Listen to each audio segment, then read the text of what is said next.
starting? Hello. We're beginning? Welcome. Oh, hi. Welcome. What's your name? You seem like a blow-in from the middle of nowhere. Oh, my gosh. Please, take a seat, my love. I'm Barbara Holliday. I'm the executive producer of this 11th annual Burbank Comedy Festival. My gosh. So this is all as a result of your hard work and your team's work, is that right? Yes, I have a big team behind me. You're going to meet some more of them today. They're all around here. Okay, so now with it, I want to know what kind of preparation, Barbara, you have put in to get the festival ready and obviously humming on all cylinders here today. What kind of prep? Well, I took a shower. I didn't want to say it, but thank God. Good. Usually she does not. I put on some makeup a little bit. It's probably off now. I I've can been see here it. a couple hours. Clown impression, lovely. No, you look great. You look great. Don't attack the boss too early on. That's what I was going for, clown. Yeah. That's definitely, I looked at some makeup tips on YouTube and I'm like, that's what I'm going for. No, you look fantastic, Barbara. And thank you for putting on the festivals. Oh, it's so exciting. Yeah. We actually, all year long, we have submissions for comedians from all over the world. Yes. And they come here, or they submit online, and then we basically go through. We had about 630 submissions this year. Gosh. Okay. And we've cut it down to about just under half. Okay. So we eliminated a lot of people. So the people that are coming are, Chef's kiss. pretty fun. Cream of the crop. Pretty funny. Cream of Yeah. the crop. I saw some of them. Some of them look like they just escaped a mental asylum. But That is true. That is true. visually, not all 100%, but mentally and comedically epic, right? Well, most comedians are pretty, It feels personal. including me. Yeah. So, Well, Frank Cronin. well, I'm from Ireland, and you were kind enough to bring me in today. I flew in especially from Ireland for the Burbank Comedy Festival. I just happened to be living in Hollywood and keeping an apartment there, but I flew in particularly for this. And boy, are your arms tired. Yes, boy, are my arms tired. But it's always, I've actually been, Barbara, if I may, Flappers Burbank has been a home to me for comedy. I started out with the open mics here with the great Josh Snyder.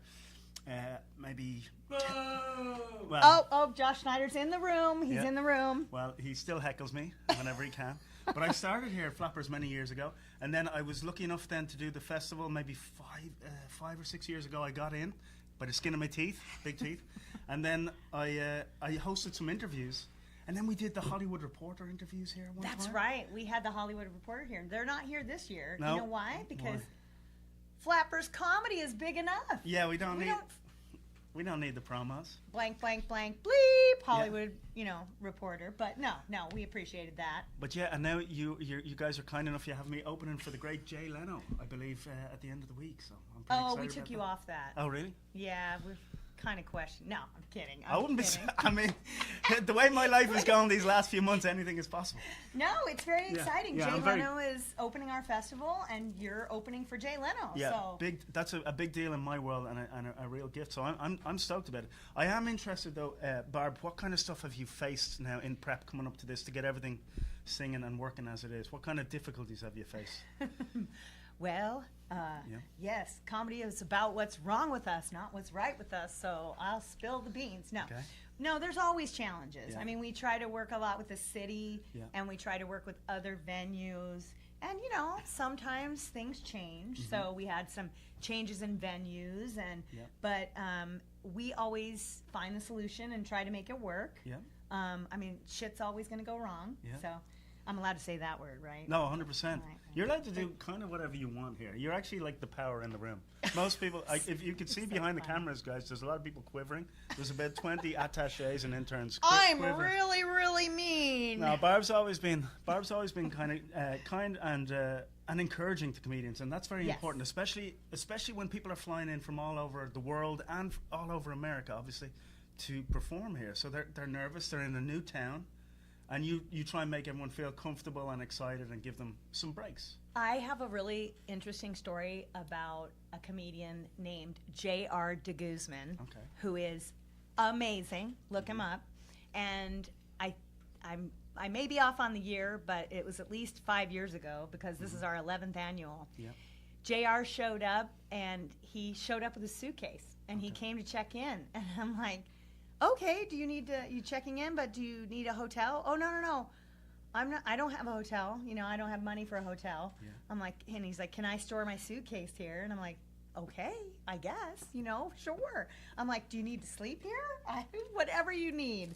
And by the way, he did so well in that festival, and many industry people saw him.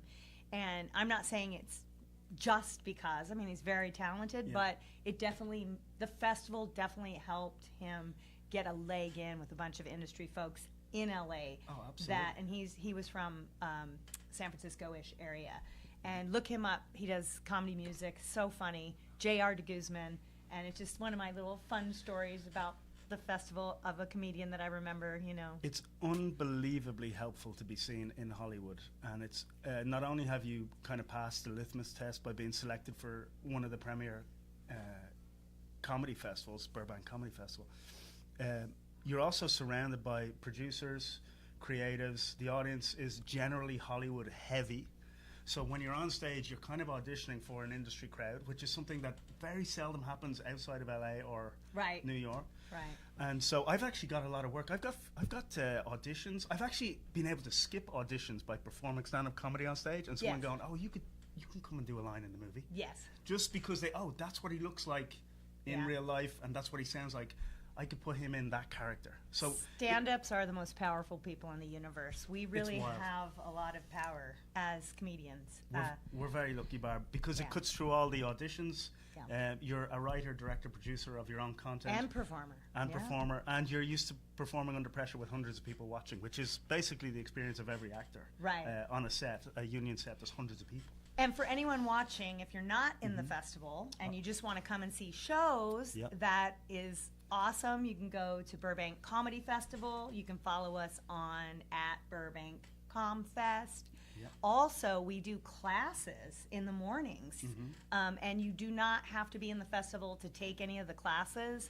And there's panels in the afternoon from 2 to 4. Yep. Panels like Agents and Managers panel. We have a comedy club owners and bookers. I'll be on that panel. Yep. And you can check out our schedule at burbankcomedyfestival.com, and you'll see there's tons of events. We also have multiple shows every night here at Flappers, and also at another venue off-site called Lucinet Collective, which is just down the block from us. Brilliant. And we're also, the best part, I'll see you at these, we're doing after parties, of course. Yes. At multiple places around Burbank. Great restaurants. We've got Barney's Beanery. Love that spot. Who doesn't like Barney's Beanery? I met my future wife there. Are you kidding? Yeah, no, she dumped me, but... Oh, okay. I am kidding, yeah. They don't make beans there. There's just, and I don't know who Barney is. Barney's Beanery is great, though. It's a good hang. It's basically a selection of great food, great beers, and the atmosphere is always good. You can have a laugh. And that's the one in Burbank, just to be clear, because it's right here near us. Barney's Beanery Burbank this week for the Flappers Comedy Festival is going to be lit every night. Party. Yeah, and if you want to meet the comedians, want to meet a few famous people, there's more after party venues. Okay. That was just one night. Okay, please. You got to check this schedule. It's crazy. We're also at Story Tavern, which is a really cool space down on San Fernando. It's like a game room where you can throw darts and play ping pong and pool, and we're having an after party there. Then a new restaurant in Burbank called Kela Rose. I'm probably saying it wrong, but I should say it with a Mexican accent. Perfect. Kela Rose. Something like that. Okay, she's Italian. And it's in the old Fuddrucker space in Burbank here, and it's crazy. It's like all neon and really contemporary, but great food. And they're sponsoring our after party on Friday night this week, the 16th, and then of course on Saturday we're having our Best of the Fest, which is where we have had the industry watching all the shows all week, and they select their favorite comedians to be part of the Best of the Fest on Saturday, the 17th. And then a big party here at Flappers. We have a DJ, we have a taco truck. Brilliant. So come on down for that. It's exciting. And that's good for comedians and anybody who just wants to hang out, get a sense of what a comedy festival is about if it's your first time, or if you want to meet comedians, or if you're a talent scout or you're talent and you want to see what the game is really about. One thing I learned at Flappers, especially with the courses that they teach here, is that you can go to all these classes around town about trying to win in showbiz, and most of them are just classes that are designed to take your money and kind of, take your money. Take your money and create the idea that without the knowledge that they have, you're not going to get anywhere. What's great about the Flappers University, or FU for short, is that it's incisive. All the classes are taught by people who've actually done things, and the information that's exchanged is condensed down into usable nuggets. And so I would recommend any of the classes here at Flappers. And they're all so accessible. And you're doing it with people who are already doing something. They're not like outsiders looking in on Hollywood going, "Oh, someday I'm going to be something." They're already creatives. They're already performing. Some of them are touring. And so you're already in the mix, and you're getting to meet people who are already doing great. A big difference in our training too is a lot of teachers around town will have you like go up and then they just give you notes or coaching, but we actually have a level 1, 2, and 3, 4 courses that have specific exercises. Yeah. So almost like, I mean, we've got some great creative exercises that if you sit down and you think, I don't know how to write a joke, we can actually give you a formula and you fill in the blank and you actually write a joke. Which is a fantastic way of expediting your career in Hollywood. Because you can actually go to all these open mics and you're competing against, you can go to open mics around town and you're competing against the blender, you're competing against people who don't want to listen, who are nervous before they go up.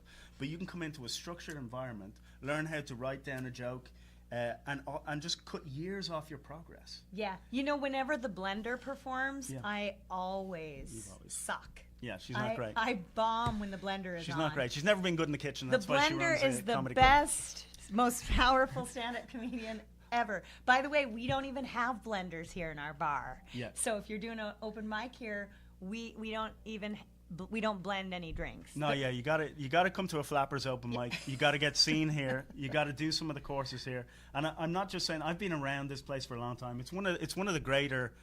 It's almost an institution now at this point in LA. How long have we been here, Frank? Let's see if he gets it right. Well, this He's is gonna win a prize. 12 years minimum. 14 years maximum. Boop. But 12 years minimum. 14 See, years. he wanted to get it right. Yeah. Get him a candy bar. But I do Someone know throw now him a that it's candy. 14 years. Barb, you've been a blessing to a lot of comedians. You've given people a lot of Thank you. structure. You've given Very them a lot of coaching. You give them opportunities. And it sounds like I'm glazing you now, but it's actually the truth. And so as a result of this festival, other people are going to be seen and have an opportunity to perform with some of the great comedians of the world. And it's all happening here. Let's get it going. I got to go work now. Okay. This is like, I don't want to, you got to start meeting some of these great comedians. Yeah. So I'm going to bring in who's ever next. Great. They've been waiting out here for a couple of hours. Okay. They've all come and registered. Yep. And I can feel the excitement. Okay, here it comes. Well, a pleasure, Barbara. Mind your step there. Thank you, Frank. Take it easy. All right. Be good. Hey. Yep. Don't mess up. Oh, I won't. Right. I would never. I'm gonna destroy this place. Hey, how are you? Hi. Hey, what's your name, my love? I am Alexis Cowl. My gosh, and look at your resume. It's very stout. Alexis Cowl. No relation of Simon Cowell. No, I get that a lot, actually. Yeah. Were you? Did I hear you were born and raised in Los Angeles? Yep, born and raised in Los Angeles. That's a rare breed. Yeah. That's a rare breed. Right. There's usually a lot of transplants here, right? No. There is. Well, I'm one of those transplants. I'm an Irishman. Have you ever met one of me? Usually you're practicing on stage, or not performing on stage, so that's the only time I've met an Irishman. Oh, well, a pleasure to meet you, Alexis. And so tell me, as somebody from Los Angeles, what does it mean to have a festival right here on your doorstep? It's great because I'm actually an FU alumnus, so okay. I really like that Flappers is very supportive of up and coming aspiring comics. Yep. So I'm excited because this is my first time. I've submitted a few times to get in, and this is my first time getting in, and it's great. Yeah, well, fantastic. And I noticed on your resume here that you don't speak Spanish. I've noticed that's. Yeah. Yo hablo un poco español, so si quieres yo puedo enseñarte. See, I don't understand a word of that. I was just saying something about basketball, basically. But how come? Well, Is that a question you can ask nowadays? I'm an Irishman. You can't just go around asking people why they don't speak Spanish, okay? I've been duped into. I'm basically cancelled. Please go ahead. So, growing up in Los Angeles, that's the main language there. Yeah. And usually people, they won't believe me. Yeah. So recently I started to kind of change the tone of my voice. Sorry, I don't speak Spanish. And hopefully they'll believe me. You went full Valley Girl. Yes, exactly. You gotta just give them the Valley Girl. Otherwise, Yeah. No, it's tough. I've noticed actually speaking Spanish has been useful to me here. But then the assumption that you speak Spanish is probably pretty annoying. It is, yeah, because again, people don't believe me. I'd say it must be really annoying because it's one of the things on your cards. It made it onto the card. So would you tell me a little bit about your shows that you've got coming up? I hear you're involved in Sunday Fun Day, which is one. And are you excited about that? Yeah, I mean, it's like one of the first shows, I think, so it's a little not frustrating, it's a little scary. Okay. But I'm ready, I got this. How do you deal with your nerves? I don't. I just feel nauseous. Good, and that's hope good tactic. That it goes away. I actually find feeling nauseous, incapable, and fearful for 24 to 78 hours before a show. That's my prep. That's literally how I operate. Yeah. Same. You seem ready to go, Alexis. You seem, and as a member of the Cowl dynasty, I have no doubt that you represent the Cowl family very well. Definitely. Well, it was a pleasure to meet you. Pleasure to meet and you too. as an Angelino, a real rarity. And I bet you'll probably be the only Angelino I'll meet here today. I think so. Yeah, well, it's a flex. It is a flex, my dear, and you're looking great. I love this dress. Thank you. Almost as well dressed as myself. Well, mind your step there. And Alexis, I'll come and see you on Sunday Fun Day. Yep, thank you. Do you know what time the show's at? 7 p.m. Okay, I'll see you there at 7 p.m. Sunday Fun Day. I'll see you at the after party as well. I'm going to be at Barney's Beanery getting locked out of my key factory most of the week. Can't wait. Great. Fantastic. Oh, hello. Hey, what a privilege. How are you? Hi, how are you? How are you doing? I'm well, how are you? I thought I was going to be the best dressed, but everyone's coming in absolutely beautifully. This is a lovely suit. I gotta say, I'm a little disarmed. Well, thank you. Well, it makes me nervous to dress up sometimes. I feel. Oh, really? But this is fantastic. Thank you. This is my mode. I work with children during the day, so. Now, Caroline. Yeah, Carolyn. Oh, Yes. please keep me on my toes, Oh, my I dear. will. Keep me on tears. I won't even. Me toes. Caroline, what's your last name? My last name is Glode. I actually spelled it phonetically for you. Yeah, that. Now you see, I saw that. But I didn't realize that you're Irish, so I feel like maybe I could have spelt it the normal way. Yes, I'm also a ginger, so I'm suffering on multiple levels. I. So, whereabouts are you from? I believe, if I was to guess, judging by energy alone, I'd say Maine. Oh, wow, amazing. Considering I am a way outlier for people from Maine. Oh, really? But I am from Maine. I'm from Topsom, Maine. But I've been out in LA for 9 years. So I feel like an Angelino at this point. 9 years. 9 years. I think it's a long time. I beat you by 1 year in terms of time here, but Oh, wow. how's the comedy scene going for you in LA? It's been great. I mean, I've only been doing comedy for about a year and a half, but I love doing it. LA is like really the hub for it. There's so many opportunities, especially here at Flappers. You take the classes, you get really involved. So it's been treating me well. Is there any class in particular, Flappers, that you enjoyed, or? Oh my gosh. Well, I mean, I have to shout out to my very first one. I made so many friends, and I just, like, that's what really got me bitten by the comedy bug. Yeah. So, it was just, that level 1 class just really got me. Do you like the, do you come to the Flappers open mics here? I do, actually. I'm coming back tonight. I'll be here at the 10:30 mic in the bar. Brilliant, Yes. brilliant. And is this now how many festivals have you done? Gosh, so this is my 4th festival total, and it's my 2nd one here at Flappers. Fantastic. Yeah. Fantastic. Or no, my fifth. The last person we had in, we were talking about nerves and prep before going on stage. How are you doing? How do I do it? I'm doing good. So I'm a musical comedian. Yeah. Last year I just did straight comedy, and now I'm doing gay comedy. I mean musical comedy. And kind of. But my background's in musical theater. I was an opera singer for many years. So I'm kind of comfortable on stage, and I'm ready to show my stuff and get going.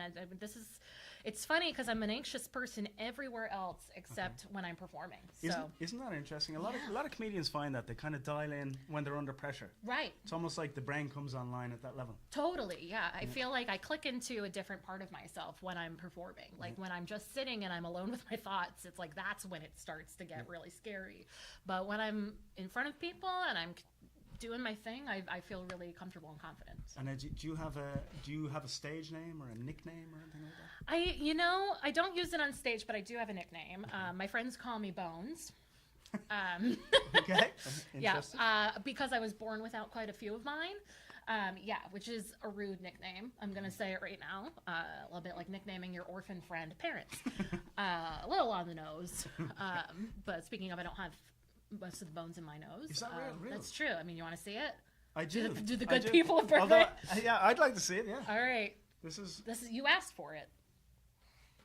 Wow, that's pretty impressive. Yeah, so there's limited bones, limited carbs showing everyone off camera here. Yeah, no, there's a beauty to it that I wasn't expecting. I think that's what people say about me. Well, Beautiful in an unexpected way. Yeah. And then bones in my hands. Yeah. So. Oh, and just before, Sorry. I just want to dial in on that. Yeah, What is this called, and how does it happen?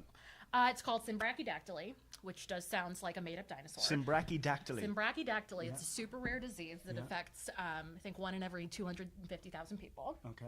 I don't know how it happens. I don't know much about it because we didn't notice it until I was 11. Yeah. Which is like a very long time to No, go I was going to say, Yeah. when you say it affects 1 in 250? 250,000 It feels like, people. is it a gift in a way?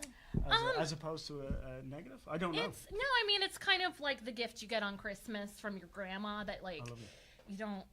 you don't love it, but you can't, it was a gift, so you can't really say anything about it. And do you use it on stage? Do you use it on stage in your favor? I do. Well, I use it honestly to cushion myself because I play piano when I sing and do my act. Yep. And whenever I mess up, I'm like, I'm missing half the bones in my hand. So you guys try it, okay? Yeah, I imagine, yeah. So if you want to critique me and my piano skills, get up here, get rid of half of your bones, and then do it.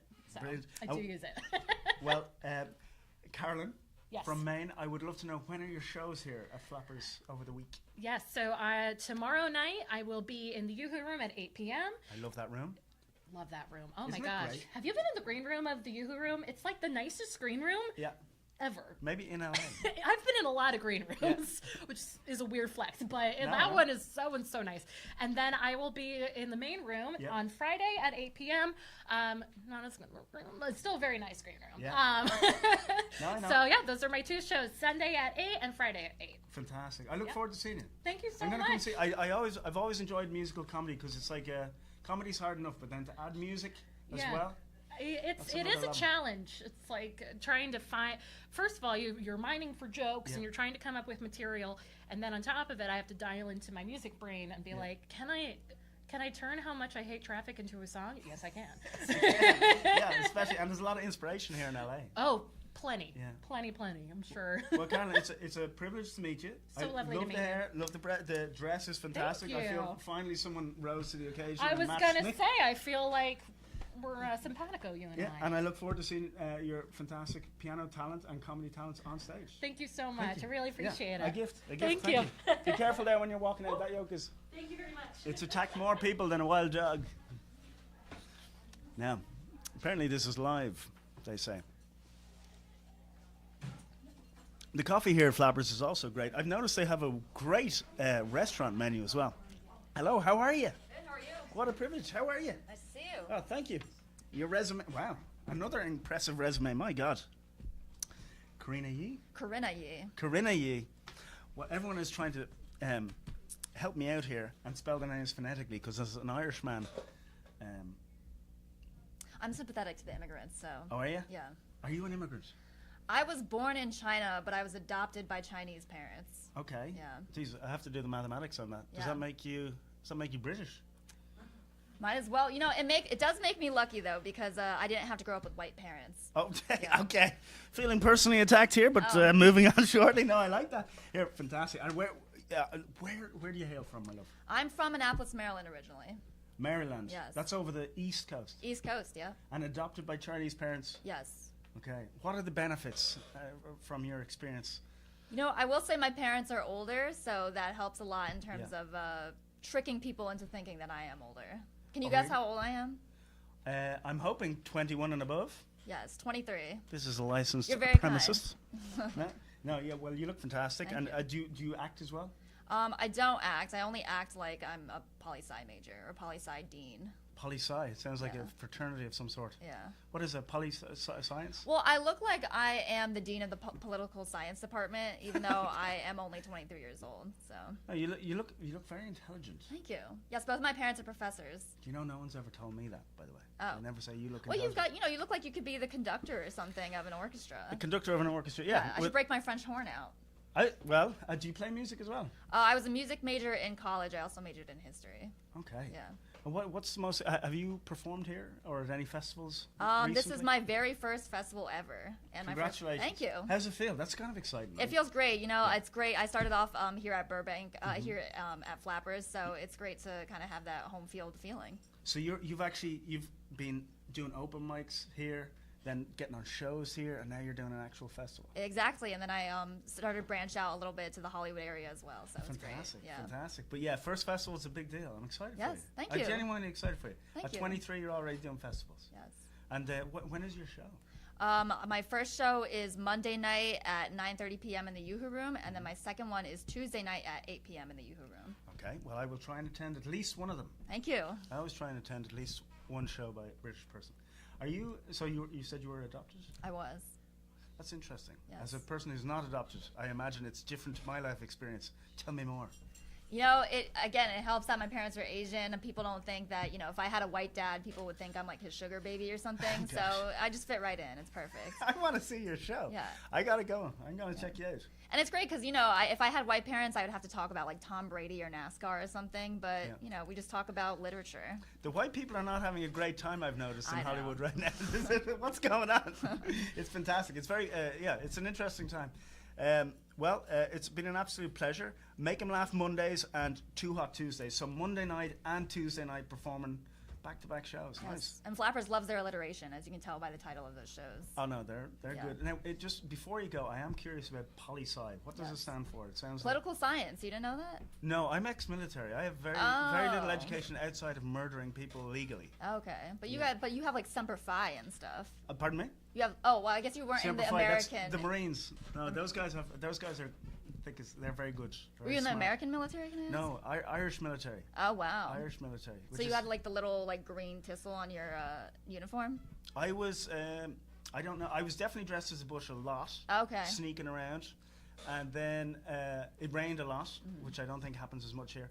But in terms of military versus growing up in Maryland, I'm not too sure which is harder. I'll be honest with you. Well, I was gonna say, it seems that I had a very cushy upbringing compared to you. No, I had a great old life, but I am excited to see. I'm excited to see your routine. I'm excited to see how all that adoption plus Maryland, which honestly that sounds like an ingredient that might warp the mind of any human. But I'm looking to see how those those ingredients play out on stage. I can already tell you're funny. You're quick-witted. You're as sharp as a tack. Oh, appreciate it. As they say. I hope my parents are watching to hear that. What's that? I hope my parents are watching to hear that. Yeah, no, well, how are your parents? Are they doing all right? They're great. You know, they've come to terms that I'm doing comedy. Oh, really? There was a little pushback? You know, they're both professors, so they kind of thought, and me looking this way, seeing that I'd be following that. But I just didn't have the grades. I had the wits. Well, I will say, when you say looking this way, you just seem like a very presentable young lady, and I think you could do anything you want. Appreciate it. Yeah, but I do understand that it's important to kind of hone in on your image for comedy. Exactly. But I will say, I think you could do anything. Thank you. All right, have a great day. Thank you, you too. All right, my love. Be good. Don't trip on that. Oh, fantastic. See you now. What's the verdict, guys? Are we doing all right? Oh, I'd love to see you. Hey, come on over. How are you? Good, how are you? Hey, take a seat. What's your name? Alicia Rosenberg. Sorry. Alicia Rosenberg. I have a bit of ADHD, and I forgot to put my No, fantastic. You look like you're giving me a prescription here. The doctors. Exactly. You've got the doctor's writing. Well, you're fantastic. I think everyone is outdoing everybody in terms of dress. This is fantastic. Lovely presentation today. I tried to keep up with you. There you go. And you do look intelligent, I think. So Yeah. I'll No, be the there's a first brain to in say. it. I like to pretend I'm not intelligent, but secretly I'm orchestrating the whole universe. I won't ruin your image. No. You don't want to be too smart in comedy, right? Well, That's true. What's your brand of comedy? Well, I'm Gen X, so it's like I love defending us. Yeah. Where it's like we get so much trash, and it's like people don't understand. We're the generation that was told we're gonna live in space, we're gonna live underwater, and we listen to Walkmans without a warning that said you might go deaf. Yeah. So I'm not old. But I'm hard of hearing already because of the Walkman thing. Yeah. And we were told we were gonna live in space. So Yeah. that's sort of all about Gen X talk about my ADHD, but Yeah, bit of a letdown not living in space and all, but right, hey, exactly, but we're not Z-tards. exactly. You know, Generation Z, I hear. I Is know, that the, or alpha. Is that the now official it's term? back to A again. It's Gen Alpha, or as I say, Gen Pandemic, because it was like, I think part of them were the, well, no, maybe that's not even yet. That's not the baby boom. Never mind. Now, as someone who, I identify as someone who has ADHD, Okay. but I think there are levels to it. Oh, right? yeah, definitely. Because there are moments when I'm like, I mean, this can't be normal, right? Right. But what is it like to have ADHD, if you don't mind? Well, I mean, I always felt like the weird kid in the classroom, really. It's like, I'd be like, teacher. I'd rather stay in it. I would rather stay in at recess than, like, go play because I knew I was going to mess something up. So I was just like, but, I mean, it's like who's on first conversation. Like, now, this, that, and if you understood that out there, you have ADHD yourself. I was going to say. That's what it's like. I was going to say, but isn't stand-up comedy perfect for people with ADHD? Yeah. Because it gets you heightened in terms of stimulation. Exactly. And then you can pull from all these different inspirations. And then if you can, while you're actually your mind is, for once, when you're on stage live, your mind is moving at warp speed. Yeah, yeah. And then you're focused. Sometimes I'll interrupt myself, too. But, Oh, do you? But then I'll just be like, don't worry, I have ADHD. Well, don't worry. If you interrupt yourself, I'll interrupt you. So you'll be fine. It's better than talking to yourself. It is. And I hear you're bi-coastal as well, so you spend a little time here. Yeah. Well, What's that's on how I grew up. Like, bi-coastal before it was, like, cool, I guess.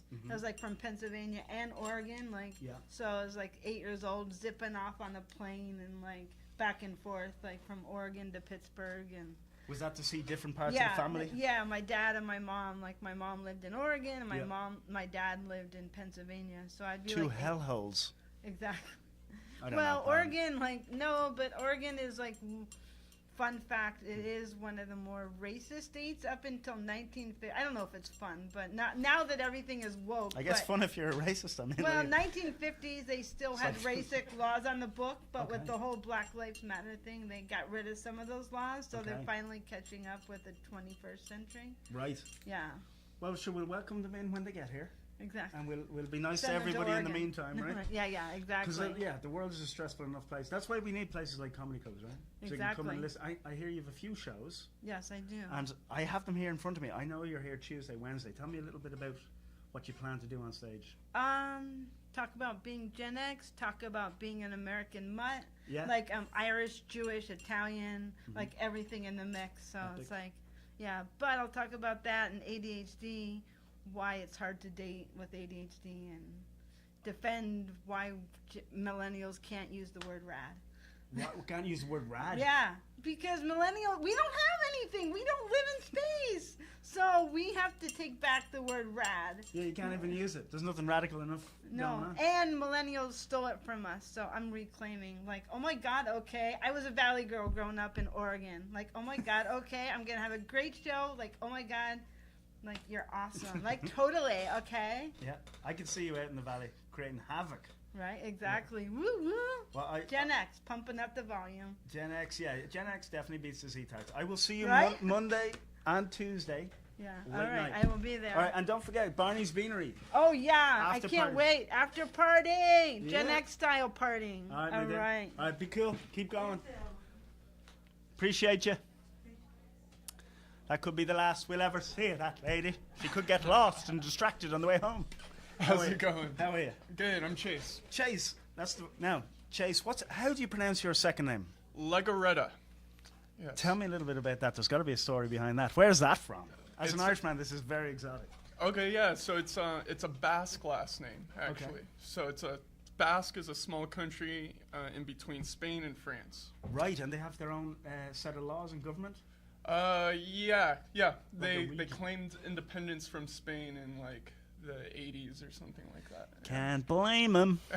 Can't blame them. Everyone wants to be independent these days. Yeah. How are you? Anyway, so now you were born and raised, is that in Burbank, is that right? Yes. Wasn't born in Burbank, but LA. And I moved in to Burbank when I was like 8. So Brilliant. pretty much my whole life.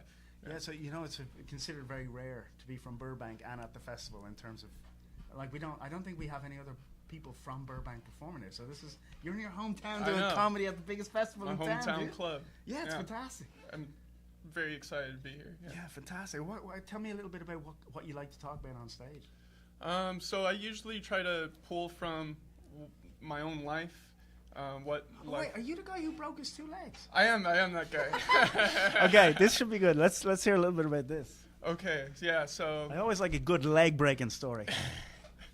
I'm glad that people enjoy the leg breaking stories. That's one of the things I do talk about on stage. Yep. They're all good now. No, they look reasonable now. Yeah. If you had a 3rd or 4th one, you'd probably be doing better. But 2 is enough. Yeah, I wish I had a 3rd. Oh really? Oh, I see what you did there. PG guys, PG. So you broke your 2 legs, and tell us a little bit about that. So I was in a car accident back right before Christmas. Okay. And like earlier this year, 8 months ago. Gotcha. So I was in a wheelchair for about 2 months, 2.5 months. Oh my gosh. Yeah. But as soon as I got out the hospital, I wheeled on to the stage. So really? Yeah. Well, that's a fantastic underdog story, dude. Thank you. I want to come and see that live here at Flappers Festival. So I'll bring the wheelchair. Are you going to talk about that on stage? Yeah, a little bit. Oh, I want to see all that. Don't tell me now, but I do want to hear about that on stage. Thank and you. then I overheard whispers in the corridor there. Some girl was trying to come on to you because you're obviously a handsome man, but you said I have a girlfriend. Yes. What's the story there? How's she doing? Is she up to scratch? She's actually amazing. I love her a Really? lot. Yeah. She helped take care of me when I was in the hospital. Really? Yeah. So that's how you know she's a keeper. If she's willing to sit there with you while you're sitting on a commode. Oh, absolutely. Oh, here, shout out to your girlfriend. What's your girlfriend's name? My girlfriend's name is Belle. Okay, Belle, well done. And now I would advise that's one thing to see your fella suffer with in a wheelchair, but to come and see you do stand-up comedy, that could be too much. Is that true? Yeah, no, I've definitely dragged her to many open mics. Yeah. She's had to sit through my comedy, and Yeah. you know, it's funny because sometimes I make jokes about her, Yeah.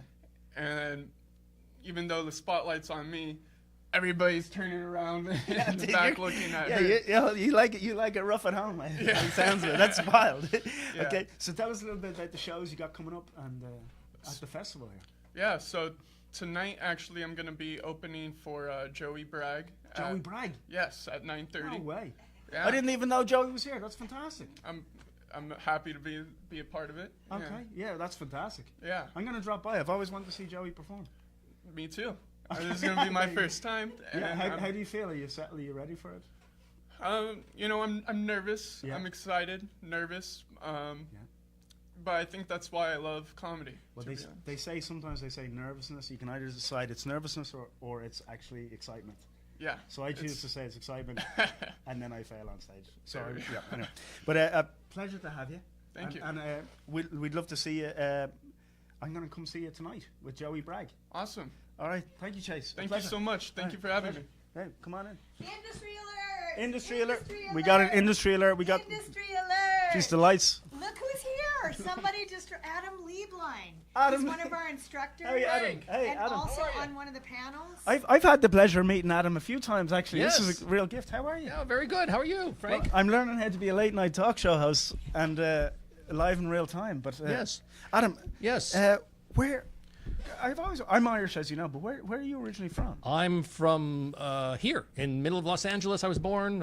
I've lived in Long Beach and Northridge and Marine Del Rey, everywhere just within the studio zone. If you're a SAG member, you know where the studio zone is, 30-mile radius from the center of Beverly and La Cienega. But I've always lived here. Yeah. Love being here. Flappers is my home club. I love Burbank comedy. I've been involved in this festival for, I don't know, 6-7 years. Yeah. I think I've seen you almost every year doing stuff, social media stuff, interesting stuff. Yeah, and this is the 14th year of the festival. Yeah. I thought it was like maybe 10, but 14 years. 14. What a gift to the comedy community here in Hollywood and Los Angeles. But to be sincerely, it's an amazing mecca Is that disrespectful for comedy? It's a hub of developing comics and big comics, and it's a great home club for a lot of people who came up through like Flappers University. Where there's a lot of great classes. I actually teach a class there, and I wanted to ask you about that. You do workshops, right? Well, I teach a couple of things there. One, I just teach level 1. I don't teach the higher levels. Those are the other great comics that teach that. I am what is known as a mediocre comic because I am mostly a talent agent that represents comics, and I dabble in stand-up. I love stand-up. I've loved it for 40-something years, ever since I got my first fake ID and went to the Improv back in the early 80s. I'm old. But I teach a workshop, which I'm teaching at the festival, which is how to take your comedy career, your stand-up comedy skills, and translate them to being an actor in commercials, television, and film, which is basically what I do. I represent stand-up comics for commercials, primarily commercials, until they're ready for TV and film, and then I have a grouping of comics that I represent for that. I've noticed, Adam, that comedians and improvisers tend to do very well in commercials. The skill set is perfectly transferable, especially in commercials, for the auditioning process, for the improv process, and then when you're shooting a commercial. I used to produce commercials for 10 years, and they'll have you do it the way they directed it, and then they'll say, okay, now give it to us a different way, and then a different way, and then a different way, and they'll say it 100 times.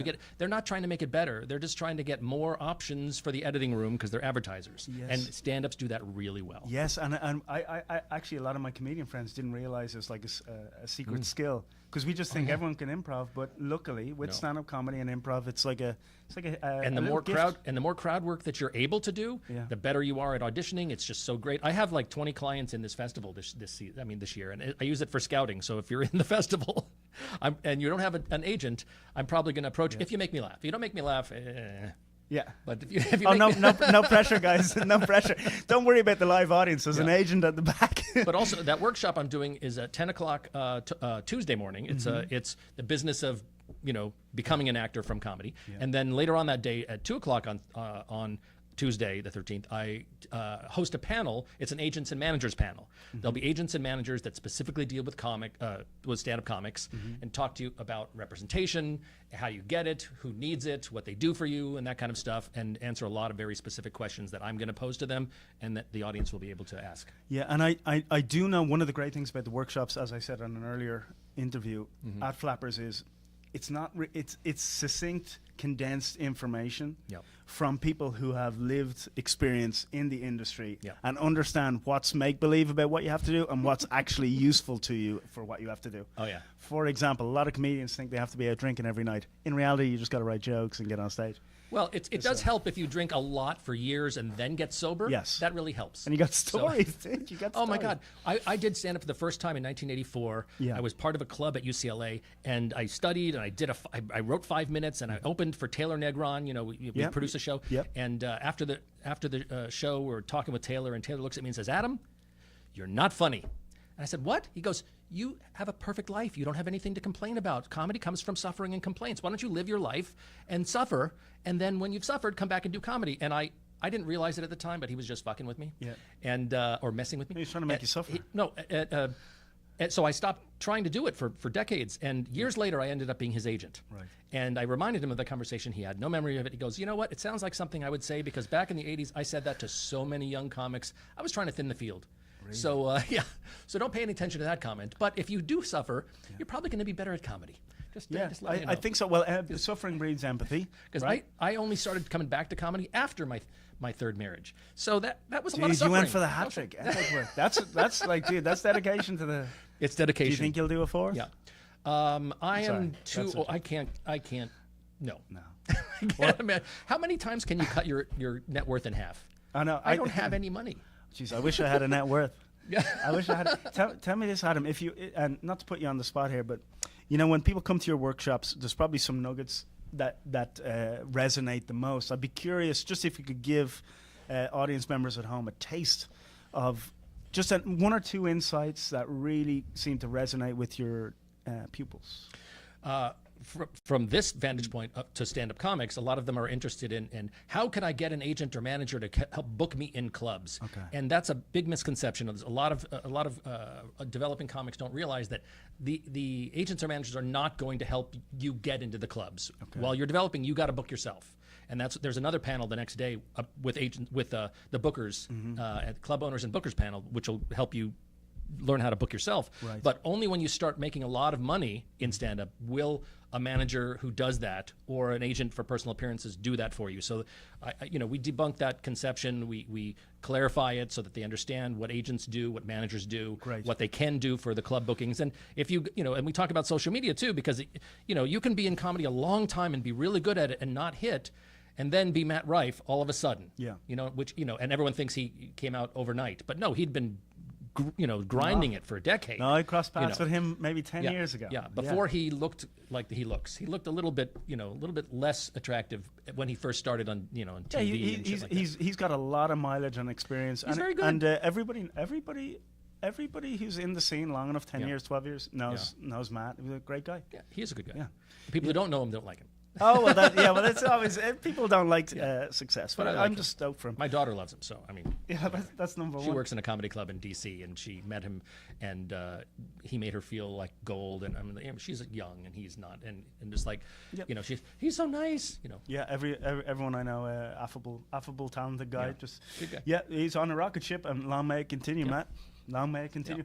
Adam, I look forward to dropping in hopefully on your workshops. Could you just give those times again? If you 10 o'clock on Tuesday the 13th in the morning. I think it's going to be in one of the classrooms here. Yeah. And then 2 p.m. in the main room, the Agents and Managers panel. But if you're available tomorrow night around 8 o'clock, I'm going to do a 10-minute set in the Yoo-Hoo room just for fun. Oh, brilliant. So Oh, I can't wait to see that. you'll hear about my wives. Okay. That's all I talk about. Okay. An absolute pleasure, Adam. All right, nice to see you, Frank. always nice to see Okay. you. Adam Leeline, everybody. Great. Thank you so much. Hey, hello. My gosh, there's a lot of traffic here today, isn't there? Yes. Katerina. Yes, that is correct. Katerina. And may I get a little help with your last name? Villegas. Villegas. I usually help people remember. I'm like, there's a V, and then because it's a double L, because it's Spanish, yay, Yeah. and then gas. So Yeah, now I see you've had an interesting upbringing. I did, yeah. Talk to me a little bit about that, because it's a little less. You know what? It's different to most people, right? For sure. I grew up an extremely sheltered kid, and there's a lot of people that think, well, I also grew up a sheltered kid. But were you the type of sheltered kid that wasn't allowed to watch The Little Mermaid, but was allowed to watch Passion of the Christ? Jeez, fascism. I didn't know that. You grew up in a fascist place. We locked you, kept you in the fridge. So you wouldn't- No, I was in a Princess Tower. Oh, really? Yeah, it was more a Princess Tower. Now, in terms of Princess Tower, I must say, absolutely fantastic hair. Thank you. I actually just cut it yesterday. Yeah? I've been trying to lose weight. I had that planned, but ADHD got in the way. Yeah. And then I came looking like this. But yeah, fantastic presentation. And I hear you're doing some, you got some shows here as well. I do. I'm really looking forward to Monday night, Yeah. the Make 'em Laugh show at 9:30 p.m. And then Tuesday night, 8 p.m. in the Yoo-Hoo room. How are you feeling about the shows? Because it's always a festival, the Burbank Comedy Festival, no less. It's a big deal. You're performing at a festival. Have you done festivals before? How are you feeling? This is actually my first festival ever. Brilliant. Congratulations. Thank Yeah. you. Congrats. Thank you. Yeah. I started doing comedy a year ago, and Brilliant. I volunteered here. Yes. And then so I got to do the volunteer showcase, and I said, okay, I'm ready. Next year, let's do it. Yeah, yeah. And it's interesting, isn't it, to build it always takes longer to get good, to figure it out. It looks so easy, but then it takes years just to get 5 minutes, 10 minutes. How has your process been? You know, it kind of just took off. I mean, I still have the full-time job. I still have so many things. So it's like I'm trying to manage whatever I can. But What's your full-time job? I actually work in HR. Oh, brilliant. There's got to be some comedy in there. Oh, plenty. But my favorite thing about it is that when you work in HR, you're basically just the cops of the business world. I was going to say the Stasi, but we'll dumb it down to the cops. Sorry, go ahead. No, because like one day I may be suspending a guy for misusing company resources. Okay. But then I go back to my computer and I'm just shopping the latest fashion trends. Oh, so. really? I actually think that's probably true. Now, that may actually mean that you may have a visit with HR on Monday if they see this video. But luckily, you'll have a show at 9:30 on Monday, so you can invite them along and make sure they don't see it. Exactly.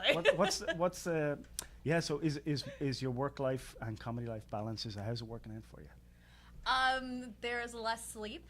Okay. But you know, when you're passionate about something, Yeah. it's okay sleeping less. And Yeah. besides, if you're more pissed off and unenergized, Yeah. funnier things come out. So, you know, it works out. Yeah, a little bit of suffering is always good, because they say suffering breeds empathy. You can't empathize unless you've gone through it, right? And then if you want to communicate with lots of people, you got to understand in general what they're going through. so they can relate. So that's always helpful in comedy. But to be in a festival year one of stand-up is rare. So I'm excited to see you. And that is, I sincerely am excited to see what you do Monday, Tuesday. Monday 9:30, Tuesday 8 p.m. Will you be going to any of the after parties, any of the Barney's Beanery or anything like that? I'm planning to. Yeah. I'm going to be sleeping 3 hours each night this week while still going to work. So yes. Yeah. Yeah. And then surviving. will you be heading back? You're from Chino, California, correct? I am from Chino, California, but I actually do live in Burbank now. So Okay. it's nice because I'm right down the street. Okay, yeah. This is like, you got your life is just going really well. Is that just common for people in HR? They don't really have problems? We are 'Cause in you guys- there you're to the get top of the away. heap, right? Oh, we're in there to get away with what gets other people in trouble. So Yeah, I left the workforce just before HR came in, and it's probably a good thing. I think I'm probably better for it. I don't know. I'm too much of a lunatic. no, Is the workplace now? It seems like kind of complex place to be in a workforce. There's a lot of lines and rules and regulations, right? it can be, but it also helps when you're the one that can help set them. Oh, that's good. Okay, I like that. Okay, yeah. Well, it'll be.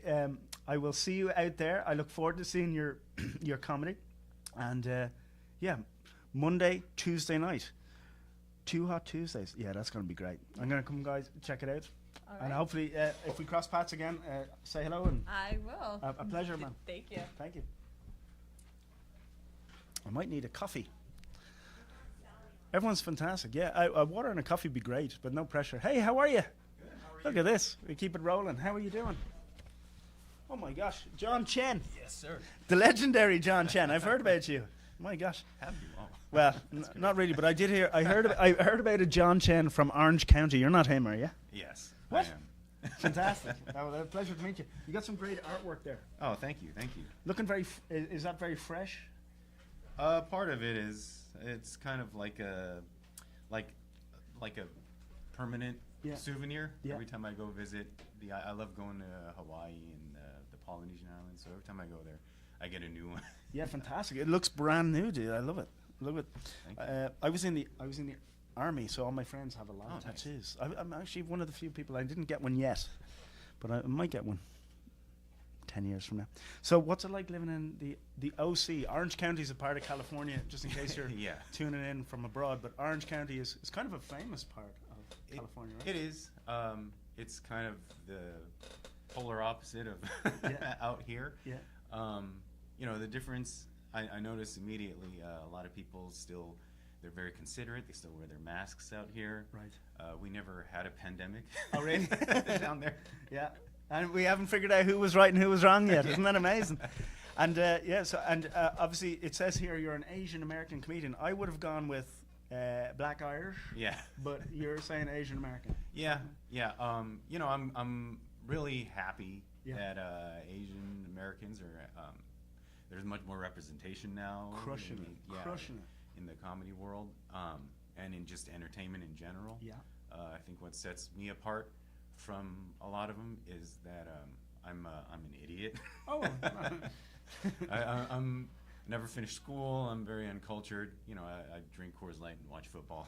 Oh, this is good. You're your own man. You've developed your own set of skills and Yeah. ideas. That's good. I believe, is Joe Coy, would he be considered Asian American comedian? Yeah. Yeah. He's one of my heroes. Yeah, he's a good dude. I bumped into him, yeah, he's given a lot of people a lot of breaks. I hope you cross paths with him. Oh yeah. And you're doing comedy a good while? Oh yeah. This year will mark probably the 11th year I've been doing comedy. Okay. But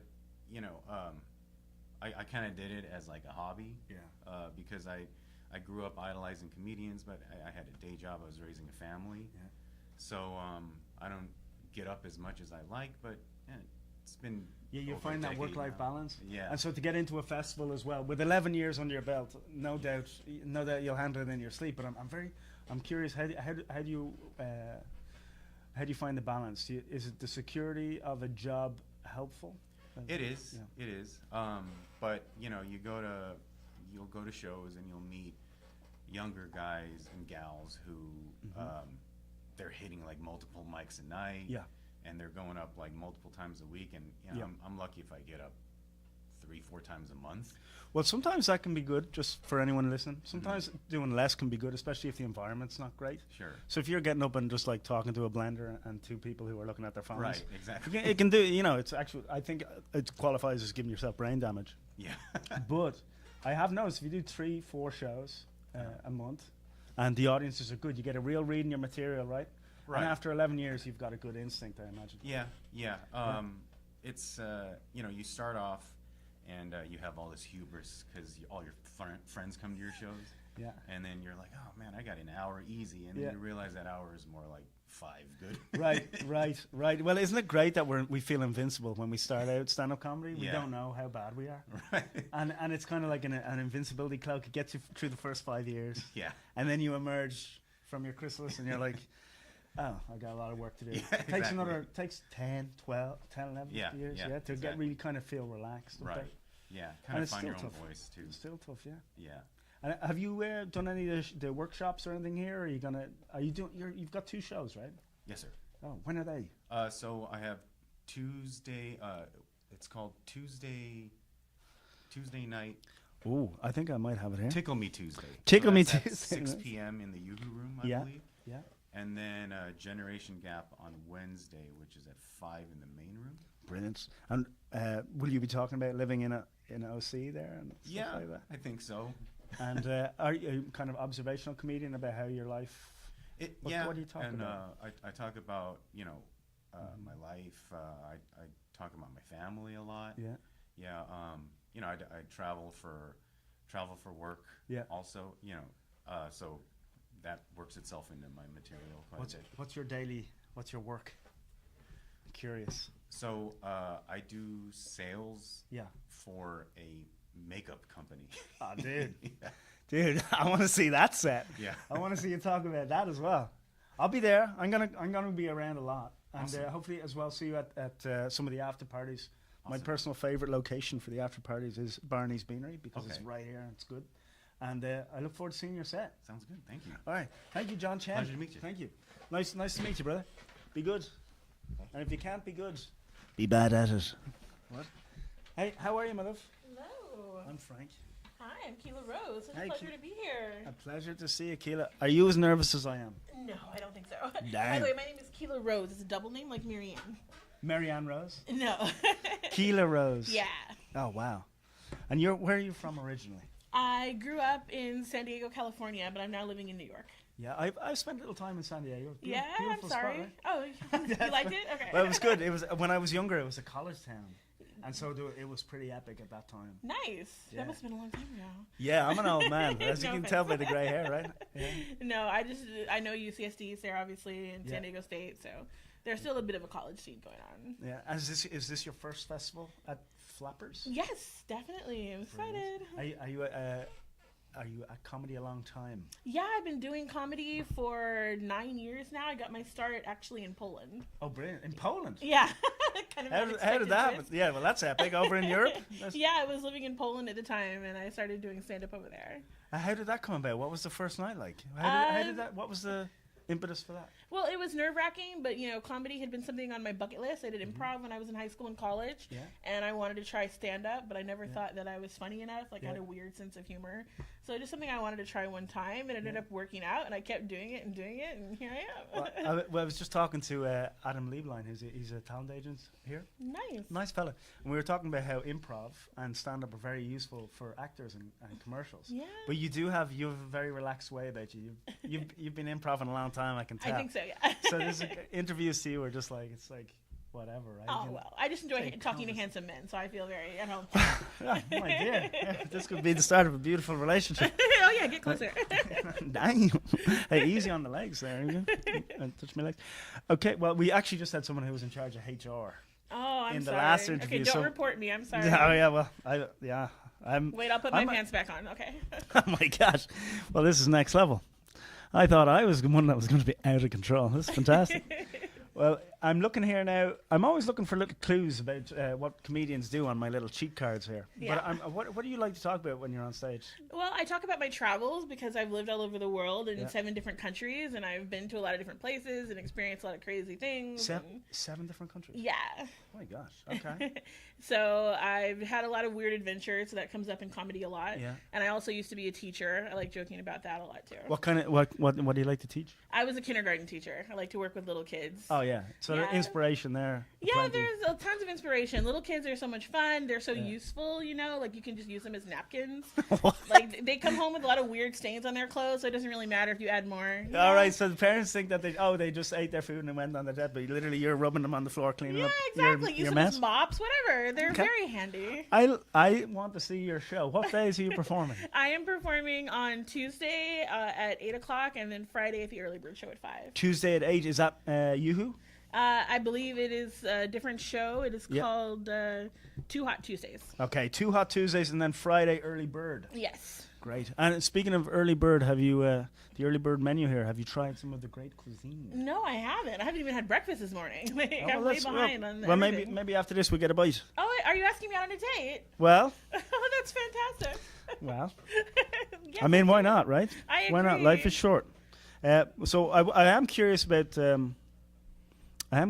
your motivations because you're quick-witted, you're a powerful lady, and I am curious about your goals in life because I feel like you could probably achieve anything you put your mind to. Oh, I hope so, because one of my main goals in life is to sleep with someone from every country in the world. My gosh, it's a little unorthodox. I thought she was going to keep it down around a 3 out of 10, but she's actually she's redlined it and. Yeah, I call it my IHOP goal. It's the International Hunt for Penis. Although, frankly, the P could stand for anything. I'm very open-minded, ladies. I just realized I'm a prude. I just realized I may be the best behaved person on the premises. So you're from Ireland, right? What's that? You're from Ireland? I'm Irish, yeah. So that hasn't been on my list yet. So. Oh, fantastic. Well, I stand a chance, which is good. The odds are in my favor, but absolutely. The odds are good, but the goods are odd. Wow, you're quick, my dear. You're quick. You kind of bamboozle me into bed. I wouldn't even handle me, to be honest. I honestly don't know. I'm actually kind of like a quiet person. Oh, really? Kind of timid, save for when I'm on stage or doing this stuff. So it pushes me a lot of energy. So maybe I need someone a little more. I would break you in half.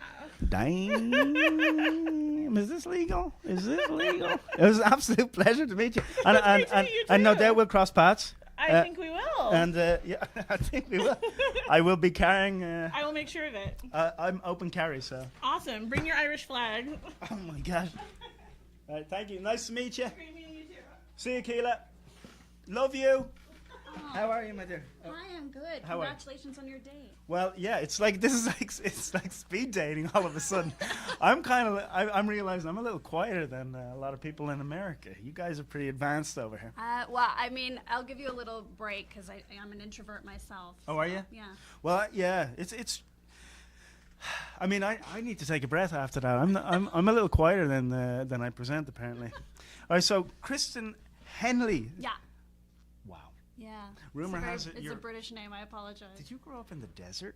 I grew up in the desert. Yeah. Did you? Where's the desert? Las Vegas. The desert of Las Vegas. My God. Yeah. Okay, so to the human mind, right? It's a den of iniquity. But how does something so charming and so pleasant to be around emerge from such a barren place? You know what? I think if you see enough of something, it just starts meaning nothing to you. Oh, really? Yeah, maybe that's it. I just was never tempted by any of the gambling or anything like that because I just saw it all the time, and it was literally in if we went to the gas station to get a slushie, they have slot machines, and so I just never really cared about it. Yeah. But now that I'm more removed from it, looking back, there's a lot of things about my childhood that were really unusual. Yeah. You know, for example, I had a favorite nudie billboard as a kid. Okay. We used to drive past it on my way to dance class. It was for Crazy Girls. It's this one where all the ladies, they stand back to back and touch each other's butts. Oh, right, yeah. Great advertising. Yeah. I'm in. I loved that one. Yeah. I mean, years later, I came out as queer, so I wonder if that billboard should have perhaps tipped me off sooner. But all right, yeah, right. Well, everything goes nowadays in America, right? in Las Vegas and all like that. So in Vegas, you were There's a lot of stimulation in Vegas to stay sane in a place like that. Yeah. It's pretty wild, especially with the heat. Did you stay hydrated? Was that hard too? That was hard. And you know what? I'm a fainter. Oh, really? Yeah. So we would have, in school, you know how a lot of schools will have snow days because it's snowing too much, you can't drive. We would have heat days. Yeah. But it wouldn't be an exciting thing where you get to stay home. We would still have to go to school. We just wouldn't get recess. Okay. So we would all just be stuck in a cafeteria, miserable together. No, but I've always had a good time in Vegas in terms of it's an epic party town.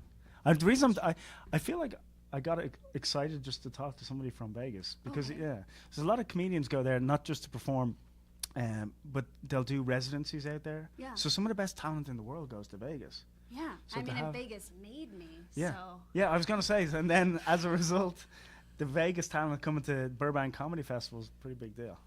Well, you're welcome, Burbank. Yeah, I did see on the lineup you're on some cool shows. Yeah. You're repping hard the LGBTQ shows, is that correct? Yes, on the main stage, yeah. Fantastic, yeah. Main room. The main room. Full house. What day is that? Yes, that's going to be on the 13th. Oh, brilliant. Brilliant. Do you know what you'll be chatting about up there? I do. I've got a few things. I mean, the Vegas stuff does come up. I bet. For example, the keynote speakers for my 5th grade career day in school were the Treasure Island Pirates. Yeah. So, I kind of tell everybody, no wonder I ended up in comedy. Yeah, of course. Nobody's dad was up there telling me to be an accountant. All I knew was to put on a costume and say "yar." Of course I'm here right now. Yeah, you grew up basically. You only had one choice in life, was to become a comedian. I think so. I just soaked it all in, and then I brought it here to Burbank. Yeah. Well, tell me, how has Burbank been for you? How long have you been in town? Well, let's see. I've been in LA for almost a decade now, but I've been Burbank official for a little over a year. Burbank official, living right around here. Yeah. Okay, so have you checked out some of the workshops here and stuff? I've done a few things, and I've worked with pretty funny women who we're here a lot. Brilliant, yeah. Things here, yeah. That's a great franchise. Yeah. They're doing good. It's been cool. Yeah. Well, it's been an absolute pleasure, and I'm gonna try and check out all the shows. Okay. And then I'm going to be at Barney's Beanery most nights, getting locked out of my Key Factory drunk. Oh, good luck with that. Yeah. Okay. So if I hope to see you out there, and I hope to I'll be in the crowd laughing. There's some talent agents, also talent scouts here, just Terrific. so you know. Okay. So good luck with that. I think there's a lot of eyes here that could give great breaks to somebody who brings that Vegas flavor. Yes. Okay. A lot of official eyes. I've got my eyes. I've always had really big eyes. I didn't want to say it, but those are great eyes. Yeah. You keep them hidden sometimes. I see you brought your glasses. Yeah, well, because sometimes they're a lot for people. You know, when I was a kid, my doctor was alarmed by the size of them, but what he thought might be a heart condition just turned out to be resting concerned face. I did not see that coming. You see everything coming with those eyes. That's correct. A pleasure, my love. Pleasure. Seriously, good vibes, good times, and good to have someone from Vegas with a little edge in the city. Yeah, I'll keep spreading it around. Yeah, I hope so, but not as much as the last lady. She's spreading it around. No, that's fair. I'll keep it in check. Yes, thank you. Thank you. Good day. Good day. There's so much going on. All right. Hello, how are you, my love? May I help? May I assist? Elena. Yes. Kulik. Elena Kulik. Yes. And may I ask, where do you hail from, my dear? Where were you born? I was born in Russia. Brilliant. Okay, I'm already overstimulated. So Russia, epic. When did you move over here? I moved to United States about almost 30 years ago, actually. Fantastic. You have do you act as well by any chance? Some. I'm trying to get back into it. I used to act. I was going to say you have a great presence. Thank you. And yes, usually I can spot somebody who has a bit of acting experience or training. I'm an actor myself. Acting the maggot.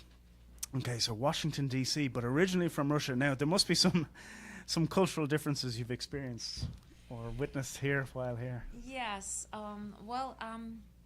Let's talk about the weather. Oh yeah, we should talk about the weather. But I'm also genuinely curious, as a Russian person in America, it's an interesting time, right? Interesting time. Yeah. So Russians get bad raps right now. But every Russian I ever meet is fantastic. That's the truth, though. You know. It's true. Yeah. We pretty nice people. Yeah. We solve all our differences with the big warm hug. Yeah. Well, that's good.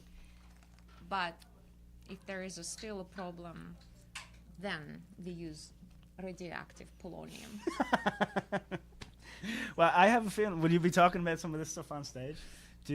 When you're on stage, does the audience know you're from Russia and they're it's like, because I always play up the Irish thing. Yes. Yeah. In DC, actually, where I reside right now, when the war started, I got some from Russia, sort of negative, but then I have to break the ice and show them that I'm pretty sweet Russian. Yeah. Absolutely, it's very hard to dislike Russians. They try with the propaganda. They try to make us try to divide everybody. But every Russian we meet is always nice. Yeah, we don't want war. We want peace. Yeah, but that's intelligence. I think that's the Russian intelligence. Smart. And why did you come to America in the first place? I see on my cards I have that question down there. I'm curious. Well, I came to America because I really wanted one thing only. That you can read about in Russia or dream about. What's that? Gap blue jeans. Do they not have them there? Oh, and freedom. Oh, and freedom? Yeah, well, that's a good. I like that tag. I want to see your shows. When are your shows? So I'm going to perform tomorrow at the main room here. Tomorrow, main room? Yes. That's cool. That's a 206-seater, if I remember correctly. Oh, that's great. Mm-hmm. Yeah.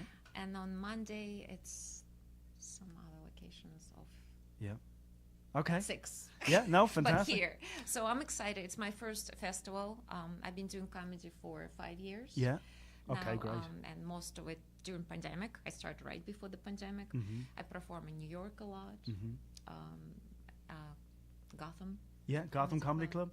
Yes, and I'm looking forward to experience this festival and LA audience and see how they're going to receive me. No, it's fantastic. So 5 years in comedy, first comedy festival. Yes. Yeah, it's a big deal. Big deal. Yeah, we're getting a lot of first-time festival goers here. And one of the great things about the Burbank Comedy Festival is there's a bit of a community spirit around. So a lot of people who are volunteers here, you'll get to hang out with them, you get to know people, and a lot of this isn't even sales or anything like marketing. I'm actually unaffiliated, save for these wonderful interviews. But I've noticed personally, you get to meet a lot of people from all over the comedy world, and that presents opportunities in the future. It's pretty cool. I believe that every space, and I travel a lot, every space, every new town that you enter has energy. Yeah. And so this town, Burbank, it has this very chill and friendly, embracing energy. Yeah. And everybody who I so far met today, pretty nice. Here was amazing people, and I'm looking forward to network with all of them and become friends. And who knows what the future holds? Yeah. But maybe I'll move here. You might meet a nice Russian, and emigrate back to Russia for the laugh. Would you go back? No, because even for a visit. I will be right even now. For a visit. After Putin is done. Oh, really? Because right now they would make me a foreign agent and really? maybe arrest me for saying whatever I'm saying. And there's not every country on earth experience a freedom of speech. Okay. Let's put this way. Russia doesn't have it. So so as a stand-up comedian, you're right on the you're right at the tip of the spear. Yes. Of freedom of speech, because you're pushing back against social norms that are constantly trying to encroach and control the human mind. But you're out there fighting for free speech as a comedian. Yes. And as a Russian. That's epic, right? Yes. That's quite a journey you've been on, my dear. Yes. Amazing. And I came here for only 2 words. 2 words? What was it? Fuck you. Oh, excuse me. You said one of them, and off. Put it together and. Well, I think you're doing great, and I think the words you're going to hear, the only 2 words you're going to hear from now on are "You're brilliant." Congratulations, Elena, is what they're going to say. That's Thank you so much. I appreciate it. That's my attempt at improv, but you're fantastic. Yeah. All right, Elena, nice work, and look forward to seeing you out there. Thank you. Hey, Greg, sorry to interrupt, but one of our sponsors Oh, wow. Saw how thirsty you were with one of our comedians, and they just wanted to have you murder your thirst. I feel like I'm the least thirsty, but there's definitely some thirsty people coming at me. I mean, I thought you looked thirsty, so that's why we're bringing you this. Oh, I have to. Whoa, what is that? It's liquid death. That's unbelievably But it's powerful just and water. delicious. My God. And only 2 calories. This is fantastic. Thank you so much. Wow. I'm just going to have one last sip of this Liquid Death sponsor. And I'd love to welcome it. Come on in. I'm having it now. Take your sip, man. No, dude, have you ever tried Is this there enough stuff? for 2 of us? It looks like we have enough for both. Oh, yeah, fantastic. Oh, my gosh. That's awesome. Would you like to try it? Yes and no. Yeah, Yeah, it's good. Yeah, let's keep it straight. Yeah. Let me take my glasses off so I can see you. Just don't ask me to read anything. Oh, let's see. May I try them on? Yeah, sure. I've always wondered, is it disrespectful to try on a person's glasses? Oh, wow. Wow, you actually look cool. I could do now with hold glasses. up the Liquid Death. Where are you from, Angela? Hey, I'm originally from the Cape Verde Islands on the coast of Africa.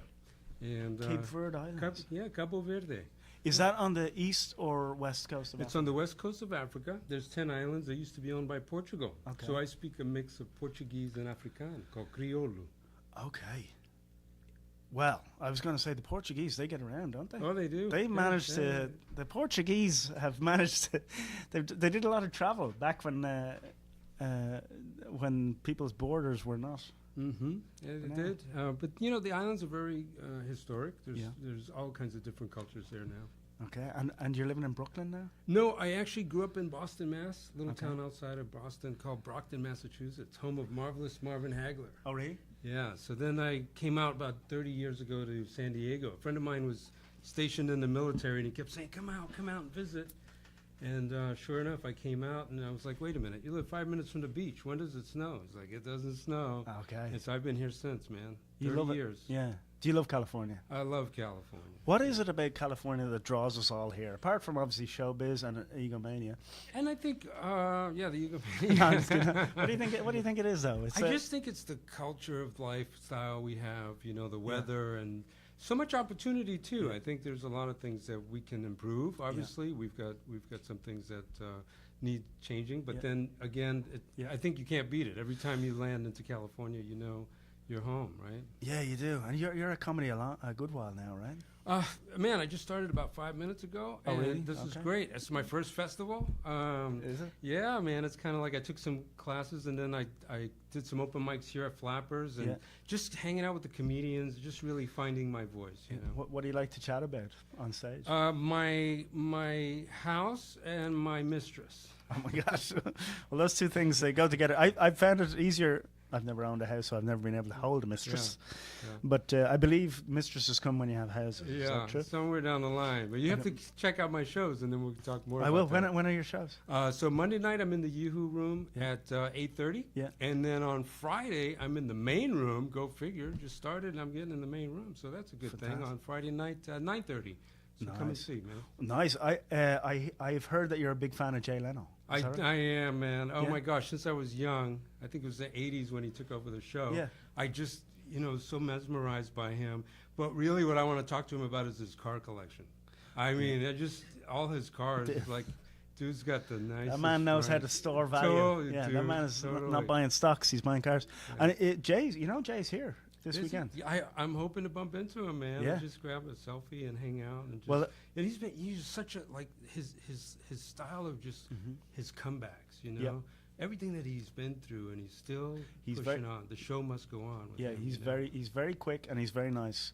Yeah. I'm opening for him at this festival. Really? Yeah. So if we cross paths, I'll make sure. I would be honored. He's a very nice. He's a very nice guy. I would be honored.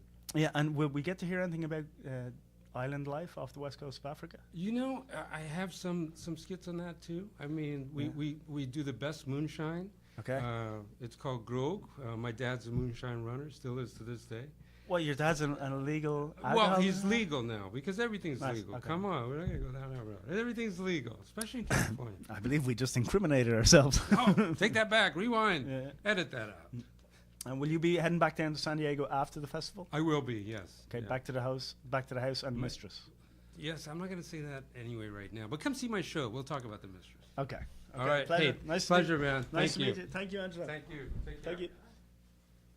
Okay. Oh, wait. Hey, how are you doing? Good to see you. A familiar again. face. Absolutely. A Yes. familiar face. Good to see you too, man. It's been a minute. Well, tell us Yes, all about you. Oh man, so I'm Greg Benevent, originally from Pittsburgh. I've done this many times with Frank. I'm glad to be back doing this with him again. I look, he's done it so many times. He came with the least amount of information. I on the didn't know. page. Yeah, I actually only did that at the last second, so it seemed like I came in with anything whatsoever. Usually, when Frank and I do this, we're similarly dressed in terms of formality. Not this morning. No. Frank's best dressed a little bit better than me. I thought this was the headshot day, just a little behind the curtain. I thought there were going to be free headshots. Oh, is that why you dressed up? Well, that's why I went to the nines like you. But it was also I don't have headshots in my tank top because this is still new to me, being vulnerable enough to display my body. So I thought that was it, but it wasn't. I was like, I could go home. Or I could talk to Frank, and obviously I'm not going to miss that opportunity. Oh, well, here, yeah. Yes. Well, yes. I know Greg now for I know Greg at a distance for 10 years. So this is probably the most we talk. Oh no, yeah, you're right. It's we're always in our own heads trying to get on stage. Yes. But you're looking fit. You've been training. I've been doing. Yeah, this is. I figure this is something I can control. Yeah. Like so many things you in could try life. and control it. You could try and control it a little more. Like you're growing out there like a yeti. What's going on, dude? You're looking sharp though. You're looking fit. I can control the weights of it. Obviously, I can't control the hair aspect of it. I've heard people tell me that like, it looks better, masculine with hair, but like that's literally just family members. It's like my mom, my aunts. Like I think that's I'm waiting for something beyond that. But straight up, Greg, as long as I've known you, you're fit as a fiddle now. Yeah. You're taking care of yourself. Yeah, I mean that's the one thing I can do. I lost 150 pounds. I do tell people this shirt. This is the most affordable midlife crisis.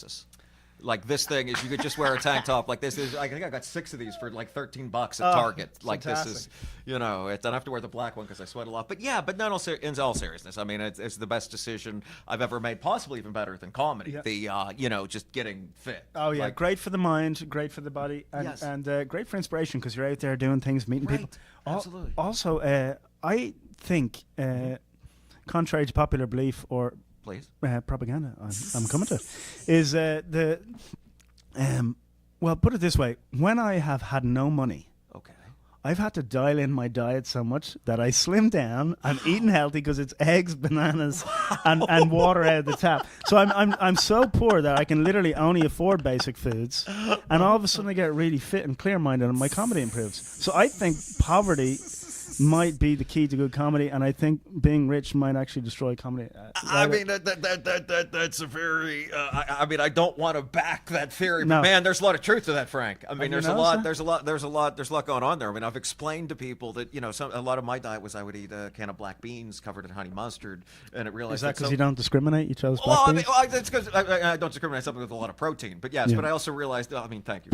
I didn't even. Well, I get the reduced sodium ones, but even just the idea that the diet that's made me most successful is very much something that happens in like a country that's ravaged by war. Oh. Like that's absolutely what they would eat. Like It's definitely, there's a simplicity breeds health, doesn't it? Mental and physical. yeah, when I don't know about you, I get so many, when I have so many choices for food, I'm like, I'm going to mess this up. Yeah. Like if I don't keep it simple, then I'm absolutely going to eat something I shouldn't. Like I do the thing with, I've messed up where I get the whipped cream and I just eat, and I just pour it all out on a plate and eat that. I've done that. That sounds like, average Friday night for me.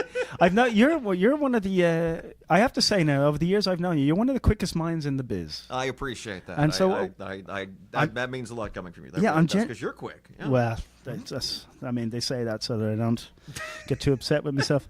But is it true? Is it true you'll be talking about some very interesting stuff on stage? I hope. What will you be talking about, Greg? I mean, well, no, I see. I mean, I like to talk about fitness and staying in shape. I mean, I've lived multiple different lives at this point, from being at 300 pounds to this. I also talk about. I didn't know. Hey, hang on. I feel like I know you well enough to. Oh, okay. I didn't know you were 300. I couldn't do comedy when I was 300 pounds. I was too scared to get up on stage and all that.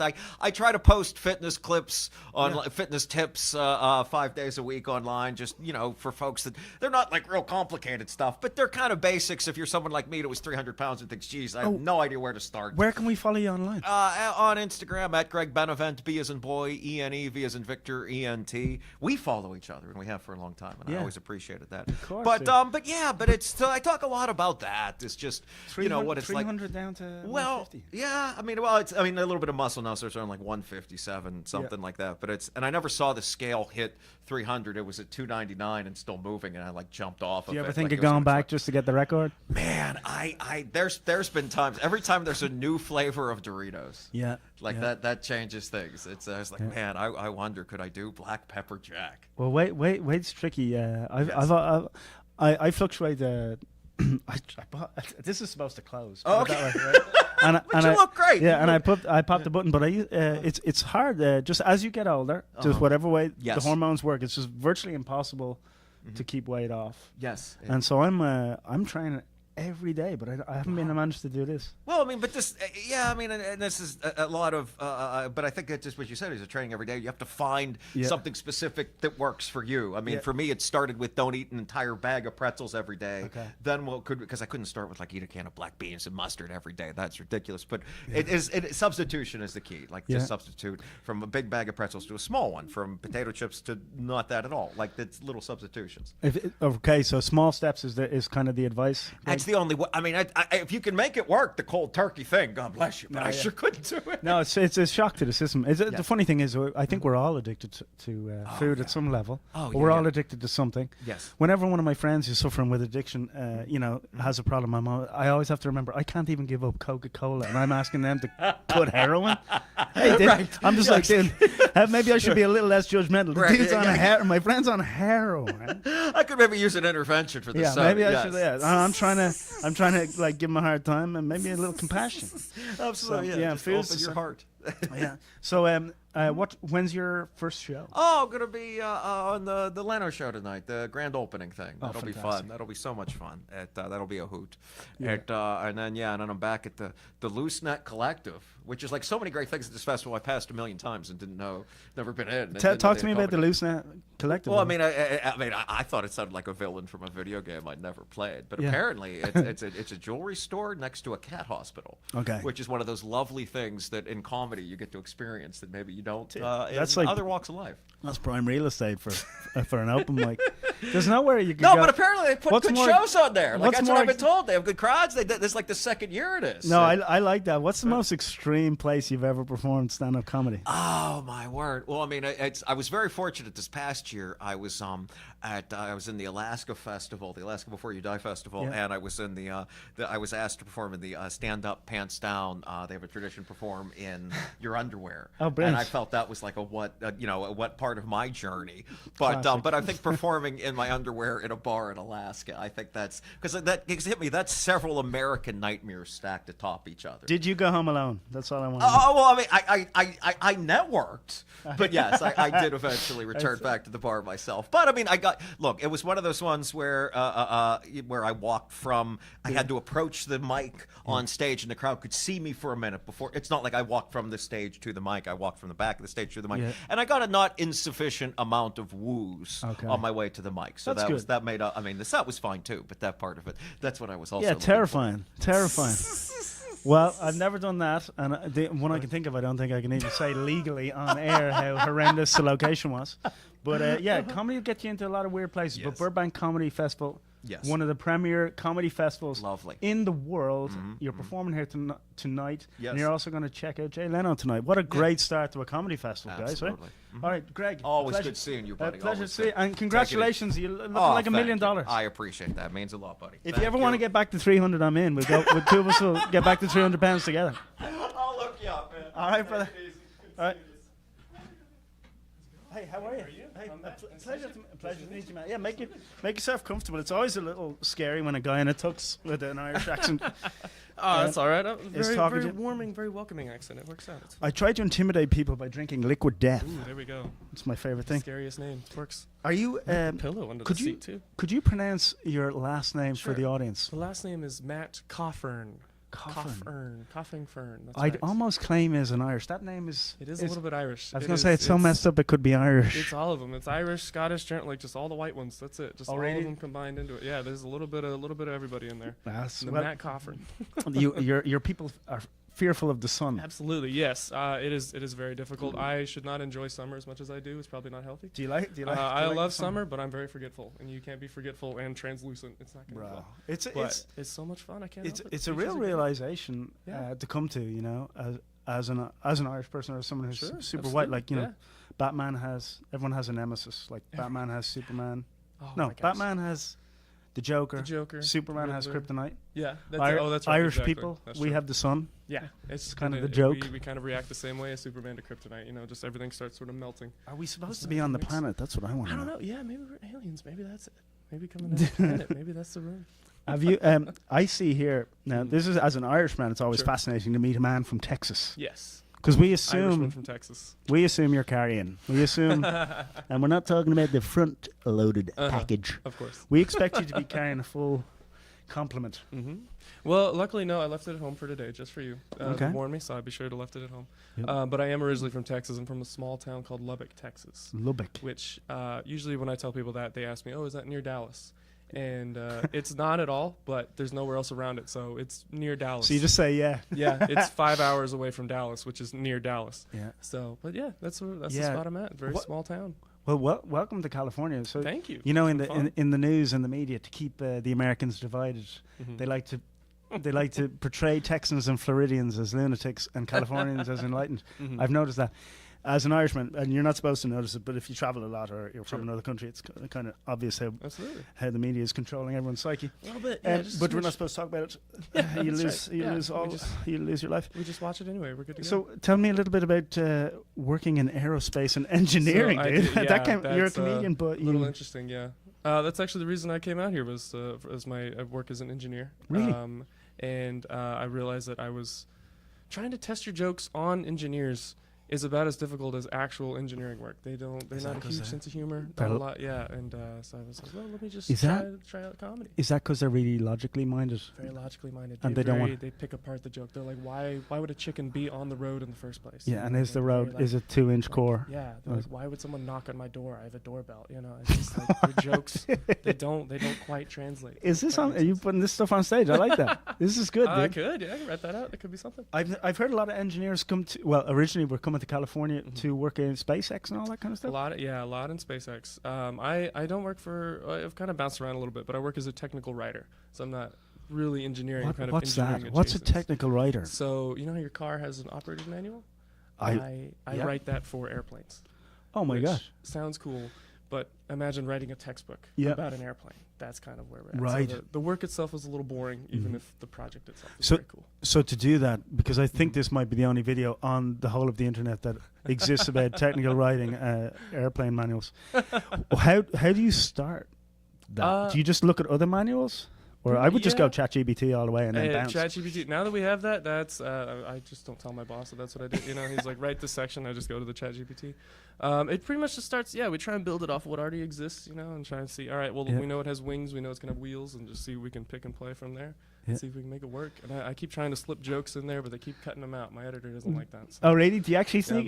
I try to. Yeah, because we have to include warnings, right? So every time there's something moving, I'm like, don't put your hand in there. She's like, we can't tell them that. That's fantastic. We have to rephrase the jokes. We have to rephrase it to make. Dude, you've been sneaking jokes into manuals? I've been trying to. I haven't gotten any yet, but eventually it's my goal. I'm trying to get one in the official release. That's that anarchist, that insider, inside baseball anarchist attitude comedians need. Yeah. Now, you look like someone who trains. You're training? Are you a fit man? Were you watching the Olympics? Kind of. Well, I was listening to Greg's diet plan. I need to try out some black beans and honey mustard. I've never heard of that mix before, but I might need to I don't think anyone's ever heard of that mix, to be honest. That sounds like the broke college kid diet. I don't know. Broke gets you ripped, dude. It does. Yeah, it's easy to not eat when you can't afford it. yeah. There's a certain level of broke I've noticed in my life, in my trajectory.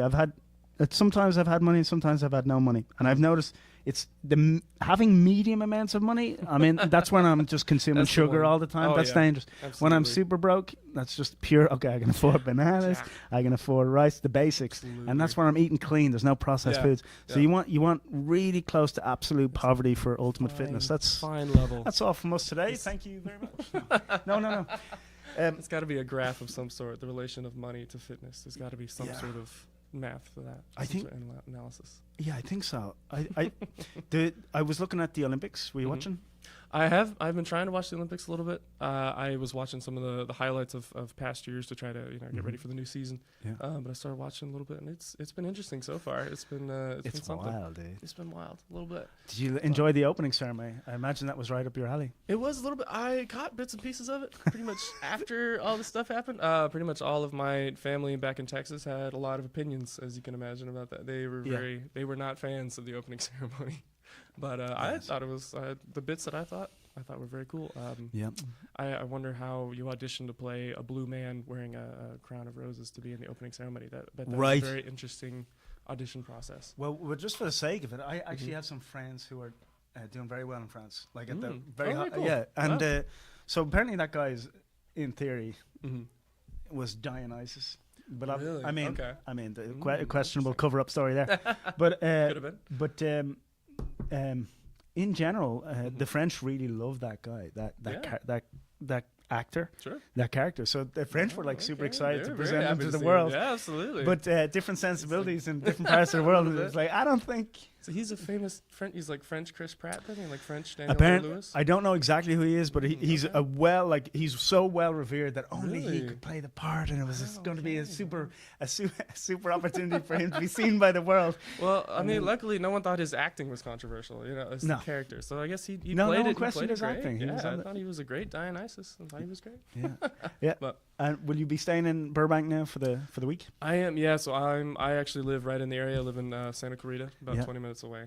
And I'm happy to be in the Burbank Festival. I'm excited to meet everybody and hang out and do all the events. I think it'll be a lot of fun. Absolutely. Great. Sure. Well, if I wanted to attend your shows, I would have to be there early, so like 9 o'clock on a Sunday.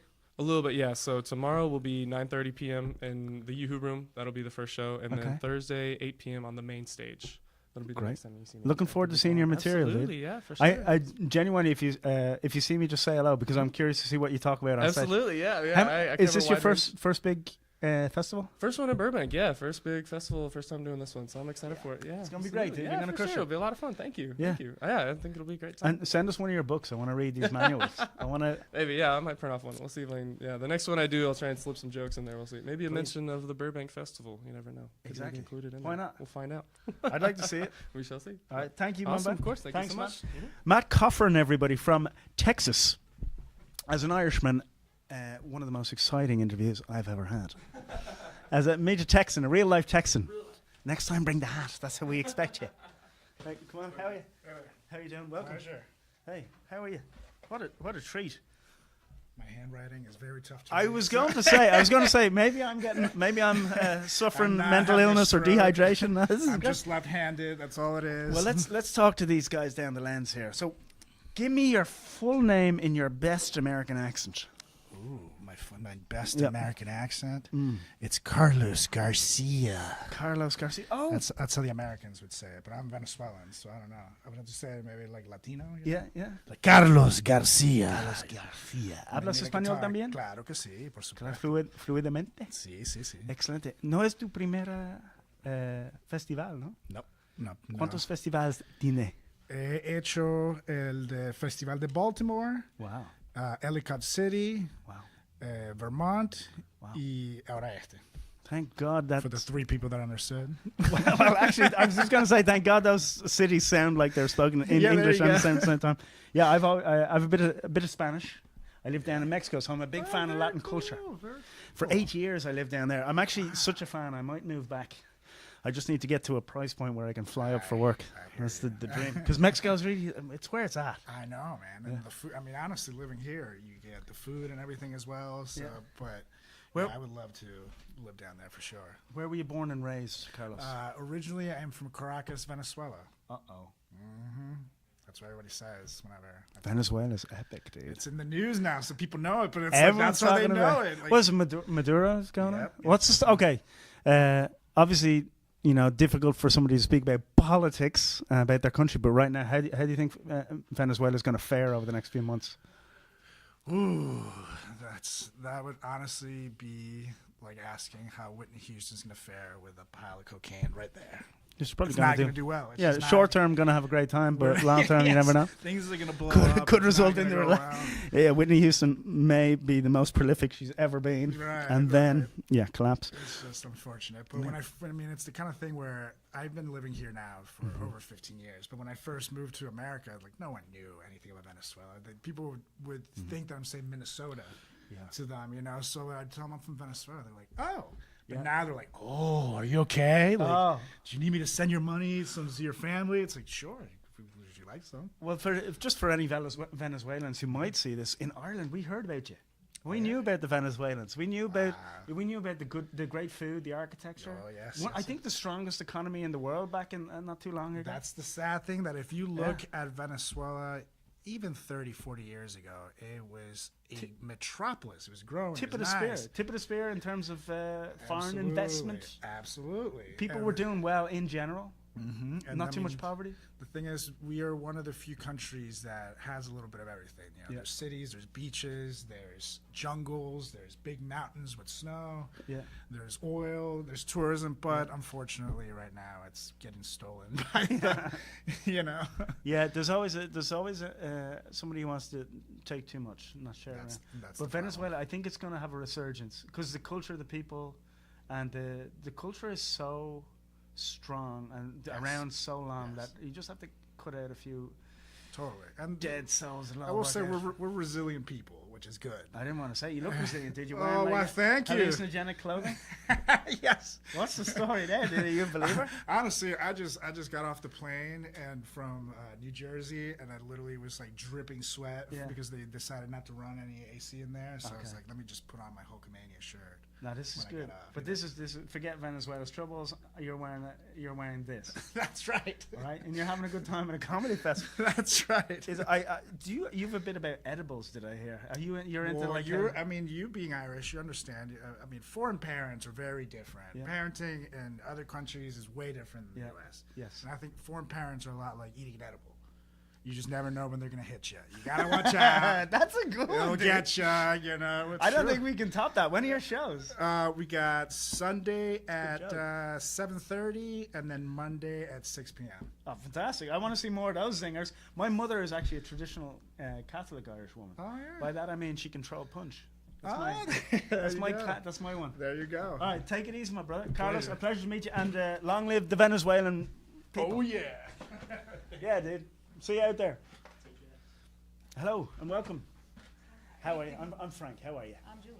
Julia, how are you? I see you brought your resume. Yes, I did. My gosh. How do you pronounce your last name, Julia? Rickard. It makes absolutely no sense at all. No, but it's a great name. That's an original, I would say. Netflix is always looking for originals, so you could be in with a chance at a deal. I would love that. Yeah. Is this? Have you been to the Burbank Festival before? I've not been in it before. No. No, but you kind of had to come and had a look. Yes. Yeah. Yes. And are you a regular here at Flappers? Yes, I am. I normally perform in the Yoo-Hoo room. So. I love the Yoo-Hoo room. Yeah. Here, look, just for ease, so we relax. Look. Yeah. That's it. All we do is we kind of sit here and we talk in circles for a few minutes. Okay. And my job is to lead you into a kind of sense of relaxation, whereby you share not only how you're feeling, but a little bit about your personality and what you're going to talk about on stage. So I'm curious, both as a human and as an interviewer, what do you think you'll talk about on stage? What's your go-to part of humanity that you like to chat about? People with missing body parts. Oh my gosh! Okay, well I saw that coming. I saw it coming. Oh yeah. Do you actually talk about people with missing? Are you missing any body parts? I'm missing. My eyebrows are not real. Oh, really? Yes. They look real. I know, because I have an art degree. Is it alopecia? Yes. It's awesome. Amazing. So you talk about missing body parts and... Yeah, so I'm from the I'm from Raymond, Minnesota, and that is in the country. So like, everyone's kind of like a farmer or has like an industrial job. So it was really common when I was growing up for people to take out their finger stubs, look at me, and tell me what went wrong. Oh, like a bragging rights? Yeah. You weren't involved in most of these incidents, right? Right?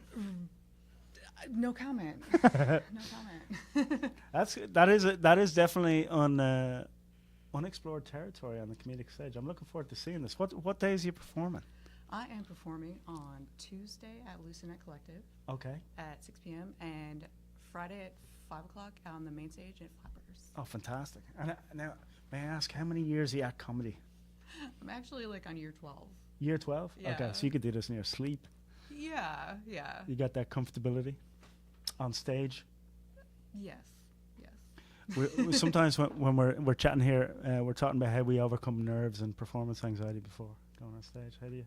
I usually do something physical and ridiculous, like I like to tell, like I do climbing. I'm a climber.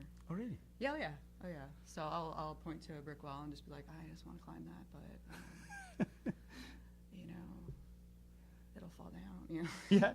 Like it's not a real wall, so. Yeah. Or like I'll say some gymnastics that I'm gonna do and then pretend to start it and then not do it. So. Now, were you born and raised doing gymnastics? No, not at all. Where I come from, we didn't even have anything. Like we had. You didn't have, you had so sports. little of everything. Some people were missing fingers and limbs. That's how far. Yes. I'm noticing a common thread among comedians. There's a lot of comedians are coming from places where there was a lot of suffering. We were talking about how suffering breeds empathy, empathy breeds the ability to perform comedy. What do you think about that? I mean, empathy is important. Like I usually try to just make fun of myself if I can do it, or make up a character that's not real, because like I think you're right. yeah. No, and if you were to sum up kind of your what you like to do on stage, or your observational comedian, or what you like to talk about. Oh man, I just like to complain about why I'm not more awesome than I am. So, like, I have a whole set about my volleyball career. You had a volleyball career? Yeah, I ended it for age 14. Oh, really? Yeah. So okay, so I believe that's called child labor. Child labor laws may want to. We had someone from HR in here earlier. Maybe they could Junior Olympics. retroactively get you a few million. Yeah, no. You were in the Junior Olympics. Yes, which is not anything like the Olympics, but it sounds cool. Okay, well, I imagine it's just sport minus age. It was very intense. Like it's the one thing we had that I was able to like travel. Yeah. So, because I'm from Raymond, we had 700 people in our town. Yeah. And if I joined the volleyball team, I could go to exotic places like Fargo.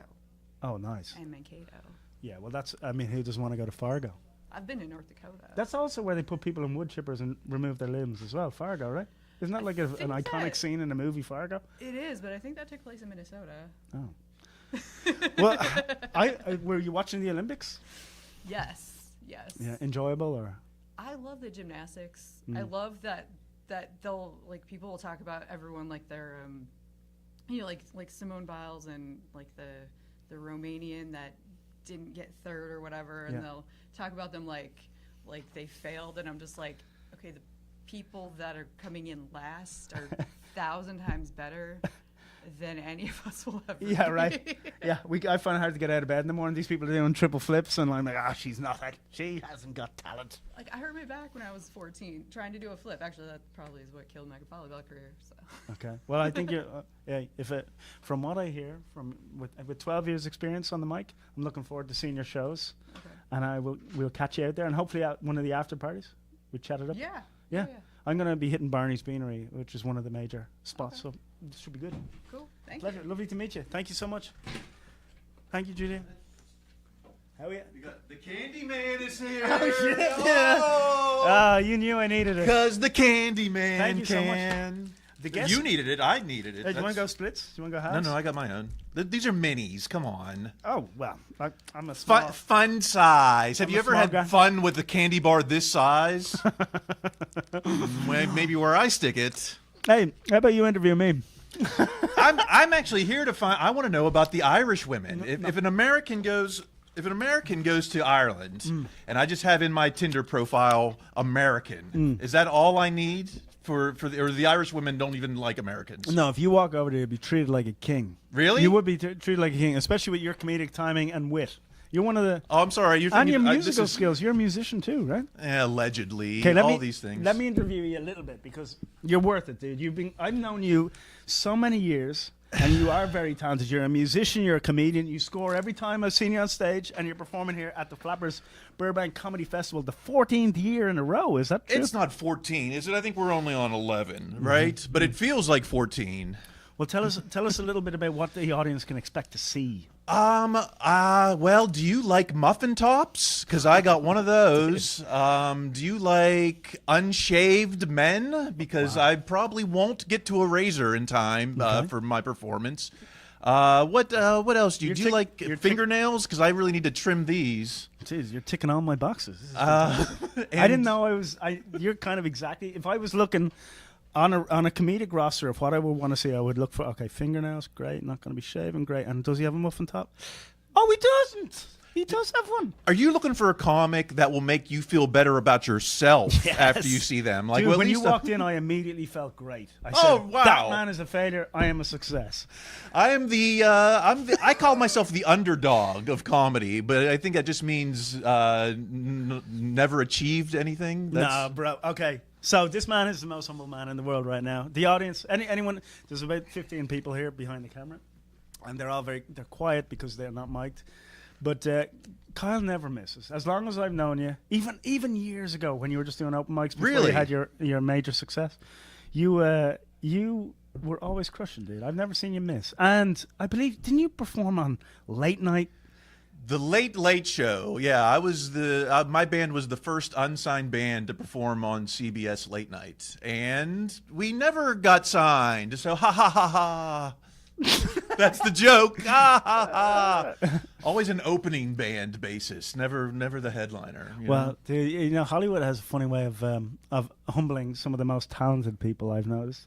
In many ways, it's better not to be the best because they torture the best.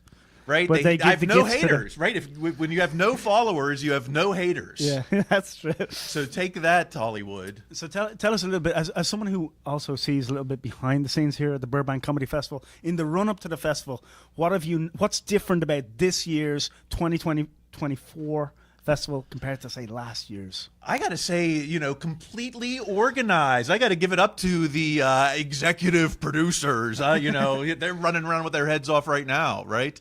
No, it became it became a machine. I don't know, I remember year one, and where I think we're still trying to find out where the year one shows are. But year 11 now, and it's like, we're ready to sell this to a corporate conglomerate, right? There's Barb right there. She's just got off the phone with EAG, and Live Nation. They're ready to sell it. Yeah, I will say it seems a lot more organized and calm this year. It's because it's calm. It's a big it's a big operation, right? It's over! It's over! It's gonna die! We're all gonna die! Okay, can we get him taken out, please? But get serious. Wait. No. He's hitting someone. Is Josh hitting someone? Good space work, guys. Barb? You don't want to tick off Josh, right? Here he comes. No, you can tick off Josh? Well, I'm curious. This is the level of Well, I'm just amazed by the level of professionalism. I remember I think I ticked off Josh in year one. I remember maybe it wasn't even a festival. It was a Chris Titus show, and I was just like, "Get me into this show," and he was like, "I can't. You have to pay," and I was like, "You get me into this." And so I think that was how I got off on the wrong foot. Hang on a second. The level of professionalism is about to rise tenfold. Uh-oh. Can we get the stage manager in here? We got some issues. Can we get some full-size candy bars? Issues. How am I on volume? Yeah, you're doing great. These are not directional. I thought they were omnidirectional. So this is kind of uncomfortable. No, here, take the mic. Where's the hook? Take the mic. Can we get... So we need to get Barb in here. You need lunch. I do need lunch. So we're gonna. Could you tell I was fading? Josh and I are taking over for you. Oh, brilliant! Thank you so much. So You are free, Hey, and thank I you so much. actually bought you some lunch. So Oh, you're very kind. Barb, it's been a pleasure, and I'll see you a little bit later. yeah, you take your time. Thank you, my dear. Half hour, 45 minutes. We're not timing it. But take your liquid death with you, by the way. Hey, So isn't this stuff fantastic? It is actually good, and do you know they have different flavors? We have a bunch of different flavors. They're very good. Liquid Death donated cases and cases to us for the festival, and we put them in all the comedians' bags. 300 bags. Do you know where I think they really crushed it was on the brand name? I just think it helped. So I have a funny story about that. Can I just say really quickly that I'm feeling the warmth of Frank Cronin's bum on, oh my on the God, chair? this pillow is super warm. Can I just say? too. Hey, thanks, Josh. That's really nice to hear. I like how you said bum. Well, you know. Frank is a bum, isn't he? He looks like one. What is with his hair? All He's right, like all he right. looks like a conductor. Come back here. Let's All see. right. Where are your sticks? I'll do a little bit. I'll just do a one walkthrough so you can see One what she's conductor talking bit. Don't you work for the LA Philharmonic? I would. Yeah, your man. Yeah. I'd like to do that. It's like, We're really glad that we could be present for the inaugural run of your shirt. Right? I'll see you in a bit, guys. You're an absolute pleasure. Okay, Yes. you better come back refreshed and ready to go another couple hours. Yeah. All right. Take a nap. Take a nap, Frank. Yes. You can go well, in my I mean, office. Until 3. Yeah, and take a there's nap. another couple hours. Well, All hello, right. Joshua Snyder. Oh, you're doing the voice. Don't do the voice. I'm doing the We're voice. just What's talk. the We're just voice? talking. You know, it's the broadcast thing. Oh, Let's no. not. I don't want it's that. the Barbara Holiday energetic voice. Yeah, but we don't. I don't like that. I like Barbara Holiday when she's angry, when she's upset, when things are going wrong. That's the one I like to see. You want me to yell at you? Is that what you want? Maybe I do. You think that's funny? This got weird. Watch me really mad. I'm really, really mad now. Yeah, all right, we're working on it. You stop it. I feel like all not we good? do in the office All right. every day, It's by the joke. way, no, all we do is talk about how our bodies are falling apart. That's the past few months. So wait, Every- for those of you just tuning in, this is Joshua Snyder. Did you already introduce yourself? Oh God, no. The no. co-executive producer of the Burbank Comedy Festival. Notice I said co. Yes. I'm Yes, Barbara we all Holiday, the noticed. executive producer There we of go. the Comedy Festival, which just means he does all the work and I take all the credit. Yeah! There we go. Yes. There it is. It's a Good. great job. I love it. Finally, All some sorry. acknowledgement. I'm doing the voice again. I'm stopped now. Yes, I'm there gonna we go. This is my sexy, serious voice. Yeah, there's no voice. We just need to talk. Let me We explain. just need I to am a talk. holiday. That's a holiday with 2 L's. And hi, Renee, if you're watching, my cousin. Are you saying this is a genetic thing? Yes. That like 5,000 years ago, if you found even beyond that, The a million holidays are years ago in the cave, before language, the holiday was going. And here at the cave, we'll be discussing the issues surrounding cave paintings. Renee, am I right? And Renee is a boy, or a man, I should say. Renee Holiday actually helped me build this comedy company, starting with my website before Flappers even existed. Thank you, Renee. Just some acknowledgement if you're watching. His blood Please like me. is in this building. No, His he's sweat had and a lot of tears. influence over our web presence and stuff. So I just wanted to acknowledge it. And I think he's watching right now. So, but the holidays are loud, aren't we? We're very dramatic. And Actually, we're that's from true. New York. That's true because I also work on the website and I look at the code, and occasionally I can tell it's the code that he worked on because I can read it. Suddenly it's like da da da da da, signed Renee Holiday. Oh, thank you. Perfect. And it's See? probably the one piece of code keeping the site from falling apart right now. So thank you. We're Renee loud Holiday. and proud. So we have been working for 12 months. Really, we work year round actually preparing this festival. Yes. Don't we? Yeah, People I'd say don't- so. People don't realize how much actually goes into it. But did Kyle come in here yet and do an interview? He was just in here. Oh, Kyle Kreis. I mean, Kyle Kreis really all year long. Yes. He went through that already, watches all these videos. Oh no, we didn't. He didn't discuss any of that. He but we didn't can- talk about what he did? Oh What he no, does? none of us are doing anything right now. That's the issue. I'm really mad now. Thank you. You better get this right. No, I have to acknowledge Joshua Snyder right here. He is literally my right-hand man or woman or they or whatever. I'm not sure. What is your preferred gender pronoun? It doesn't matter Nerdy anymore. virgin, I don't know. I think. Android probably makes sense. Does Well, anyone care? It's a- yes. People are, you know what? I think we just got like 100 new followers. I'm not kidding. They think you're hilarious. Josh is a hilarious comedian. And let me tell you how I found him. He was homeless walking around the streets of Burbank. And I was like, hey, get off my patio. You're you know.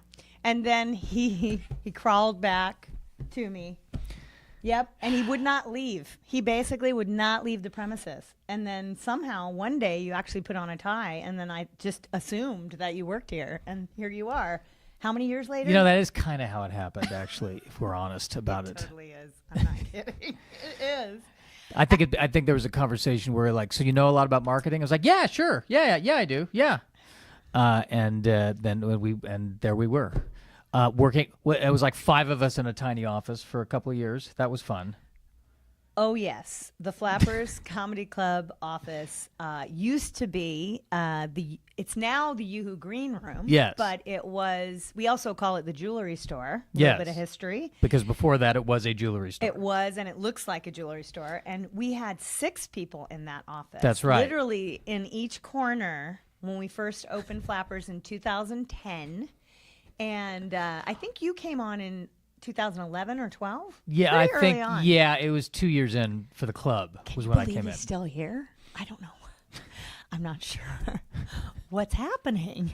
Why won't you go away? I just. He's done so much. You know what they say. Once you go Burbank, you never go out of leave Burbank. That's that's why it's not as memorable a phrase, because there's not the rhyme at the end of it. But once you go bank, you never go Burr. Yeah, that I think that's perfect. Back I to think Burbank. There's no need to tweak that. This is brought to you by Liquid Death. No yelling. He told me. Okay, listen. Johnny Carson. Burbank is very famous in the internet. Did I clip the audio with that? Yeah. Adrian? They probably bleeped it out, right? We lost 100 followers? Sorry, Adrian. Yo, Adrian. Liquid Death. It's brought to you by Liquid Death. Okay. Where is our Liquid Death? Nobody brought us. We bring the host of Liquid Death, and we get nothing. Look what we get. Here, you get some sugar packets. Okay, for your that's great. No drink you have. Wait. There's some really important history here I wanted to share. About Burbank. Tell us about the Burbank history. Lovely downtown Burbank, the home of Johnny Carson. Do you want me to provide music for this? An underscore. When Johnny Carson passed, there was a few years in there. And then in 2010, Flappers Comedy Club began. And that's when it all started. And here we are today, taking over the desk. This desk, Johnny Carson once saw for sale online. This very desk. So it's famous. Just to recap the history of Burbank, basically what you're saying is there was Johnny Carson, and then he died. And now we're here. Yeah. And I think. And now Jay Leno's here. That's right. Jay Leno comes to Flappers twice, sometimes 3 times a week. He won't leave us alone. Well, his garage is in Burbank, right? Right. So he's here all the time. Yes. Yeah. All right. But that trailed off. I'm sorry. I guess he did take over. For that. Remember when I said Johnny Carson died and then something happened and then we happened? Yeah, you may want to mention the 25 years of Jay Leno. I think Jay Leno kind of was in there. Actually, he's an amazing man, and we are very honored to have him performing here. In fact, tomorrow night on Saturday. Tonight. Tomorrow night. Tonight. There's a Jay Leno will perform tonight. There's so much going on right now. The opening ceremonies. Yes. It's not the Olympics. It's the Comedy Olympics, though, because there are 300 comedians. We're here. not tired. Neither one of us is tired. That's not what's happening right here. It's not like we've been up all night checking the live stream. I wanted to give kudos. I said a minute ago, yo, Adrian. So we have an amazing volunteer who's helping us with this live stream. His name is Adrian. You don't see him right now, but if we go, yo, Adrian, that's what we're applauding, all of his hard work. We have to break him. He's sitting at the computer right now going, yeah, it's good. Yeah. We have to break him. Or sometimes he's like, no, it's not. No, it's not good. No. Yeah, it's hard to read the hand signals sometimes, huh? You know what I feel like? Can I tell you one of my favorite moments of you? One of my favorite Barbara Holiday moments. Yes, and then I'll tell one of my favorite Joshua Snyder. My favorites is whenever we're recording or something's happening and you're trying to communicate to me by mouthing. And in the 11 years I've known you, I never understand what you say. But it's very when she tries to mouth. For example. You notice how dramatic you are, and you told me to be quiet, but that is how dramatic I am. Very dramatic. I am a bit, but I'm not. When mouthing, though, but it's like it's. Define mouthing. Like when you're trying to mouth the words instead of say it because you can't.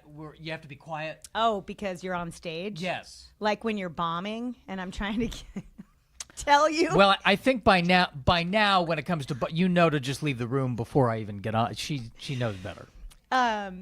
Okay, my favorite Joshua Snyder moment.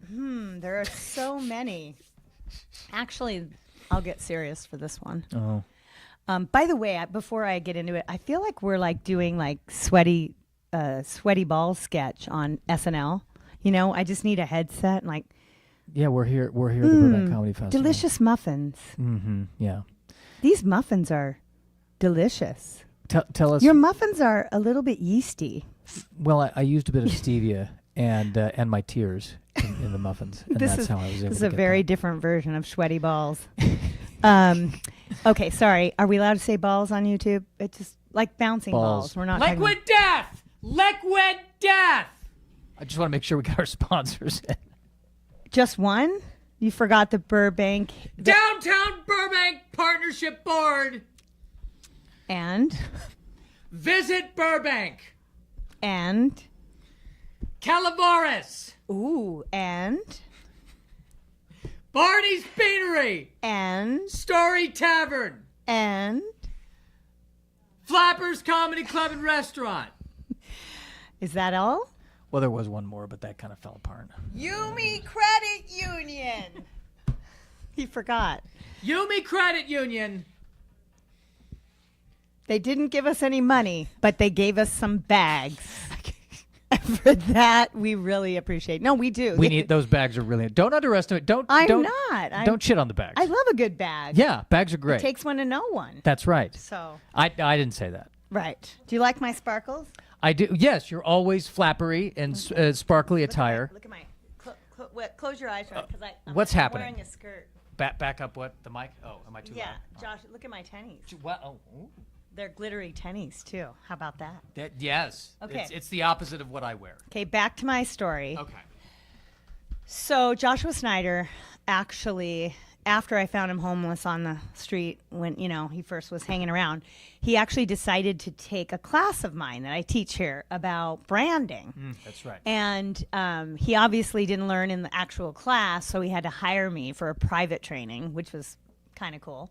And we sat down, and the process of that, if you want to come and check out our classes, we're doing them all week.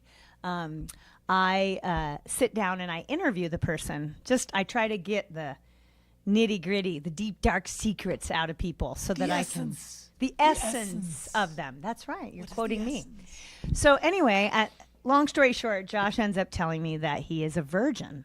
And I think he was 30 at the time. Yeah. 30. 30, not to quote the movie 30-Year-Old Virgin, but he really was a 30-year-old virgin.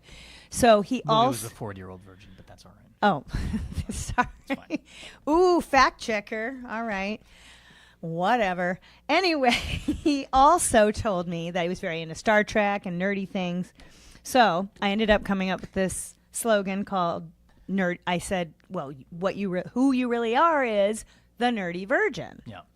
And it really stuck, and it made sense. It suits you well. But you remember what you said to me after I gave you that perfect tagline? But what if I lose my virginity? I said... What happens then? Yeah, I have to change my slogan. Would I have to change my slogan to Stuntman 5000? And I was like, I'm sorry to tell you, Josh, but... for the rest of your life, you're always going to be a virgin until you're 30. Nothing's ever going to change that. So the tagline works, and it has actually really helped you develop your comedy. And so has working as the booker at Flappers Comedy Club and Restaurant, which you actually grew into that job. But for those of you who don't realize, this man is an incredible comedian, Joshua Snyder. Follow at Nerdy Virgin. We should have a little chalkboard so we can write maybe Yo, Adrian, can you type in the comments Josh's handle? Oh, that's nice. Thank you. That would be awesome. Yeah. And I'm sure we're having lots of people comment how hilarious you are because he is really funny. Sometimes people think when you work at a comedy club that you're not funny or, because you have a full-time job, you don't get to concentrate on as much on the funny. But Yes, how do you feel? There's an image that comedy club bookers act like this, and they say, "Yes, we know a lot about comedy. Comedy is very important." It reminds us of if we look at the if we look at the history of comedy, there was Johnny Carson, and then he died, and that is the history of comedy, if you will. That isn't what but okay. Yes, and I was going to ask you, how do you feel working as a booker here at Flappers and working on the Burbank Comedy Festival as, an actual employee? How is that? Has that helped or hindered your comedy? Well, I mean, in terms of material, it's only helped. I think that the more I do this, the more I learn the importance of you have to create your own opportunities, especially in this world that we live in, as it becomes more online and more social media driven and all that jazz. And so I think the idea of creating something out of nothing is very exciting to me. And that's I remember a time when there was no Burbank Comedy Festival, and then I remember 8 years later I was talking to a comedian who was very disappointed that they didn't get in, and they were crying about not getting into the festival, and I'm sitting there going, I remember when this wasn't even a thing. And a year later, by the way, they did get in. And you're the one who didn't pick them. Good. That's good. And that'll lead to a death threat right there. I'll be dead by the end of the festival. Thank you. It's supposed to be anonymous. Anonymous. It's supposed to be anonymous. My God. Adrian. Liquid death. We need a liquid filter. death. Okay, so it's actually water. It looks like beer, but it's water. Liquid death. Notice Josh has like 2 extreme energies, and I think he is tired, but we've only been here since 8:30. It's not that long today. I mean, we did just leave last night at maybe 10:30. Can I tell you what's favorite is that every time I yell, like there's a 20-second delay, but then I hear it on the TV 20 seconds later. Oh, yeah. We have a TV out in our lobby, and all the comedians who are waiting to get in on the live stream are watching this. But it is funny. There's a bit of a lag. Yeah, bit of a lag. Okay. That's what she said. Stop yelling. Okay, we've told funny stories. Yeah. So what are the challenges with this festival each year? Oh, I will start by talking about COVID, actually. I hate to do that, but I think COVID was really a game changer for us because we were pretty into the technology at this club before, COVID happened. Like we were already Zooming, and we have very extensive equipment here at the club. But when COVID happened, we were actually closed for 18 months, which that sucked. Yes. I'll just put it that way. Yeah. It was really hard. This was after Carson died, by the way, just for the... Oh, yeah. After Carson, and then Leno, and then this part. Yeah. Right. So we really struggled, though, with... for about a week only, to be honest. Yeah. Because I did sit everybody down, my core staff, and I said, hey, we can do one of 2 things, right? We can either lay down and cry and go to sleep in our beds for months, or we can just take everything we're doing live and put it online. And we ended up doing both. That is true. We did cry a lot, yes. in our beds. Yes. Turns out you can do both. But we still maintained the comedy festival that year, and we called it the Burbank COVID Festival. Yes. And we did it all on Zoom. Because puns are so popular. Everyone loves puns. Yeah. And I think, and as a result, all the ticketing went online, the shows went online, and it got way more digital, and a lot of that is carried over to what we do now. Like we have celebrity judges, and all the ballots are online. Right. And we're very excited about not having to print things. Well, Josh has literally become a programmer, and thanks Renee for all that basic, Renee Holiday for helping with that, all that basic. But now AI has taken over, and Josh pretty much, remember I told you he was a virgin? You know who cracked his virginity? AI. That's where it happened. That's true. ChatGPT and I are, I'm glad to formally announce this, but ChatGPT and I are a thing now. I want to say that our relationship status is it's complicated, but she wears the pants, and it is a she. Let's be honest. Definitely. and has literally, I have asked ChatGPT medical-related questions for the past 3 months, to the point where at times it actually just says, "I can't." You're out of time. And does ChatGPT actually write your prescriptions for you as well? Not yet, but we're close. Oh, we're close. Good. It does. Liquid Death. You me credit union. We're not doing any product placement, as you can No. see. I mean, we don't actually have anything on the desk itself. Right, that's right. So let's be clear on that. But we Yes. will in a few minutes. We do have some pens, though. We'll make Frank do it. So in case we need to do any journaling, we have some pens. So let's tell everyone who's watching. Hey, did we lose or gain any followers on Josh and I's segment here? Just curious, Adrian. What are the stats, Adrian? What are the stats? Oh, he said it went up and down and up and down and up and down and up and down. Are we up to 8? We up to 9? What is it? 10? Up to 11. Oh, wow. 11. And how many of those are just Adrian on other devices? 10 of them. All right, good. Fantastic. So what we are just at the first day of the comedy festival, and there's a lot happening. So we're just here to okay, Frank says he's eaten lunch and gotten a new cup of coffee. But before we leave, let's talk about what are our highlights. So Josh single-handedly creates and changes the schedule daily. What are some of the things people should watch out for this week, or people should attend this week? Definitely the after parties, I would say, if you're watching. I always promote the after parties because that's the chance. It's the time that you and I actually, you get to bring ChatGPT to the party. The other thing I love about Barb, is she will ask a question and then immediately answer the question. She's like, Josh, tell us about some of the things that are happening at the festival. I'm going to talk about the after parties now. All right, go ahead. No. Listen, it's from a place of love. I get and it. Let me just be serious for a moment. We're like Smothers Brothers. Let me be serious. I would not be where I am today without Barbara Holiday, who believed in me when no one else did. So, and I'm very eternally grateful for you for that. Thank you for that. Very nice. Oh, look at that. Wow. Someone has brought us. Someone was watching the stream and drove all the way down here to bring us the Liquid Death so we can actually. Is it good? I'll tell you. I want to let you know we are not drinking alcohol. Correct. People, this is the Well, speak for greatest. yourself. Well, not in this can anyway.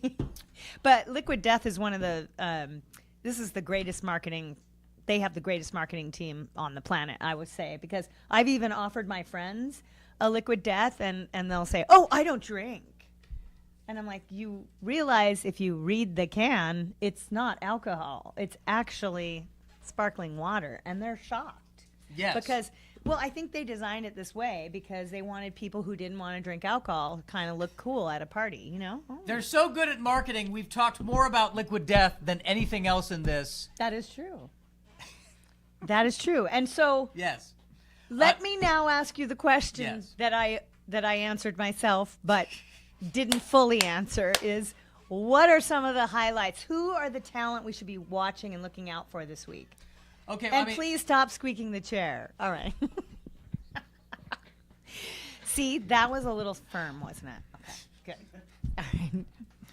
Please stop squeaking the chair. All right. What are the highlights, Josh? All right. What okay, show we've got tonight, which is I think standby only. We've got Jay Leno, who's opening the festival, and we have Joey Bragg, who is doing the Late Show. Joey Bragg, I believe, started doing stand-up comedy here at Flappers when he was. 12? A sperm. 12. Yeah, maybe a sperm. Yeah. Are we allowed to say sperm? Oh, God. Yep. Did they just say sperm? Linda, they said sperm on the channel. We're going to contact the other 10 people watching this. And we're going to do a letter writing campaign and literally handwritten letters, not emails, handwritten letters. How dare they use the word sperm? On a YouTube live stream. Sorry, guys. You can see Josh live at the after parties this week during the Burbank Comedy Festival. All right, come on, tell them a couple more. All right. Tell them about some of the comedians who've actually come from all over the country. Like, there's some We have a great ladies. You're doing it again. Well, you didn't answer. You're just yelling. We have to get Frank back on here. He's begging me. He's like pulling my shoulder here. I really hope this wasn't spiked. That was the first thought that came to my mind. Oh, I put it was vodka. like, did she put or like poison or something? I totally put. Because I was just watching the movie Cleopatra. Did you ever see that with Elizabeth Taylor? Oh. There's the taste testing scene. Ooh, you're old enough to know that movie, huh? Well, I'm watching it on Max. Okay, what do you think I would drink water without vodka in it? Do you? I'm not answering that question myself. I was waiting. Okay, no.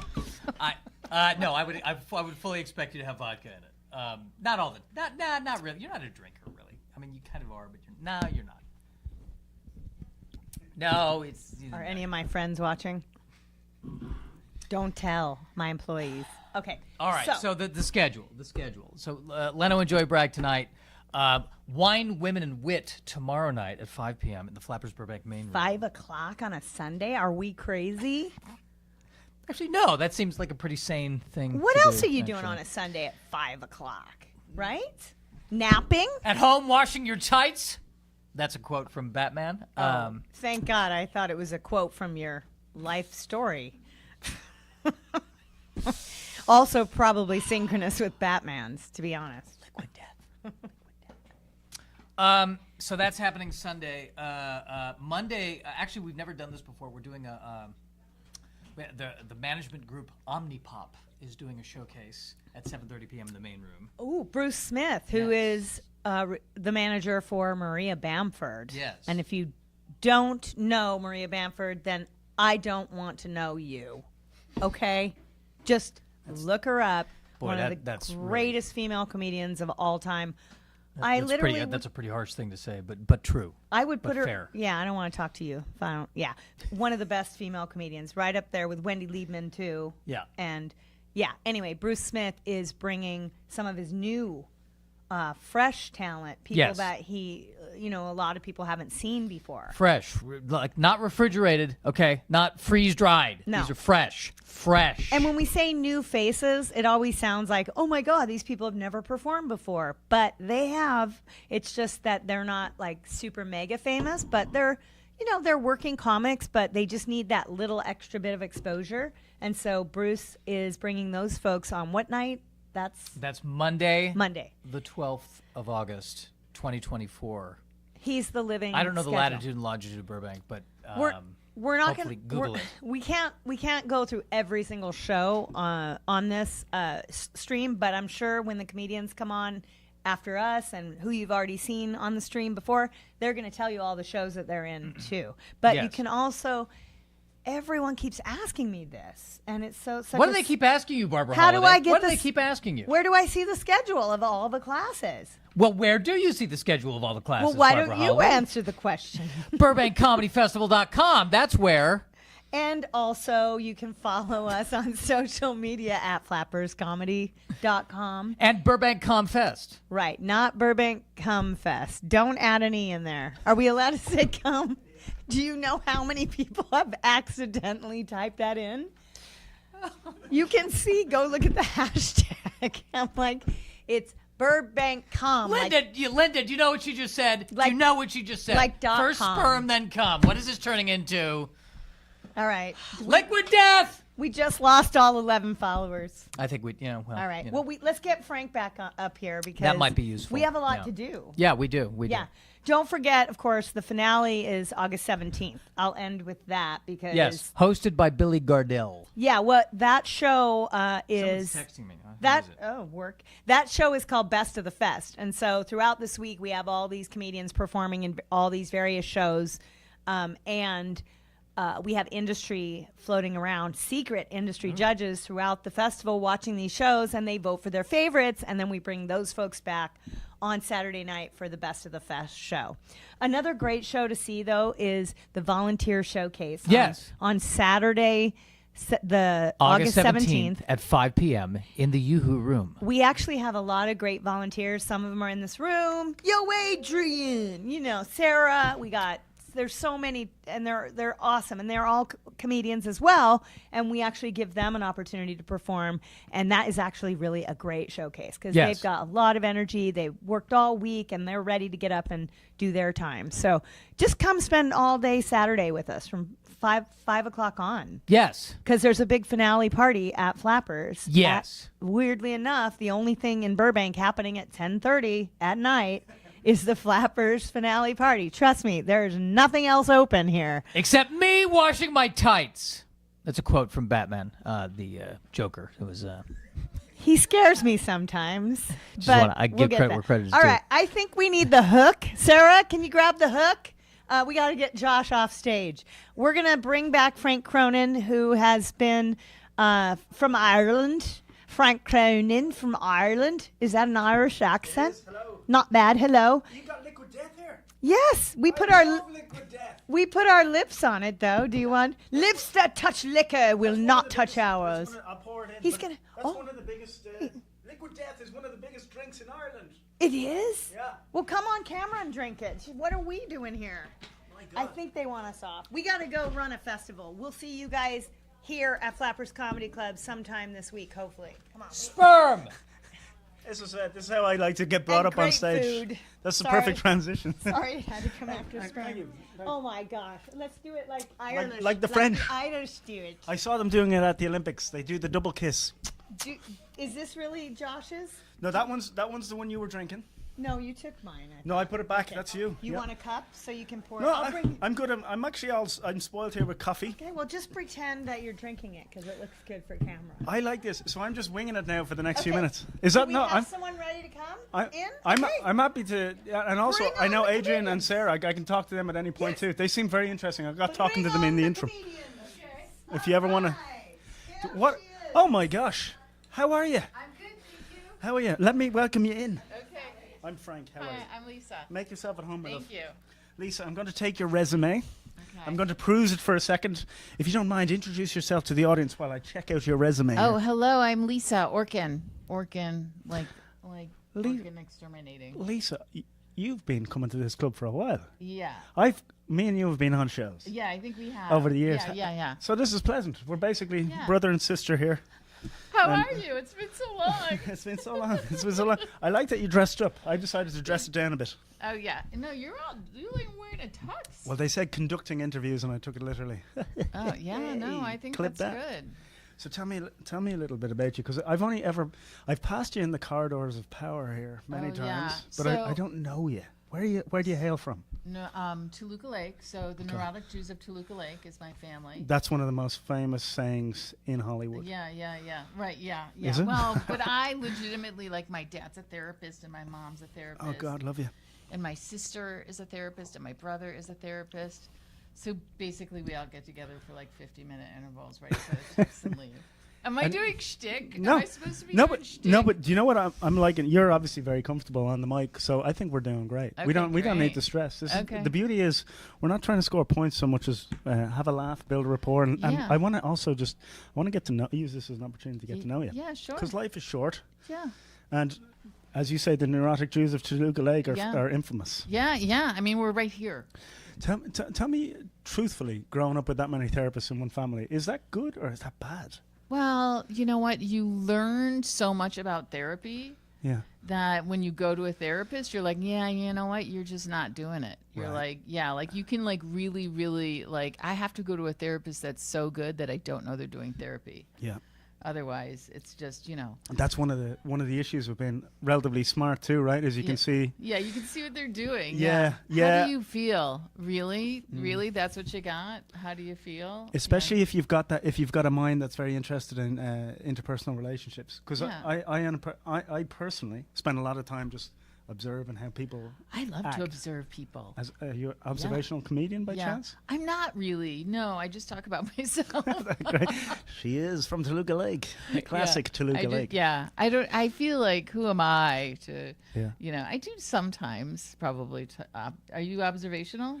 I'm definitely paying attention, but do you find this in comedy? I find that my mental ability my writing is not up to the level of my mental capacity. So I'm always, I'm never as good as I could be. It's really annoying. It's very stressful. That's like being, I thought the other day, if I spent half as much time as the Olympic athletes spend on what they do, that I would be like Jerry Seinfeld by now. Oh.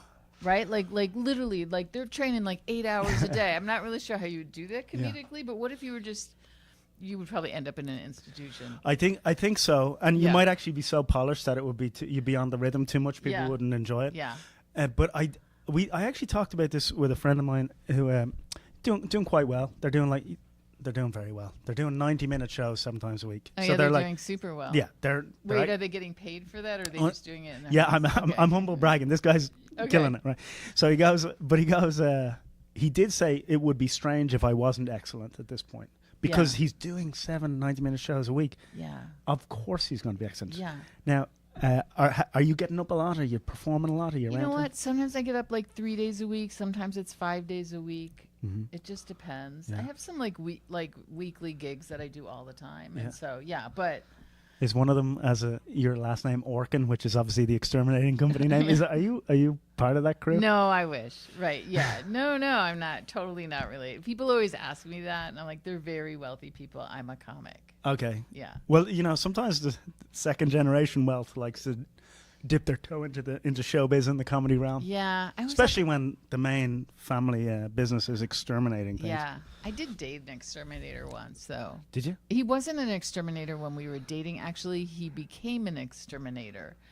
And I thought, is he trying to impress my dad? Because this is like, I was like, and he's a Burbank exterminator. Oh, wow. And he lives here in Burbank, and he was my high school boyfriend. Yeah, so exterminator's always been a complex thing for me to grasp intellectually, because Terminator kills things and exterminator should be the opposite of that. But how do you live with anyway? Yeah. Orkin's not your family business. We want to make that clear. Right. But there is like an island of Orkney. Yes. Yeah. Off the coast of England? Yeah. Right? Yeah. Oh. And so my mom says that's where we hail from. That's not true. No, it sounds like a lie to me, especially because it's a completely different word. Yeah. Right. Yeah. She, but my cat is a Manx, and she comes from the Isle of Man. Yes, the Isle of Man, famous for its cats with its stubby tails. They cut the cats off. It's like a circumcision for cats. Every cat that's born, they cut the tail off to avoid infection or something. They make like a nubbin. A nubbin. It's called a nubbin. Yeah. I have one of those cats. It has a nubbin. You do? Yeah. Yeah. What's the thinking behind it? I don't know. She was born like that. Okay. Like, I think it's genetic on her. Okay, at this point, they're just coming out with no tails? Yeah, she has no idea she doesn't have a tail. We might want to look at the water system there. Yeah. Now, when are your shows, my dear? I have tomorrow, Sunday, in the main room at 5. Yeah. With a bunch of really great women. Brilliant. And then Wednesday. Do you know the name of the show? Is it Pretty Funny Women? It is Pretty Funny Women. Isn't that a great brand? Is that the name? I think that's the name. Pretty Funny Women. Someone check us. I remember year 3 of hearing that, and I finally realized, pretty funny. I see what they're doing there. Yeah. Took me years to get it, though. Wine, Women, and Wit. No, it's not Pretty Funny Women. Okay, it's Wine, Women, and Wit. Okay, tomorrow at 5. Yeah, and then Wednesday I'm in the Yoo-Hoo room. Yeah. And I don't know what time. No, well, that's great. Like, But where can people find you on socials? Because no doubt. Lisa Orin Graham. Would you spell that out for us? Because it's Instagram. So it's Instagram, Lisa Orin, like my name, and then Gram. You know what? When I'm going to follow you. I'm following first started, that's what I thought. Yeah. I should put. I was like, oh, this is so witty. Now I'm stuck with it. I honestly think it's a legitimate call to make. You made it early on in the industry. Yeah. Now you're how many years in? I don't know, probably 30. But yeah. Oh, really? You're doing comedy 30 years? Well, I've been an actor. For 30 years. Yeah. So yeah, I've been doing stand-up on and off for like 20 years. If you had to say, I have this debate in Hollywood. We're in Hollywood, guys. Basically, we're in Burbank, but we're very close to Hollywood. So one of the big discussions among comedians and actors is which is harder, stand-up comedy or acting? Stand-up comedy. Right? No hesitation, stand-up. Yeah. So much harder. Yeah. Acting, you're playing someone else. Yeah. Comedy, you're just being demented in public. Yeah. You have to bare your soul, or they don't believe you, and so you have to like really be yourself, or they're like, I'm not buying her. So Well, I will say, Lisa, and I mean this is a pleasure. You've got a great presence. Thank you. And even though you're from Toluca Lake, I'll forgive it, and I think you're a fantastic person. I look forward to seeing you tomorrow at 5 o'clock, and then the next day. Yeah, yeah. And where are you from? You're from San Diego? Yeah, that's a San Diego accent. Okay. I'm That's Irish. what I thought. San Diego. I'm Irish, but if you, I've got the teeth of an Irishman. All right. Kind of confused All with right. it. Thank you. A pleasure, Lisa. Thank you very much. You're welcome. And mind your step on the way out. Okay. I'll be careful. Fantastic, Lisa. And what a lovely lady, I've got to say. For those tuning in, every now and then just somebody breezes into your life at these interviews and you feel energized for the next interview. Me? That's a wonderful... well, okay, yes. She's the boss, guys. We got to agree with the boss. Oh, hello. We've got a new contestant. My God, make yourself at home, sir. Or, sorry, do you identify as a sir? How are you? Yes, sir. Oh, hello. I'm Frank. I'm conducting the interviews. Tom Scopolitas. Nice to meet you. Tom Scopolitas? Scopolitas, yes. Okay, so first of all, Tom, easy to pronounce. Easy on the brain. And Exactly. then as an Irishman, I immediately get lost and... Scopolitas? Scopolitas. I've never heard it. Yeah. It's Greek. I'm half Greek. Yeah. Half Italian. Well, 25 Italian, 25% Polish, but mostly Greek. That's a nice mix. And just, to an outsider of Greek culture, if anyone ever tells me they're Greek, I am mad. When I tell people I'm Irish, like, I'm not just telling them I'm Irish in words. I'm also like, there's a whole load of history behind that, It's like a ferocious fighting spirit of the Irish. So when you say you're Greek, do you kind of think of all the great heritage and stuff? The great heritage, but I don't speak Greek. That's part of the problem. My dad speaks Greek. My mom didn't. It's just a thick accent, isn't it? Yeah, right. Didn't really let, my mom on that side, we didn't learn Greek. So I'm like, all right, well, so I identify as Greek, but my family doesn't really accept sometimes because I don't speak Greek. Everyone speaks Greek but me. Oh, really? Yeah. Okay, well, that's it. And do you have kids? No. I was going to say, do you think you would raise them with Greek? Then I'd have to learn it right there with them. I know, right? There's a one opportunity we have left. Yeah. Now, you're originally from Brooklyn, New York. Yep, I'm from Brooklyn. Is Brooklyn the Bronx? Is Bronx like the pet name for Brooklyn? No. Brooklyn is different borough than the Bronx. Bronx, Yankee Stadium, Brooklyn, further down. Okay, this is why I'm brought here, because I have questions to ask. So the Bronx and this is a big deal. Yeah. The Bronx and Brooklyn are different places altogether. Different boroughs, but still part of New York City. New York, yeah. I was in New York last year. Oh, really? And then I was across the inlet in New Jersey. We were filming a cool movie. Tax credits for movies are really good in New Jersey. But New York is a frenetic, exciting place to live, dude. Yeah, no, it's fun. I'm originally from Long Island, so now living in Brooklyn, and it's fun. There's always something going on. Oh, brilliant. Yeah, the great Kevin James, comedian, is from Long Island. King of Long Island, dude. Exactly. Great dude. Ray Romano. Yep. So there's and New York, obviously one of the main global hubs of stand-up comedy.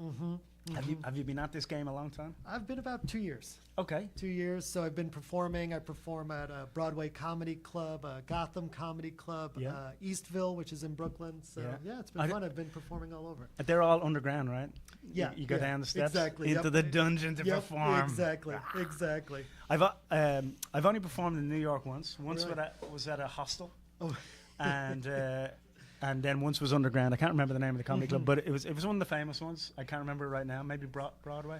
Yeah, I mean Comedy Cellars also in. That haven't gotten there yet. So yeah, fantastic. That's the goal. We'll see. As an outsider, just the comedy scene in America is fascinating. Obviously, we like to claim it over in Ireland and also in the UK. This kind of, but the American comedy scene it's a real profession here. People are going for it. Yeah. No, it's awesome. So, as a half Greek, have you any insights that the world should know? No, unfortunately, if I was full Greek, I might have better insights, but otherwise, not really.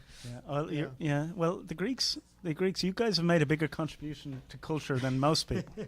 Democracy, the Olympics. Besides yeah. This is your time to shine. This is our time. Yeah. You're on brand. Every 4 years. That's the Greeks get a people get to see what we started. Yeah, it's like the ultimate callback. Right, but we don't have we didn't have breakdancing back when it started. Okay. I imagine. I don't know though. No, but that's interesting. I have to say, I think the Olympics breakdancing is the only time the sport in the Olympics is worse than the people who do it on the street for a laugh. That's probably right. Yeah. I have some friends who are better breakdancers than I think the guy who won the gold. Probably. It's wild, right? What's going on, man? Probably. Well, okay, so Tom, could you let us know when your shows are? Yeah. I know when they are if you need help, but I want to support you. Yeah, no, I'm on Tuesday at 6 o'clock. Yeah. And Thursday at 5 o'clock. Okay, perfect. The 13th and the 15th. Great. And what are you hoping? What are you hoping to get most out of this comedy festival? You know, make people laugh. Really, just enjoy my time here. It's been great so far, and make a few friends. Make a few friends. Yeah, exactly. Do you think you'll go to some of the after parties? I'm hoping to. Yeah. Yeah. Just really be fully immersed in the whole week. Yeah. Are you staying around town? Yes. Yeah. Have you got a fixed abode, or are you sleeping under a truck? No, I got whatever the Hilton that they have is. Oh, they put you in the Hilton? Yep. Nicely done. I put myself in the Hilton. Oh, don't tell anybody that. No, he's no, but they're paying for his accommodation. Just kidding. No, that's fantastic. Yeah, it's great. Well, no, that's actually normal. First 2 years, you have to pay for your accommodation. And Absolutely. Honestly, to be at the Burbank Festival is truly one of the premier comedy festivals in America, but especially on the West Coast. If not, amazing. You know, it's a real treat to be here, and to be here in your first 2 years is really something. It's an achievement to be proud of, Tom. And that'll make up for the fact you don't speak Greek. Yeah, exactly. Hope so. Yeah, Hope so. yeah, you're a pleasure, Tom. Thank you so and much. I sincerely hope to cross paths with you. Thank you. Godspeed to you. Thank you. And I'm Tom Scope Comedy at Instagram. So Yo, Tom Scope Comedy. SCOPE. Yep, exactly. Instagram. Perfect. Thank you so much. See you out there. Thank you. What a treat. It's not every day. I've had Romans, but I've never had a Greek person in my.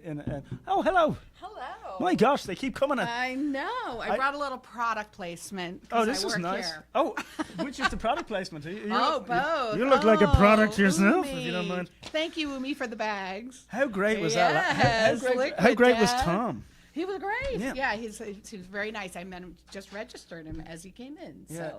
you've been brilliant, Sally. Sally, I met Sally outside in the foyer, which is the French for outside this room, and she was very pleasant. Very pleasant. Thank you. And tell us a little bit This about. is my favorite thing. Oh, really? Yeah, I love this festival. I worked here last year, and I just loved everything about it. I just kind of like dove in and ran. It was so much fun. And you know this part of town, you know this part of the world. You grew up here, right? Or Burbank? I didn't know. Actually, I moved back east, but I live here now. Oh, but I've been in Los Angeles since 1989, so.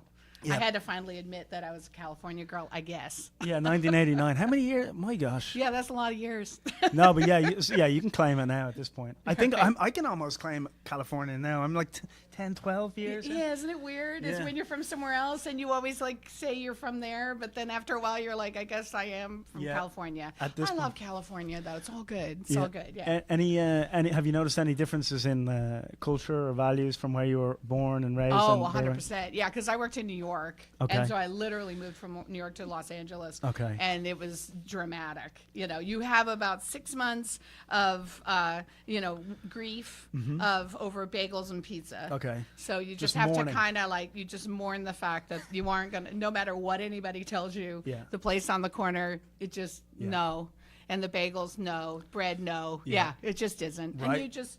Then you get to acceptance. You go through all the stages, and then you get to acceptance, and it's good. And what made you say? Sunshine, sunshine. Yeah. It really does play a part. I feel like if they took away the sun, a lot of people might emigrate to the moon instead of living here. That's really true. Because California is is a destitute hellhole for the soul. From where you're from, right? The weather is like dramatic. Yes. Right? Yes. Yeah. I didn't know that I was living in. Ireland's pretty tough on the psyche, but it makes you appreciate good weather. So when you come here, it's fantastic. Oh, I feel like I'm on steroids all day, every day now. Oh, with the sun, yeah. the vitamin D. And how long have you been working at Flappers? So I've been here a little over a year. Yeah, about a year and a half. I started in the classes, and so I still help with the classes and the university. At Flappers University, FU, where learning is a joke. Tell us about that. So you started out just coming to the club, or you started out teaching? Yeah, I came and I had done comedy back a million years ago when I was in New York, and I did some improv when I came to Los Angeles, and then I took a break and had 4 sons. And so that was comedy all in and of itself. Yeah. And then got a lot of material out of it. But now, so I wanted to get back into it. I kept telling my kids, you should do comedy, you should do comedy. And then finally they just kind of had an intervention and said, I think you have to go back and do comedy. So I went, okay. Oh, brilliant. So I came here and I saw that there was an opening to work. And so I started helping out with classes. And I just love it. I really do. Fantastic. It's really fun. Yeah, I've always enjoyed the stuff at either the workshops or the classes here. Just there's a lot of knowledge, as I say in some of these interviews, condensed into actual information that you can apply. So it's Yeah. not just, hey, we're filling up a curriculum. No, here are things that you can do that will move you forward.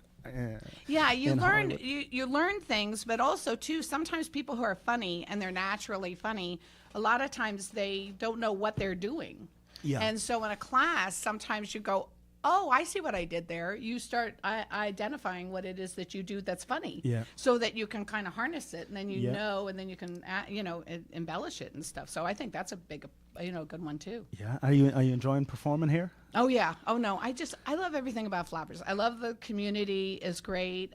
We have like a ladies' mic every Thursday, Yeah. and that's at 6:30. Everyone come ladies' Yeah. mic, and it's really fun. We've all gotten to know each other, and I just like the way it's run. Everything's runs on time, and I like the staff. Everybody's great. You know, that might be something that maybe I overlooked in saying, is that Burbank, as well as being kind of like on the periphery of Hollywood, it's more of a community feel out here. Yes. And then Flappers is a real community vibe in the Yes. club, which you can't really get in the metropolis because it's too condensed, there's too many humans. But out here, you get a real sense of community, which is good for the soul, keeps you upbeat. Comedy's hard, so you got to be around. You got to be around community if Right, you want to yeah. last long enough to keep going. And then and so with four sons, have they seen you do comedy yet? Oh, yeah, they've seen clips, but my one son's coming to my show tomorrow night. Yeah, so they're all adults. They're 20 to 29. So I told them to watch. So maybe they're watching right now. But they're great, and they give me a lot of material. They actually write me jokes too, which is great. Oh, epic. Yeah, I'll throw something at them, and then they'll throw a joke back, and I'll go, "Can I have that? Because you're not going to perform, right?" And they go, "Yeah." So I told them on the Netflix special, I'll give them writing credit. Yeah, So you I got a just whole promised a writer's room unpaid in Hollywood. That's on here. The Yeah, union. and they're funny too. The so it works. The WGA would like a word. That's the Writers Guild of America. Exactly, They want a yeah. word. But that's My great. own. But especially family as well, who know your cadence, they know your rhythm, they know your vibe, Mhm. and then they know you. Yeah, they my- can kind of keep you in track. They can my- talk to you more directly. Yeah, my one son said to me, he goes, "You need to go on a rant, Mom. That's when you're the funniest. So somehow get up there on stage and get into a rant." Yeah. And I'm like, "Oh, okay, all right, thanks for that. That's important, feedback." So yeah, it's been a lot of fun. I've really enjoyed it. I Yeah, can't being wait here. I can't wait to see your performance. What's your social media handle? Can we follow you? Sally Holiday. I try to keep everything very simple. When you're actually working behind the scenes, having your name as your email and having your name as your comedy name makes life really easy on people like me. Yeah. So And- everything's Sally Holiday. So it's SALLYHALLADA. Okay, well Yep. you've got a few new followers here today. I'm Great. looking forward to seeing you Great. this week. Everybody have a lot of fun at the festival, and if you need me, I will be at the desk all week. Super So personable. if you need me. Easy Yep. to talk to. And drink your liquid death. Thank you, Umi. All right. I'm out of Take it here. easy. Nice to meet you. All right. Thank you so much. Nice to meet you Pleasure, too. It was pleasure, fun. pleasure. Thank you so much. Oh, do I get to interview the wonderful Sarah? Oh my gosh, this is a real treat. Back to back genius. I mean that actually. You guys seem very sweet. Genius.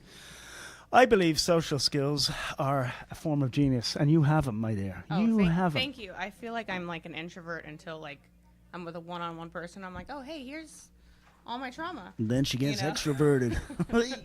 So Sarah, I was talking to you outside. Yes. Yeah, You've had a very interesting life these Yes, last few years. I definitely have. I don't know how much you want to share about that, but I will say, Sarah, you're very friendly, you're very personable, and you've been a great asset to the festival. Oh, thank you. Everyone's everyone's saying that. appreciate that.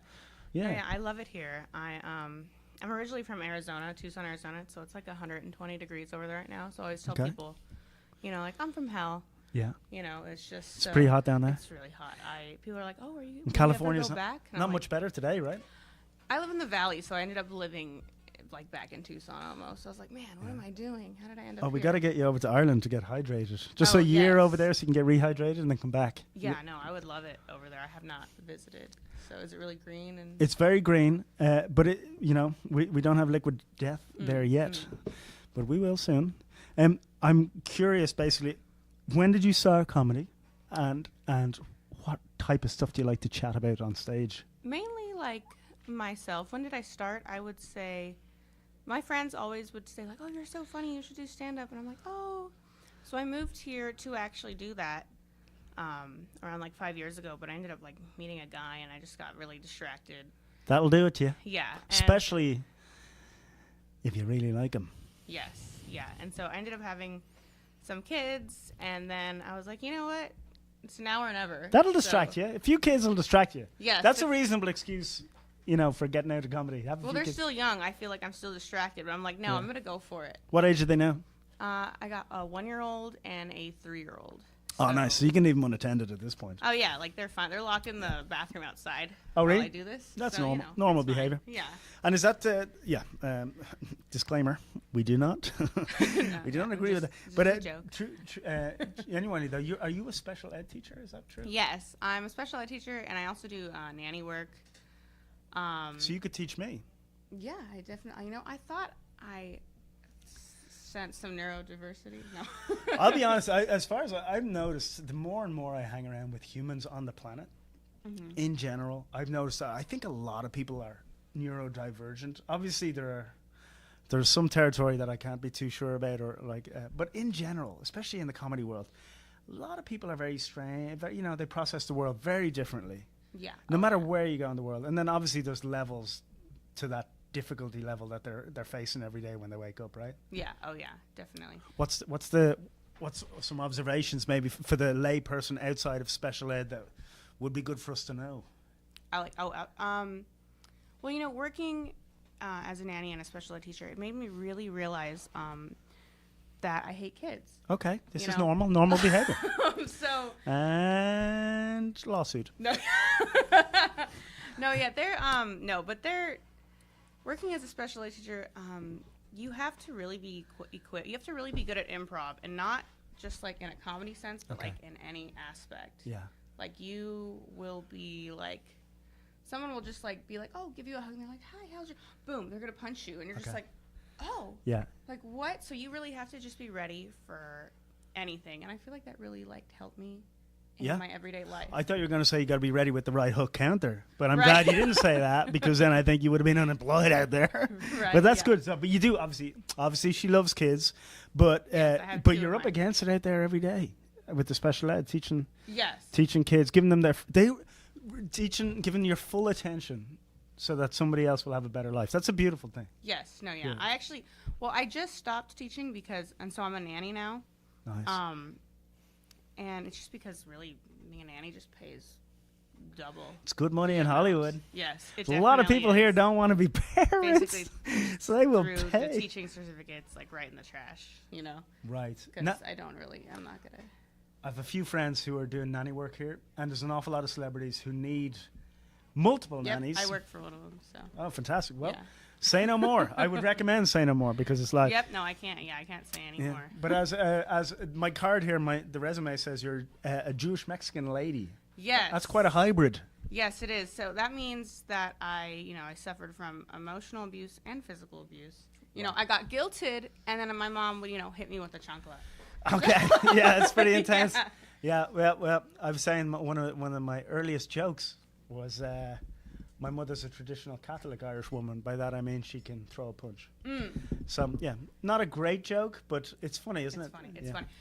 I my mom never hit me. Well, that's really lucky. Yeah. My mom, so she's actually from the Mexican Catholic family, and they decided to raise me Jewish. She converted, and one day she had my nana and tata babysit me, and then she comes back to pick me up, and they're like, oh, she's like, why is Sarah in this beautiful white little gown? And they're like, oh yeah, when you were out, we baptized her, took her to the Catholic church. She was like, what?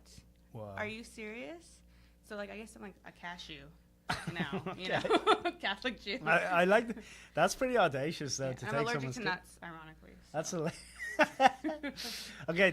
Tell me this now. With your comedic timing, and obviously great presentation. Do you act by any chance? I act up.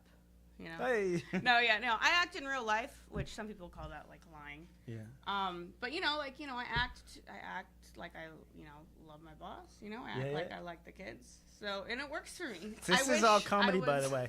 I wish someone was filming me while doing it. I would love if my life was a reality TV show. Oh yeah, you're an Oscar winner every day. But I'll take her Oscar, and I'll look in the mirror and I'll thank myself, and I'll make the kids be like, yeah. Okay. She's an Oscar winner. Yes. I don't want to ask any more questions because No, I you feel you'll be shouldn't. out of You work by shouldn't. tomorrow morning. No, yeah, I'll be fired for sure. No, well, I do know you from what I know of you chatting to you outside. Outside the act, you're a lovely lady, very kind, Thank and you. very caring. And those kids, I would imagine, are lucky to have you. Yes, yes, they are. All right, Well, to be thank you continued. so To be much. continued, my love. Bye. Stay strong. Stay brave. She's gone. She's gone, guys. But for the hello. Sorry, you snuck up on me. I'm a mental midget compared to this day. I tell you, this day is an intimidating day of They have new you gone humans. for a couple hours, huh? Well, it's actually, it's been a pleasure. I keep meeting great people, and Adrian, I have noticed you sitting behind the tech, taking care of all of us today. So tell us a little bit about your role here at Flappers Comedy Club in Burbank, California.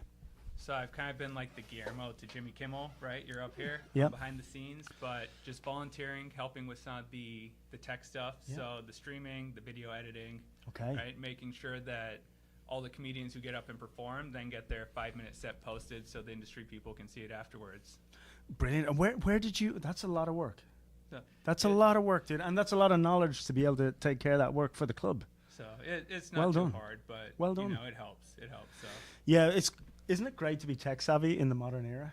I only know because my wife's tech savvy. Oh, so really? people ask me questions. I'm like, sure, I can figure it out. So So call my wife. Did you help set up all the streaming, or was this kind of pre-set up? No, Josh actually set this up this morning. I Ah. came in early because we were going to set up on the phones. Yeah. And then he had this set up instead.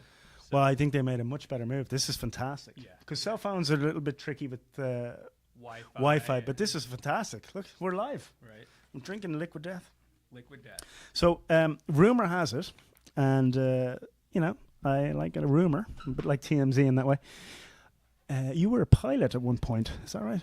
I was actually flew 3 different roles as a pilot. So started off as a flight instructor. Okay. Which was probably the most fun I had flying. Yeah. But you don't get paid anything as a flight instructor, and people are trying to kill you every day. But the teaching was fun. But then did some cargo flying, which took me around. So I got to fly around the Virgin Islands, St. Thomas. What kind of planes were you flying? So actually, an Irish plane called the Shorts. Okay. Which looks like a box and that shouldn't fly. Classic but Irish, it's yeah. very good cargo flying. What did you learn on Cessnas? Start off on Yeah, Cessnas? started off on Cessnas. And then did you get up to was it Beechcraft for cargo or? No, so the cargo I flew on the Shorts. Yeah. That was later when I was flying commercially. Oh, wow. But in school I flew Cessnas, and then they had it was the Beechcraft, the Duchess, yeah. Okay. Beechcraft Duchess. And was then the did plane you I move flew. on to jets? No, I never. I left cargo and then actually went to drones. Epic. So flew UAVs for a few years, but then that kind of made me hate myself a little bit. So I said, you know what? UAVs in the military? Government contracting. Oh, fascinating. Same type of flying, just get paid a lot more. Okay. Right, yeah. But, there's never been a government who hasn't maximized the ROI of a soldier. But private contracting is much more well paid. That's fantastic. Yeah. Well, I hope you did okay, and you're okay after that, because that stuff can be interesting. It's a little soul sucking. Yeah. Where was that out of Vegas? No, I actually flew out the desert up here, Victorville. Okay. So that's where we would train. Yeah.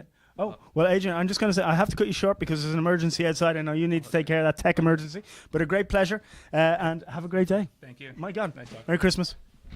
Oh, okay, so I'm just going to wax philosophically. Outside, apparently, TMZ has arrived. TMZ are outside taking pictures and video of all the... Oh, my gosh. It's not, is it? It's Haley. My God, let me get Haley in here. Well, hey, come on in. How are you? Hey, what a pleasure. Oh, are we gonna do a special? Oh, okay. What's the we're special? We're tight like that. Well, Haley's the first lady I met coming in. Coming into the building this morning. It's always a pleasure to meet somebody. First thing in the morning, you're a bit tired, you're not caffeinated, and then you walk in and Haley's there smiling, and life just gets better. So, thank you. I always smile at everybody. Do you? Should give them that good energy. Do you push good energy all the time? I do. Very supportive, positive energy. Can I open your drink for you? Yes, please. How chivalrous. That's a rarity. Well, I'm Irish. Oh.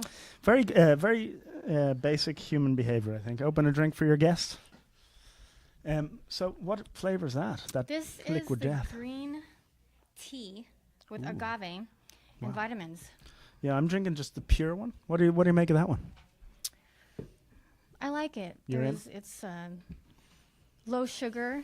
Mm-hmm.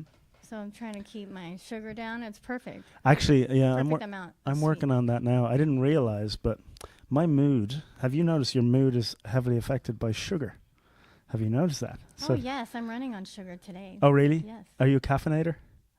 No. No? I've I don't just wanna- been snacking on all the candy around here. Oh, that's good. Well, you seem very balanced and very normal.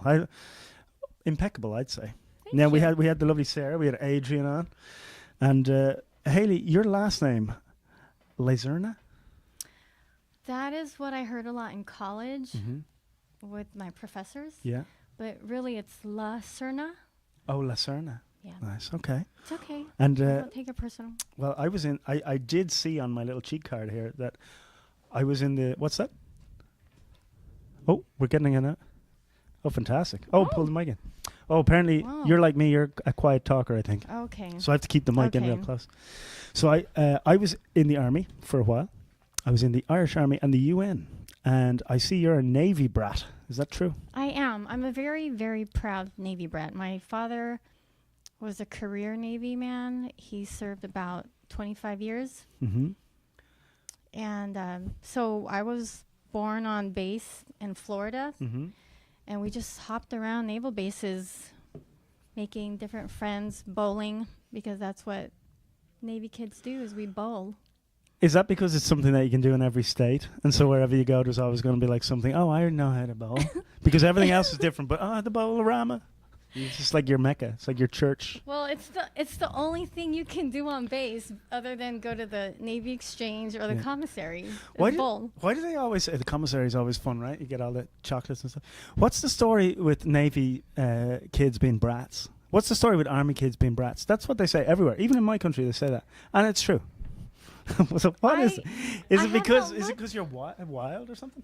Are you What do you think? I have never looked into that. I would just always tell everyone I'm a Navy brat, but I don't really know why I would say that. I think, honestly, from my limited experience on the planet, which is actually highly unlimited, is that kids who are the kids of military people, they have really eclectic lives. So they have to be they have to socialize really quickly, and they're also pretty adventurous. They're also aware their mum and dad are heroes, especially in their mind's eye. So they have this desire to go on a hero's journey. So they're like way out there in terms of their interest in life. Like they're just compared to the average person who's kind of living a average civilian life. I think a lot of kids are called brats because they're really adventurous, outgoing, sociable. That makes us bratty? Well, by comparison to the Okay. average human, they try and pathologize it. But I think I think Army people are just a little more outgoing. You know me. Is that right? Yeah, that was all me. Adventurous. You didn't mention adaptable, but that was Adaptable? forced upon me, right? Can you Because- improvise, adapt, and overcome at a moment's notice? Like if I put a wall between the two of us, could we continue this interview unabated somehow with your ingenuity? Absolutely. I Should we believe- pretend? Shall we pretend we have a wall? Let's do it back to back, but keep the mics Oh. close. See Is if we that our can. good angle, though? Well, this is definitely my best angle. Okay. You I think Okay. should be front All right. straight to camera because Oh. because you've been blessed. You've been blessed by the gods, as they say. Wow. Thank you. Appreciate that. And I can tell you've been blessed because on my card here it says you have a relationship history that we should get into. What's going on? Oh, boy. Well, Talk to me. Don't be shy. really? You can pretend to be shy, but really push the vibe. It's really messy. Okay. But let's keep it. Let's keep it PG. Let's start there. Let's keep it short and sweet. Okay. But my relationship history, Mm-hmm. I've had a good mix. I'm going to say I dodged Yeah. many bullets. Okay. I have dodged con artist, Okay. meaning I didn't marry, right? Nobody. Not yet.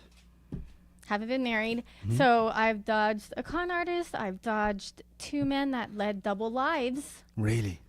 Yeah, I'm a pretty good. My PI game is on point. Ooh. I'm such a good private investigator. I Mhm. feel like when I'm 60, I'm probably gonna work for a PI firm. I'm serious. Yeah, so you get the skinny on people. Anyone you're dating, you're into their deep down the internet rabbit hole. Well, you know, when pieces of a puzzle, don't Mhm. fit, then I look into it. Mm-hmm. right? Everything has to make sense to me. Yeah. So with these two men from my past, just things were not fitting, and I was looking into it, and I kept digging and digging, and I was finding out addresses and women and children. What? Living a complete double life with women and children? Yes, double life. Wow. Can I talk to this guy? I need some advice. That's fantastic. And I hope that must have been upsetting, to say the least. Of course it was, but you know, I kind of Or got kinky, depending on your persuasion. adrenaline rush from finding out. Yeah. Right, each layer, peeling each layer. I'm like, ooh. Yeah. Really? You're not gonna This pull is cool. over. How did you reveal it to them? That's what I want to know. Oh, When you I found them out? have many ways. For 10 years, I worked for the DA's office, and I also knew a lot of police officers. So I think being in that environment for 10 years, you can kind of. Yeah, you have a lot of people who will go to bat for you to, like, if you worked in the DA's office, I imagine you can find out anything you need to find out within reason, right? Don't incriminate yourself. The DA is watching. Well, I wouldn't utilize that resource, but I Yeah. just gained some skills. A certain set of skills that make For me to you a find- nightmare for people like me. Absolutely. Are you leading a double life? No, Are we but that's a ruining- Liam Neeson quote from one of the great movies, unfortunately. Oh, okay. Yeah. I missed that. No, welcome to ADHD. It's a beautiful... This is where I live all day, every day. But I do want to say, as a team member here, you've brought, from what I've seen, you've brought great value, not only in your greeting, but are you performing as well? I am. I wouldn't call myself a comedian, but I have been writing and studying comedy for a long time. Yeah. And I wasn't planning on participating in the showcase. Yeah. But just being around everybody and, you know, getting the nudge, they're like, Haley, just do it. Yeah. So it's going to be my first showcase this Saturday. Brilliant. The 17th at 5 p.m. in the Yoo-Hoo Room. So come out How and many support. minutes are you doing? How many minutes? I think the range is 3 to 5. You know, it This is- depends. I'm excited. I hope I hope I can make that. That's really cool. I hope so too. This is your first time doing stand-up comedy on stage? Come on, military brats. Yeah. Gotta- Military brats. I'll come in. I'll wear my fatigues. Okay. Are you yeah, so you're going to get on stage for first time ever at the Burbank Comedy Festival, is that? Yes. My This is very huge. first showcase. This is huge. You heard it here first. Universe. There's over 400,000 people not watching. Over 400,000 people not watching. But in the future, they'll come back to this clip and she go, whoa, even back then, she was funny. You do have a great way of telling stories, bringing the DA into it towards the end, heighten the senses. And, yeah, I believe you have a career ahead of you. I do. Thank you. A pleasure. Thanks for making time. I know you're busy out there, so thank you for coming in. We'll see you soon. Stay strong. Stay brave as well. If you can stay brave, stay courageous, stay all the good things and none of the bad things. Oh, here she is. Hello. My God. My God. My God. Hi. Welcome. Welcome. Thank you for having me. I promise I'm a reasonable human. How are you doing, my dear? I'm doing well. I'm doing well. How do you feel about interviews? They're always a little weird, right? Especially when you don't know the human. Yeah. I mean, I feel okay. Yeah. Excited to be here. It's sunny. So, yeah. Well, you're bringing all the good energy and all the good vibes. Now, Chloe, is your second name Michaela or Michaela? So it's Michaela. Michaela's actually my middle name, but I decided to use it as a stage name. I like that. Yeah. Keeps them guessing. Yes. Are you on the run? Am I on the run? No, not yet.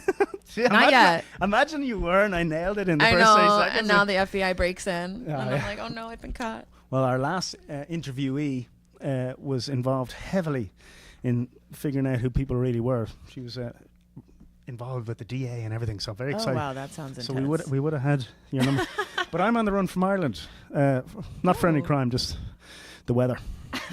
I see. My God, you're not messing around. You're from Chicago. Yeah. Did you come all the way over here? I did. Just, I did. Just for the drink? Yes, just for the drink, just for Liquid Death. Fantastic. Yeah. And so I imagine you're at comedy a while. You're at it a few years. Yeah, I've been doing stand up now for about 4 years, but I've been performing like acting and stuff for like over a decade. I was going to say, I usually try and guess a little bit. Yeah. Sometimes I voice it, sometimes I don't. But you have a presence Oh, thank of somebody you. who would be an actor as well. Thank you. Yeah, you've got the good eye contact and You don't look as demented as a stand-up comedian. No, Yeah, no.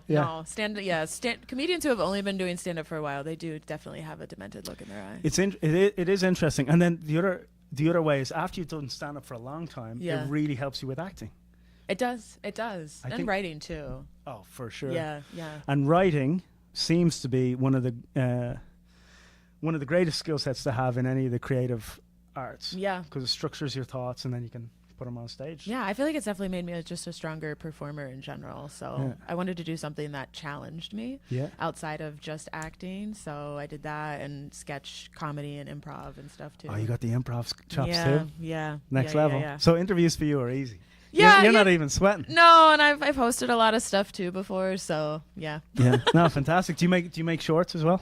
Do I make shorts? You mean like short films or like Oh, sketches or stuff? like sketches. Do you put stuff online too? I haven't put sketches and stuff online. A lot of the sketches that I've done have been live. Yeah. But I do co-produce a show in Chicago that just recently won Best Comedy Show in Chicago. It's called Thank You. I love an awkward. Well, yes, that's incredible. This I suit's love that. quite restrictive. I love that. It's called My Best right. Friend is Black. And we are now in the process of trying to film more of our sketches and put them online. Could you say the name of the show again? My Best Friend is Black. Nice. Yeah. How do you feel about having a friend who's white?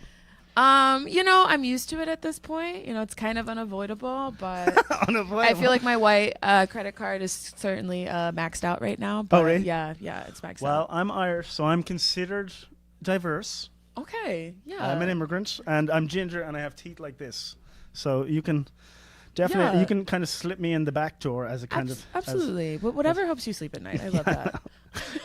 Now, I've noticed, according to the resume that I have in front of me, you work a little bit in customer service. I is that do. right? I do. I hate it. I really do. Yeah. It's tough on the... Yeah, it's heinous. I want to play in traffic every day. It's horrible. It's horrible. Talk us through some of what you have to put up with. I have to put up with a lot of different things. People constantly complaining and needing me, but like honestly, the most annoying person right now is probably my boss because he always wants to have a meeting and asking me if I'm free, and I'm like, no, I'm not free until we're all free. Like, what are you talking about? Yeah, bosses overall just destroy the psyche. Yeah, and it's tough being a boss. You ever do the boss side of things? No, I don't want that responsibility. I don't want it. It's tough because you can't really be as nice a person as you want to be because no matter what you do, no matter how strong the other person is, they'll always eventually take advantage of the situation. So it's like being a boss. I don't know. I like being at the lower end. I like being pond scum. Oh, okay. Yeah. I don't know if I want to be pond scum, but I don't want to be a boss. I just want to make money and go home. Is what I want to do. No, that's understandable. Yeah. And I noticed on my little card here that there's some talk about kids in your life. Yeah, my mom really wants me to have kids, but I don't want to have kids. Your mom does? Yeah, she does. Did you not just go, hey, look at me? Well, I mean, I thought that when I came out as a lesbian, she'd stop asking me for kids, but no, she is like, gay people can have kids now too. And I was like, how do you know that? Who told you? The internet is I know, I hate it. Everything's possible nowadays. It's a fantastic world out there. I might not be Irish. I could be a black woman, but it's possible from what I'm learning, and I support it. I support it. I am curious: is when coming out, is that something you talk about on stage? Yeah, I do. I talk about it a little bit. Yeah. Oh, yeah. It's been a journey because I didn't. Before I was a lesbian, I was bisexual, and then before I was bisexual, I was sad. So yeah, that's hilarious, man. Yeah. You know when something's really funny? Sometimes it's so funny you have to just go, "That's hilarious." Yeah. It's kind of like as a comedian, you understand how funny it is. You're just like, "Damn, that's good." Damn, that's funny. Yeah, yeah, that is good. Yeah, yeah. Sadness. I have many conversations, as you might imagine, being a host, and I have noticed that if people aren't being themselves or being creative in the way that their inner life tells them to be creative, that depression usually ensues. So now that you're more yourself, you just how's that opened up the creative flow? I feel so happy. I feel so free, and I really try to just like tell especially straight women who I know want to be gay that like if they dream it, you can be it. You know what I mean? So I'm just trying to be like, stop being sad. It's okay. Yeah, there's definitely I definitely in modern times now with people more able to have and learn and have conversations about sexuality, gender, and all that, it does seem that people are a lot more free to be who they want to be. Yeah. Which is nice. It's like, do you find there's a lot of girls out there that want to? Is that what you're saying? Oh yeah, I would Secretly have. gay? Yeah, well, I would have when I was doing a lot of bisexual jokes. I would have women come up to me after shows and be like, "You're so lucky. Like, I really wish that I could." And I was like, "Actually, you can if you just think hard. Yeah. Like if you just try hard, I believe it." Give me your hand. Yeah. Okay. Because Yeah. I used to be where you were several years ago, and look at me now. Yeah. Okay. Yeah. I think there's some. I was talking, obviously, I'm in Hollywood now 10 years. So I came from Ireland, and then I was in the army. So two relatively what you would consider in Hollywood now would be more closed off to these ideas, right? Yeah. But then I went to an acting school for 2 years. Yeah. Very gay. Yeah, very gay. And and then I'm in showbiz. You know, we're doing theater, changing left, right, center. You know, renting apartments with. Living in West Hollywood, just splitting apartments, everyone's bisexual, blah, blah. And although it never caught my fancy, it is amazing if I look back at the trajectory that I've been on in terms of my perception of what's reality and what's possible and all that. And so I think with the internet, all things are moving in the right direction. That's what I think, and I'm hopeful. Yeah. I'm very hopeful. So yeah. People are happier nowadays, I notice. In general. Save for the looming war and death. And try not to think about it. Yeah. Mentally unwell, but that's fine. Yeah. That's fine. We're here. And are you going to be staying here for the whole week? Are you going to take it? I have to. I'm here through Thursday. Unfortunately, I have a show back in actually Wisconsin that I have to do on Saturday, so I won't be here the full week, but I'll be here through Thursday. Yeah. Is that improv? No, it's not improv. It's a stand-up show. Two other comedians and I were starting to like build up like a mini tour, and that's like one of our like tour spots that we're doing. So epic. Yeah. So I booked it before I got this festival, and I was like, oh no, I can't stay the full time. But No, yeah. this is good. You want these problems. You want to be double booked. You want to be like racing to the plane. Yeah. Whenever I have that, I'm stressed, and then whenever I don't have it, I'm like, I'm not working hard enough. I know it's always a so good I'm happy. position to be in, but I was like, I want to do it all though. I want to do it all, but I can't. Well, soon, no doubt on if you keep your current trajectory, you'll be able to design your own schedule. People will work things around you. Yes. And that is, I think that's the thing. Sometimes, do you have friends who are doing very well? Oh yes. So one thing I'm learning from observing my friends who are doing much better. What they do is you think that you have to work harder and harder as you get to the top. Yeah. But actually, the workload seems to be very similar. Yeah. But you get to structure things around you. Yeah. Now, the pressure and responsibility of performance are higher, but the extraneous cognitive overload is lower because you're just focused on execution. I've learned that you have to work smarter, not harder. I think we're growing. We're growing older. Smarter, yes. No, that is a sign that we're getting older. Yeah, we're just like conserving energy and pulling the trigger when we have to. Yeah, and not being afraid to say no. Yes, no is a superpower. Yeah. I wish I learned that earlier in life. Yeah. How is it that we're only discovering these things? What you're in your early 20s, obviously. Yes, I'm in my course. late 40s.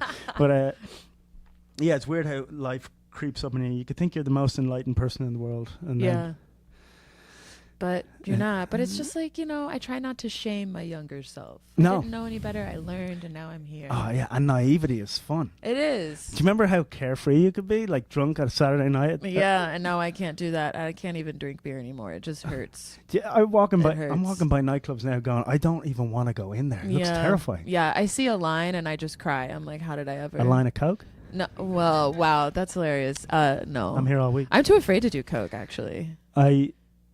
I think you're right to be afraid. Yeah, I'm especially afraid. right now, guys. Just a genuine warning: do not take fentanyl is in everything.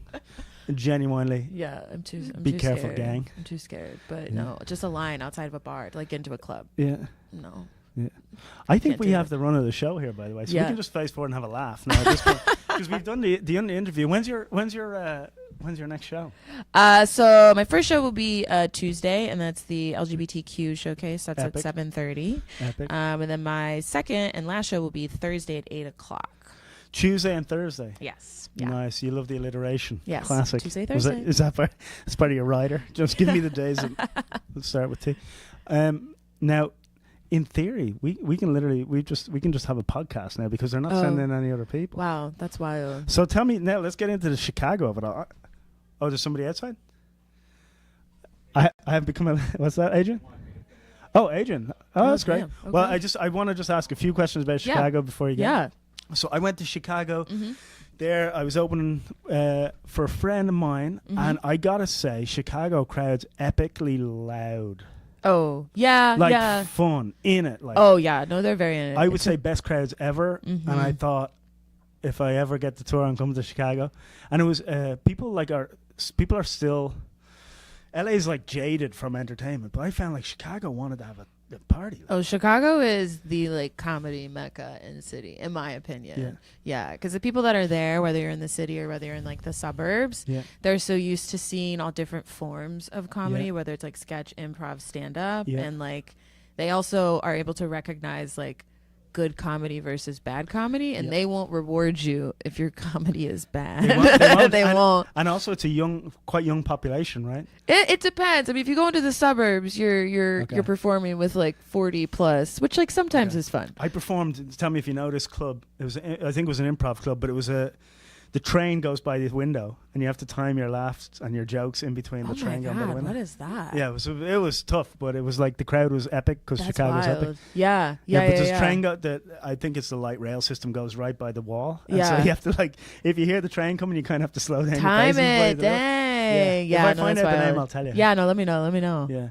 Well, to be continued. I hope to get back to Chicago, so I hope to see you. Yes, I hope to see Can you you there. just for anybody who's watching, Yeah. what's the name of your show again?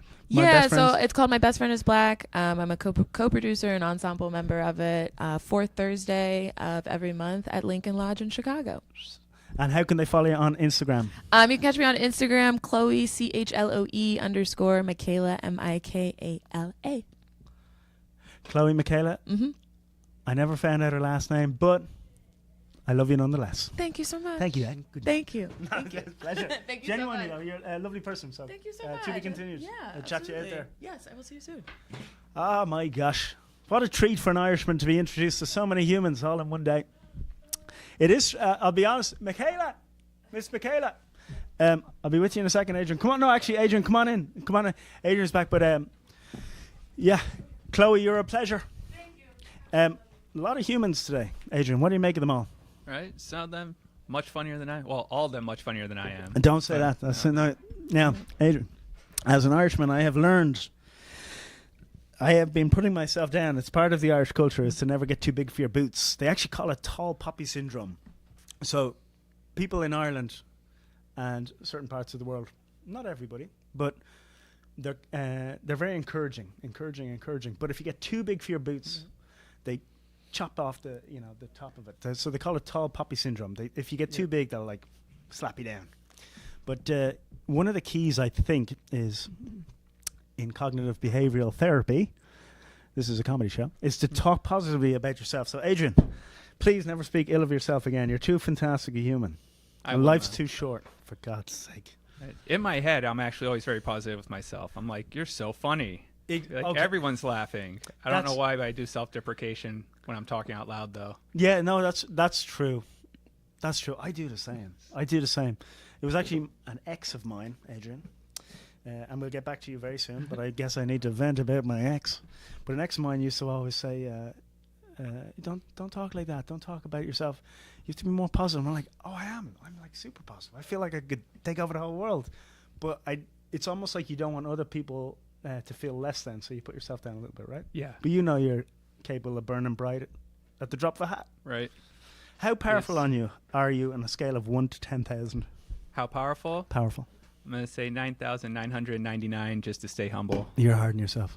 10,001. There you go. 10,001. That was good. Very powerful. Okay, so Adrian, have you brothers and sisters? So I'm a middle child, and I have an older brother and a younger brother. Okay. So they're actually both live in Burbank as well. Okay, and are they technical geniuses as well? My younger brother is. My older brother is a poker player. Okay. So he's the only one that actually has a stable job because he's a card dealer as well. Oh, card dealer. So he's making good tips too. Yeah. He's a floor manager at a card. He's a floor manager and a card dealer at a casino. And we used to make fun of him, joking around. It's like, oh, he's playing poker for a profession. Yeah. But yeah, my brother has his own software company, and I'm like in between jobs right now. So oh, really? His own software company? Yeah, it's single person startup. So Okay. HR software, very interesting stuff. Okay, so he's programmed something that he can sell at scale. Yeah. Well, that's where the money is. Engineering at scale, right? Right. That's where all the money is, because then you make it once, And send then- out the updates from one location, and then just sit back in the Bahamas, getting glazed. Right.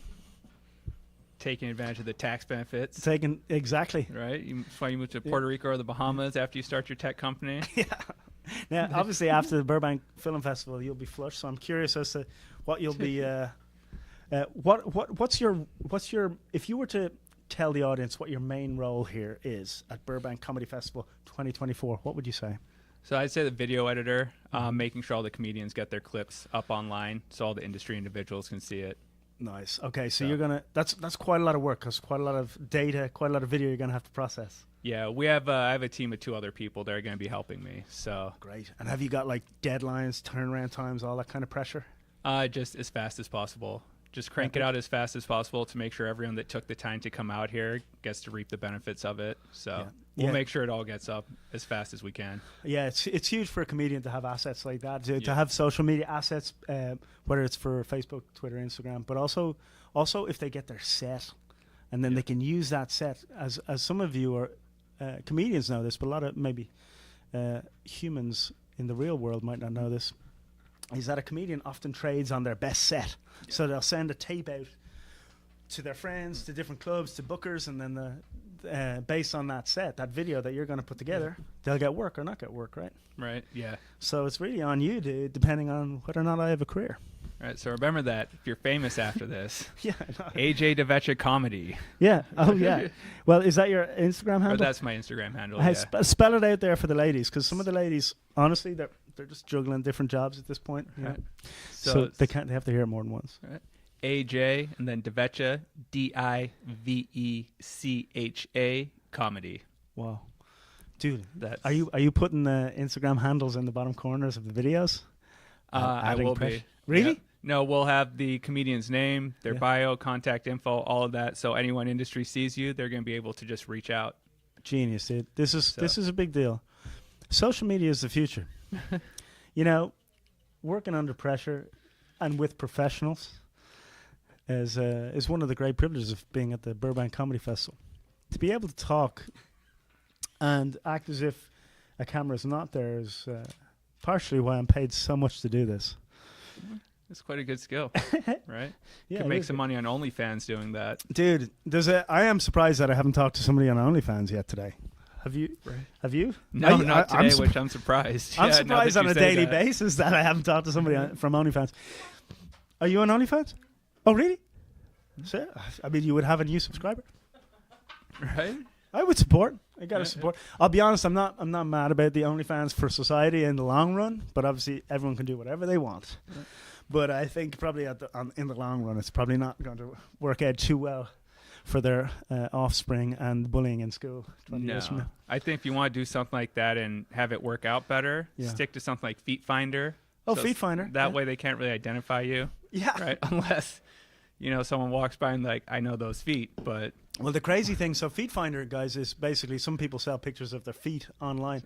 But there's also another website, one of my female actor friends, she's at a level where she's known well enough that people who are into feet want to see her feet. So they've clipped her feet from every movie that she's ever been in, or every interview she's ever done, or any time someone's taken a photo of her, whether it's Getty Images or whatever. And so you can go to whatever this feet place is. I don't know the name of the website, and you can check out her feet in all these different shoes and stuff like that. I'm not into feet, so I don't understand it, but I know there's like a huge market for that, right? Does she get royalties for that? I feel like she'd be getting paid for no, that. do you know what? I think she is getting there's some money involved. She's owned it. But what is that like? Let's just ask the studio audience here. Raise your hands if you're into feet. Some of them raise their feet. That's actually pretty insane. That is really, are you into feet yourself, Adrian? No, maybe manicured feet, like if they look good. But Okay. no, not really a foot fetish. No? Just prefer if I do see it that it's like, if it's going to be close to my mouth, that it's not like a long crooked toe. Yeah, absolutely. And there's absolutely no reason, Adrian, a foot would ever be close to your mouth, just so you know. No, I'm just kidding.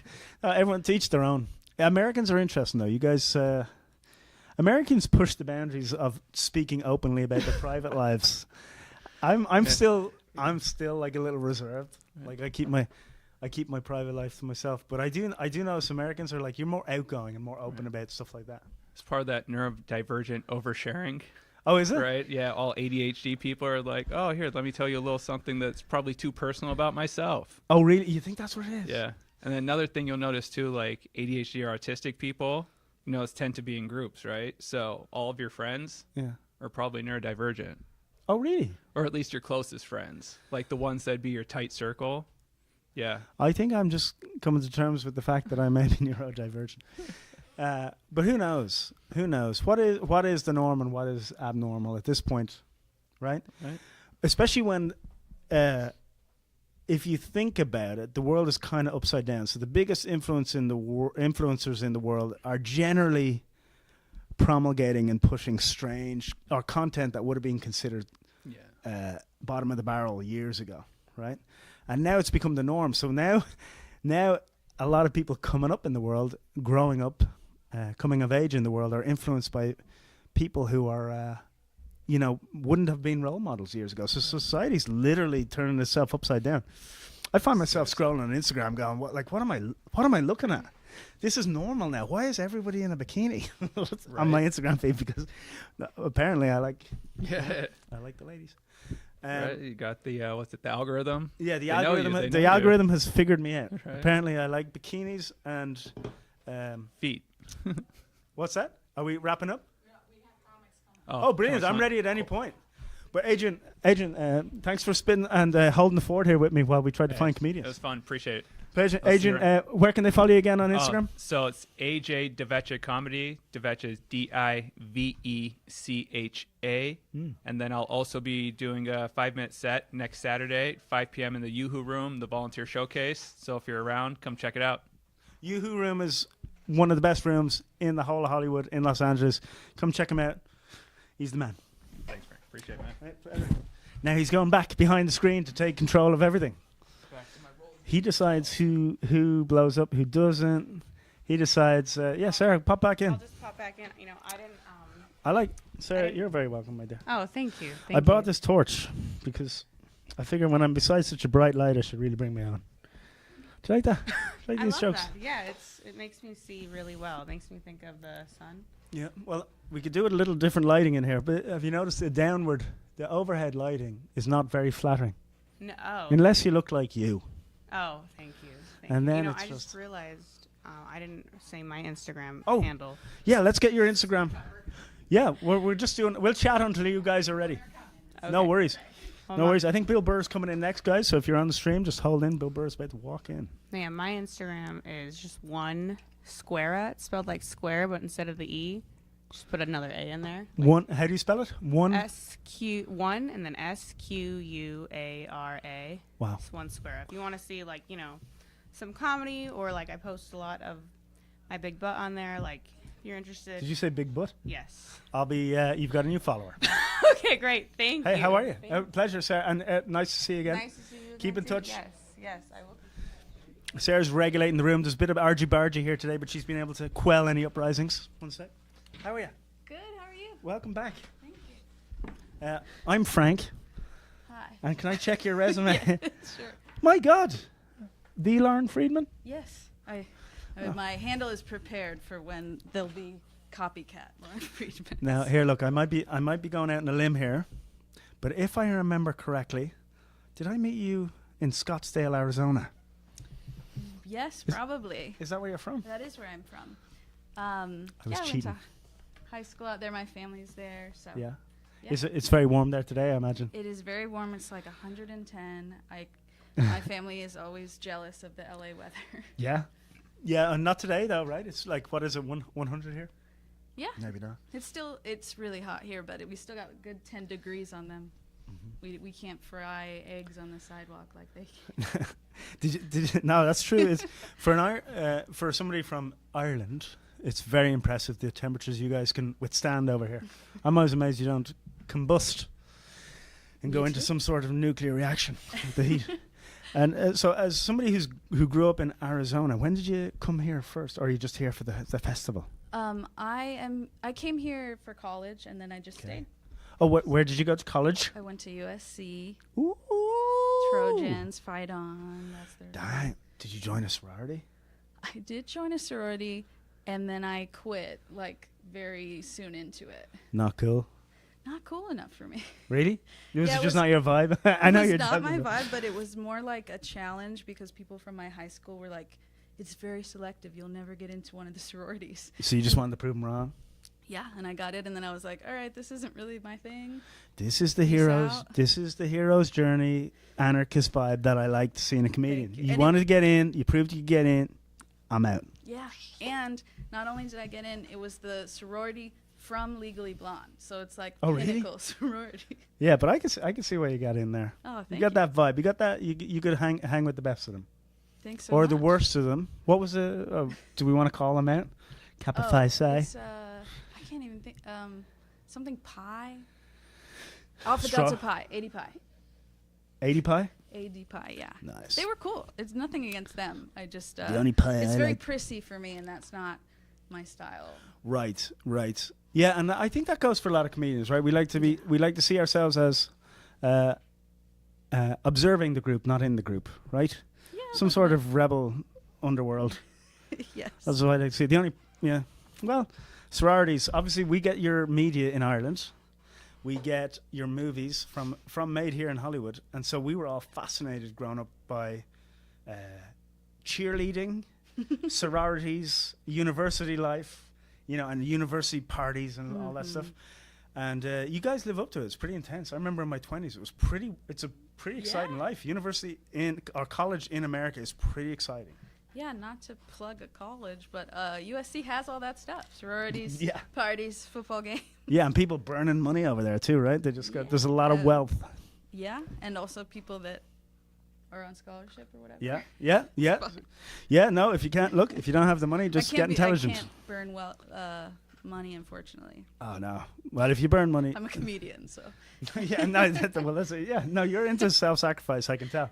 You like to do everything the hard way, right? You get into sorority, leave, get into comedy. Yeah, do all the hard live in stuff a car. and get out. That's my style, I guess. What? Yeah. Actually, speaking of style, what's your comedic style? What do you think if someone was to describe you? It's like weird observations. Excellent.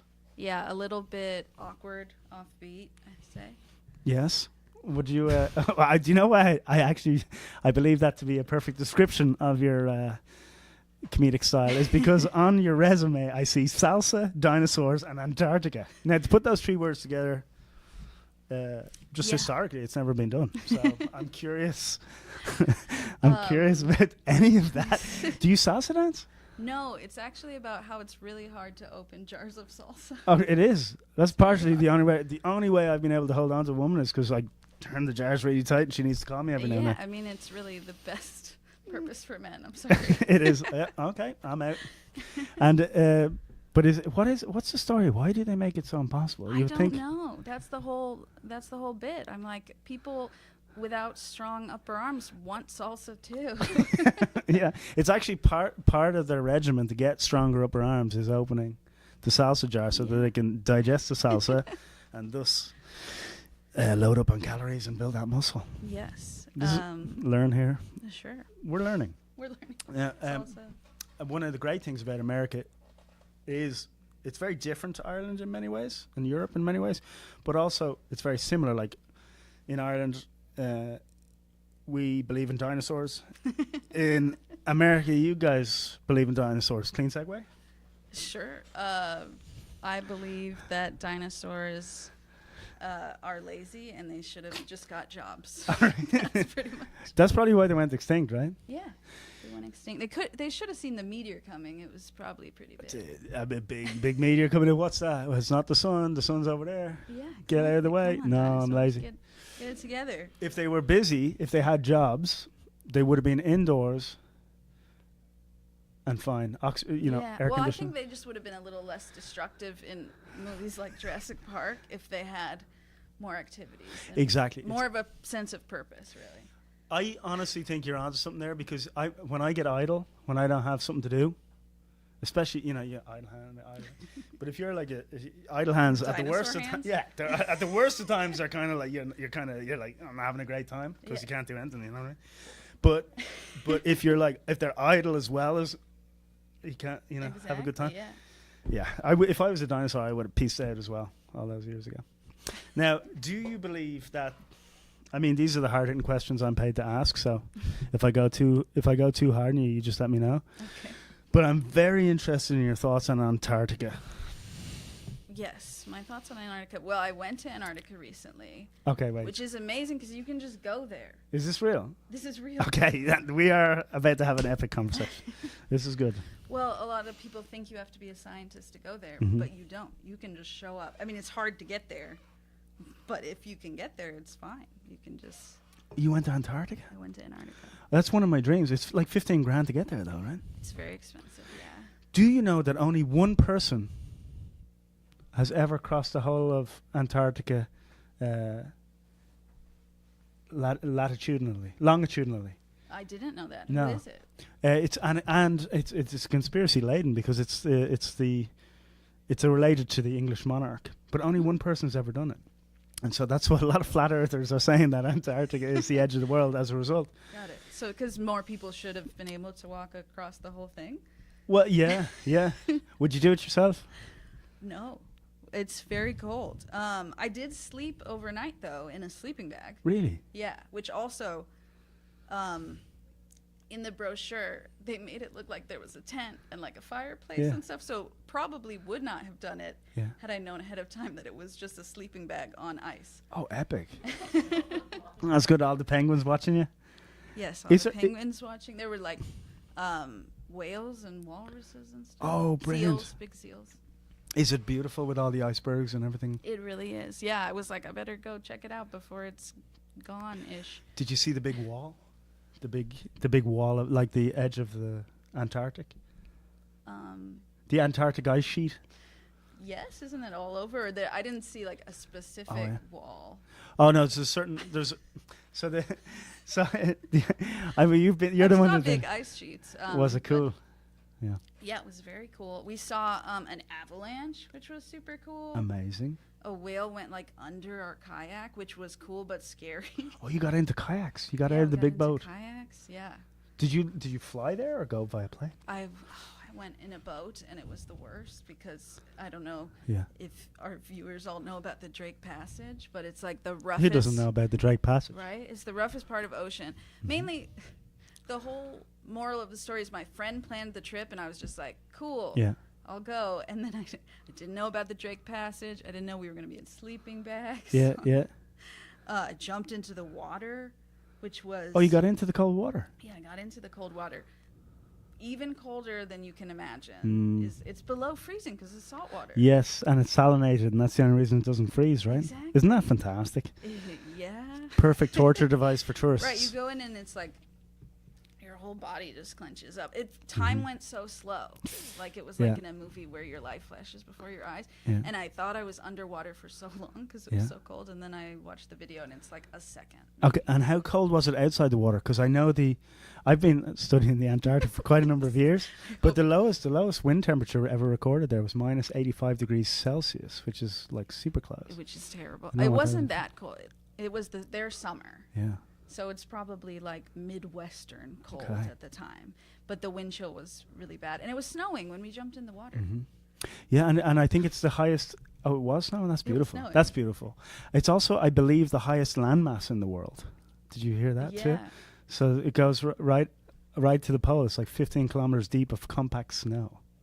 I think it's 15. You might know more about Antarctica than I do. I might. I'm big into it. Is it the king penguins there? Or is it normal penguins?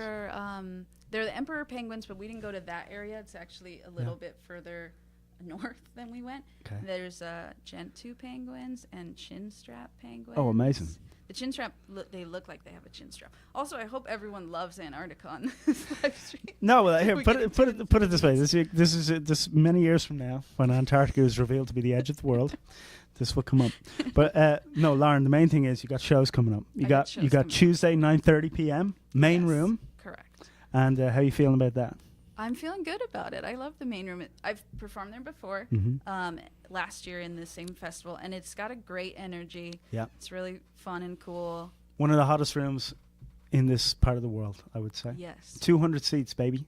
Yeah. Gonna crush it. Yeah, fill them up, Yeah. viewers. And then you got Wednesday, 8 p.m. Yes, Wednesday, 8 p.m. At the Loosenet Collective. Yep.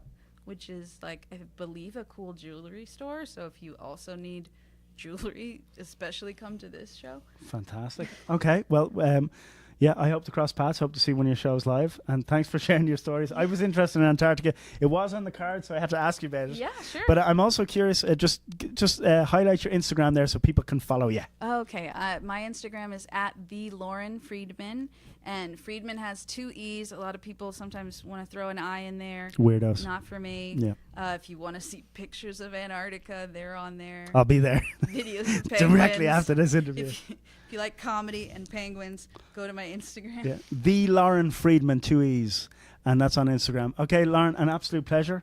Great to meet someone from Scottsdale, Arizona. It's a rarity. Yeah. And a Scottsdale Arizonian who has also been to the Antarctic and who has looked at chin strap penguins is one of the most rare humans I've ever met. Thank you so much. Thank you very much. Are we shaking again? Amazing. Take it easy, Lauren. Pleasure. Come back if you're bored. I'm here all day. She's gone. She's getting into her car there. I can see her out the window.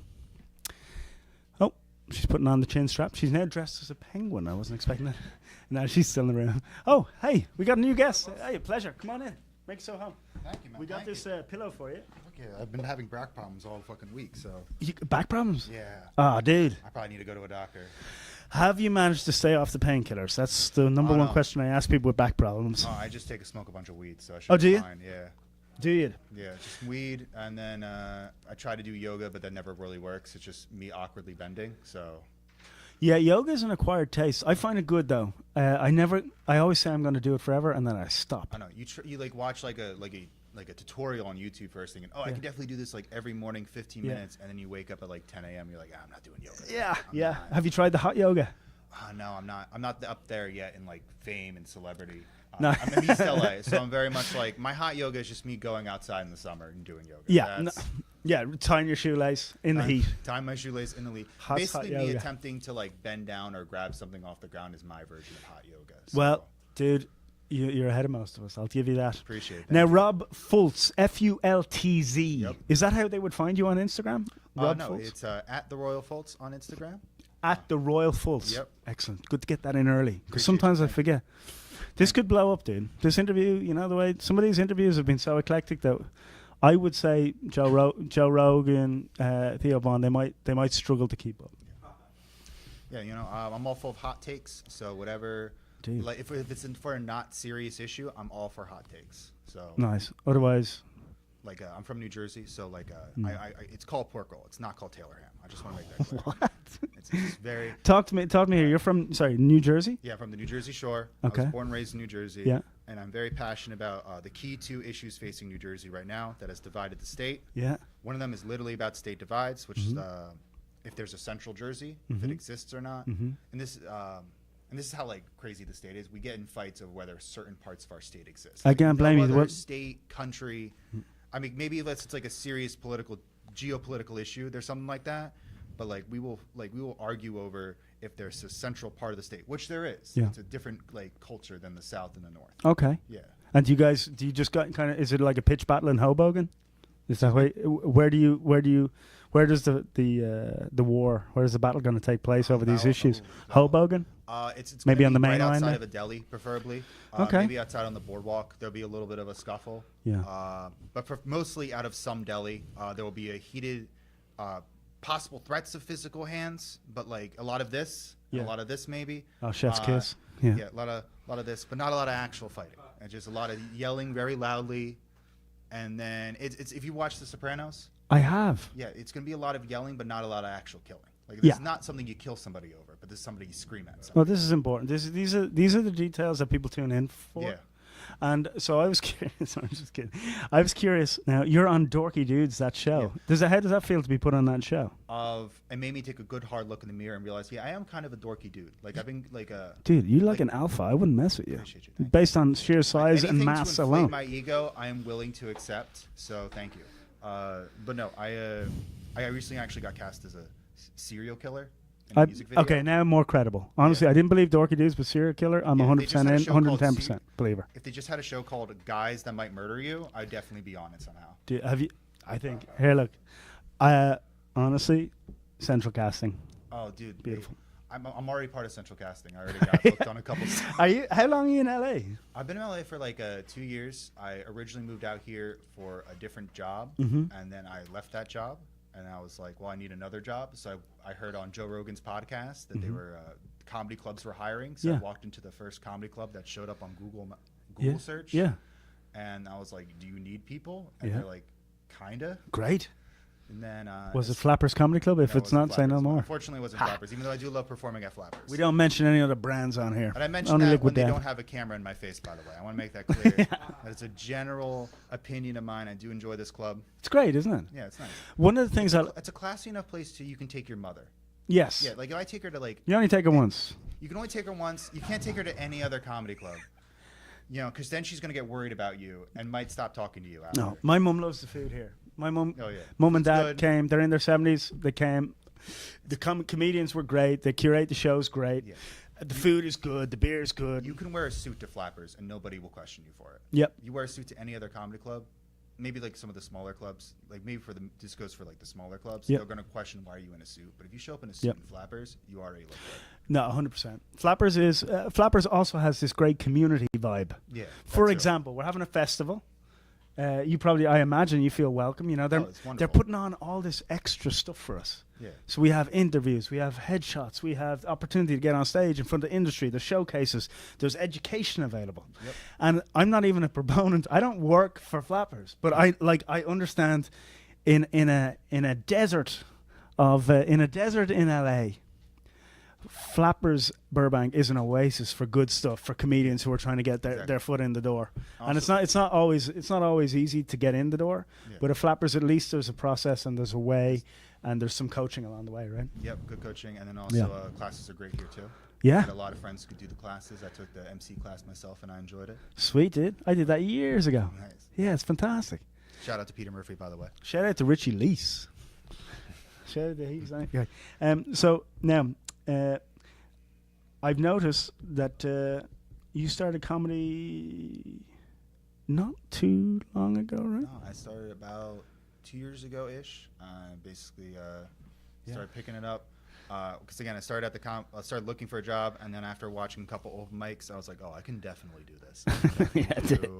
That is the at standard. least open mics, and then I started doing that. I started writing. Ended up getting more hosting more at that club. Shout out to the Hollywood Comedy, by the way, and another great club that you can take your mother to. By the way, I just want to make that clear. You can take your mother to the Hollywood Comedy, but it's like I ended up just being like, oh, I want to do more of this, and then just started. Ironically, I ended up looking to make money. I ended up spending a lot more money doing stand up, trying to get better at it. Well, this is the thing. It's one of the most. It's like the Olympics of entertainment. Stand-up comedy is one of the trickiest. It's like being a decathlonist. Yeah. It's very complex to get good at. Yeah, but the benefit of doing comedy over doing the decathlon is you don't have to run. That's the pro tip. No, this is great. This is the truth.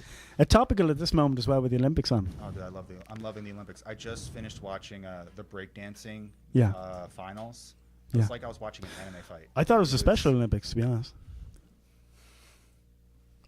Nah, man. You got to look at the breakdancing stuff. You got to be like, that's pretty cool, though. You ever watched it yet? The breakdance is pretty awesome. I do have friends that can break dance better than Olympians now. I'm aware of that. Yeah. Especially if you live in California, the breakdancing level is pretty high. So got like a cousin who was doing moves. I'm like, but if they did your moves, Tom, they'd win. Oh, no, dude. I was watching the breakdancing stuff, and I just felt my back hurting. I was like, I can't do this. I can't. Yeah. You asked me to stand on my head, I'm just going to fall down. So you're on my butt faster than on my head. So you're having some problems with your back at the moment? Yeah, I'm looking for I don't know what I'm looking for. I'm looking for basically if any NFL player is interested, Yeah. or any pro weightlifting athlete is interested in fixing my back. I'm looking for someone to crack my back. You're more welcome to snap my spine in half. Oh, brilliant. But you know, I'm joking about that, obviously. But If we can't find an LFN player, could we get a big girl? I for you? can't.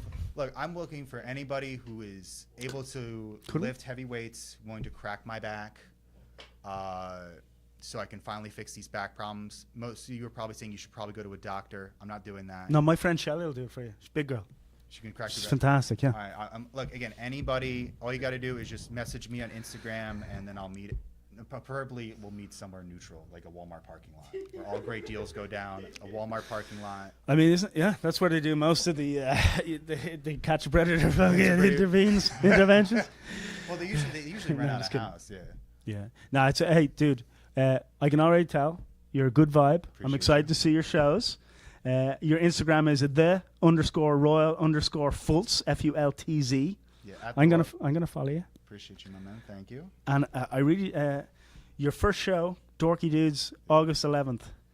That's pretty cool, dude. Appreciate you, my man. Thank you. Yeah. 2 years in, you're at a festival, one of the premier festivals on the West Coast, if not the premier festival. I'm excited for you. Appreciate you, my man. Thank you. Thank you. Pleasure. Stay strong. Stay strong out Be there. safe out there, please. Hey, stay strong. He's going to stay strong, guys, just to let you know. He did confirm on his way out. He said, I will stay strong. Thanks, Rob. Thank you. Hey, how are you? Hello. Sorry, I'm a little... Hey, how are you? How are you? Well, I'll tell you something. Before we get into it, Sammy, Sarah, is there any chance there's a coffee around? Yeah, I don't mean to be rude, but I really do need a little caffeine, because I want to give Sammy my best. That's great, my love. If you're good with that, yeah, this is going to be cut out. This You want part. the rest of that or the fresh one? I'm good with that. If you're comfortable with it. It's I feel like the Me Too era is over. I'm just having a coffee, like, you know what I mean. I want to have the best coffee. Sarah, thank you so much. Now, Sammy, I saw you in the back there. You were in the crowd there mingling. Mingling, yeah. Mingling, I'm a mingler. mingling among the masses. Yeah. How long are you doing comedy, Sammy? A few years. Yeah. Yeah. You got that vibe. You got that confidence, which comes. Pull with, the mic closer. Yeah, comes with time. That confidence around comedy. Really? I think it's less of the confidence, more of I've got nothing else to lose, you know. Dude, I like this guy already. Just like, yeah. Reality. Yeah, right. Yeah. Yeah. Are you living in your car as well? I live in my car Yeah. most of the times, yeah. Yeah, this is it, dude. That's very perceptive of you. I don't know if that's true. If it is, being there. My most productive time in comedy was when I was doing Postmates, sleeping in my car, and using the car as a delivery system for food. And I was doing mics at night. I was so hungry to succeed. I got funnier. I recommend starvation for comedians, to be honest. But how about yourself, Dave? How long are you at it, really? A number of years. You're at it a while. 5-6 years, yeah. Epic. And you've done a few festivals, or have you been here before? I'm here for the free T-shirt, you know. I wear it throughout the year. This is what I like, dude. Yeah. This is what I like, bragging rights. Sometimes I think about making T-shirts with all the things I've done in my life, and then I realize no one cares. Like, I feel like when you have your name on a T-shirt, you've like reached somewhere in life. You're like, I can sign off now. Yeah, football players get that early on in life. We have to do multiple shows to get that feeling. We have a tiny little dude, yeah, 1 millimeter at a festival too. It looks Yeah. dope. Isn't it funny though when you're looking at the lineup for like a big music event, Mhm. and you see all the bands you recognize, and then down the bottom, that's where we'd be. Yeah. But in the comedy, Yeah, no, you're good. Yeah, that's a good observation. Yeah. Now, Well, yeah. do you have an Irish accent or is that Indian accent? It's that's a good question. I think it's a liquid death accent. Well, I have it on my card here. People hand me these cards. Some people like you hand me cards too, and it says here, Yeah. I see are you from India, dude? Yeah. That's fantastic. Whereabouts? Eastern India, Calcutta. Calcutta? Yeah.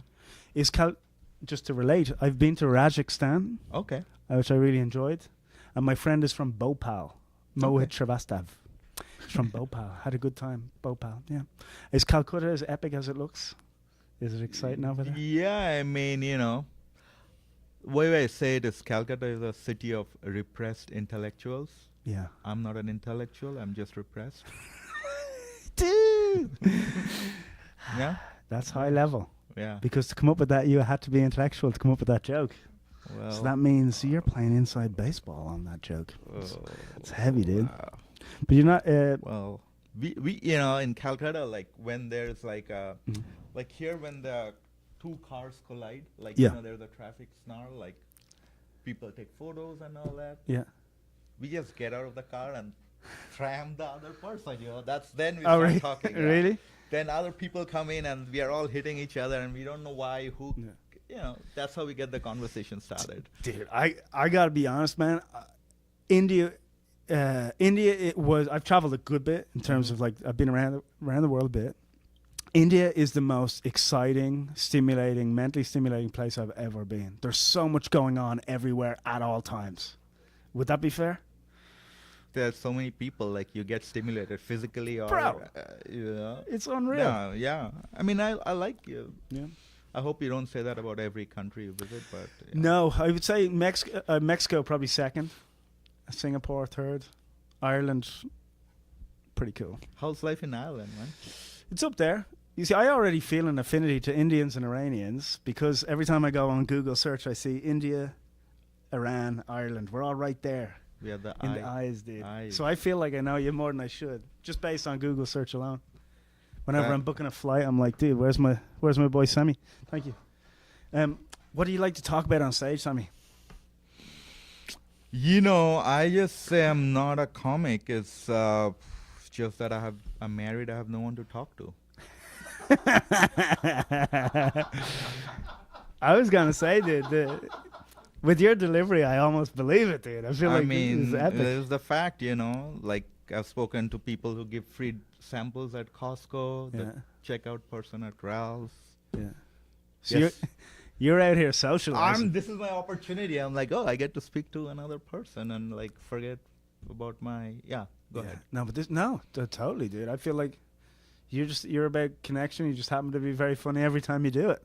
You're just there having a laugh. Yeah, especially the drive-through people or the hostage audience. You can go on like they're like. Oh, they're at your mercy. Yeah. You can do laps as well. You go back. You can get straight back up. You put your name back in the bucket. You can do another set. I forgot to ask you last time, bro. Yeah, you think you don't even fair enough. Like entry level to an open mic in California is what, $5? You could do 5 mics a night for the price of 10 Big Macs. Right. They're pretty heavy. Yeah. The audience is pretty much the same quality. You know what I mean? At least they're more responsive. They're listening. Yeah, dude. And you come out kind of well fed at the end. Yeah. Like how many salsa is enough? Like how many salsa packets? But that's a good idea. I'll do laps now. Yeah. Dude. Yeah, because you get that time. You get stage time. Yeah. You're on video. They really are a hostage audience. I never thought of that. Yeah. That's a gift. What do you think all that street entertainment people do with the camera and just asking tourists insane questions like what's your body count and all that crazy stuff? You know that like real invasive interview in the street that everyone's doing? I love that. I love being invasive.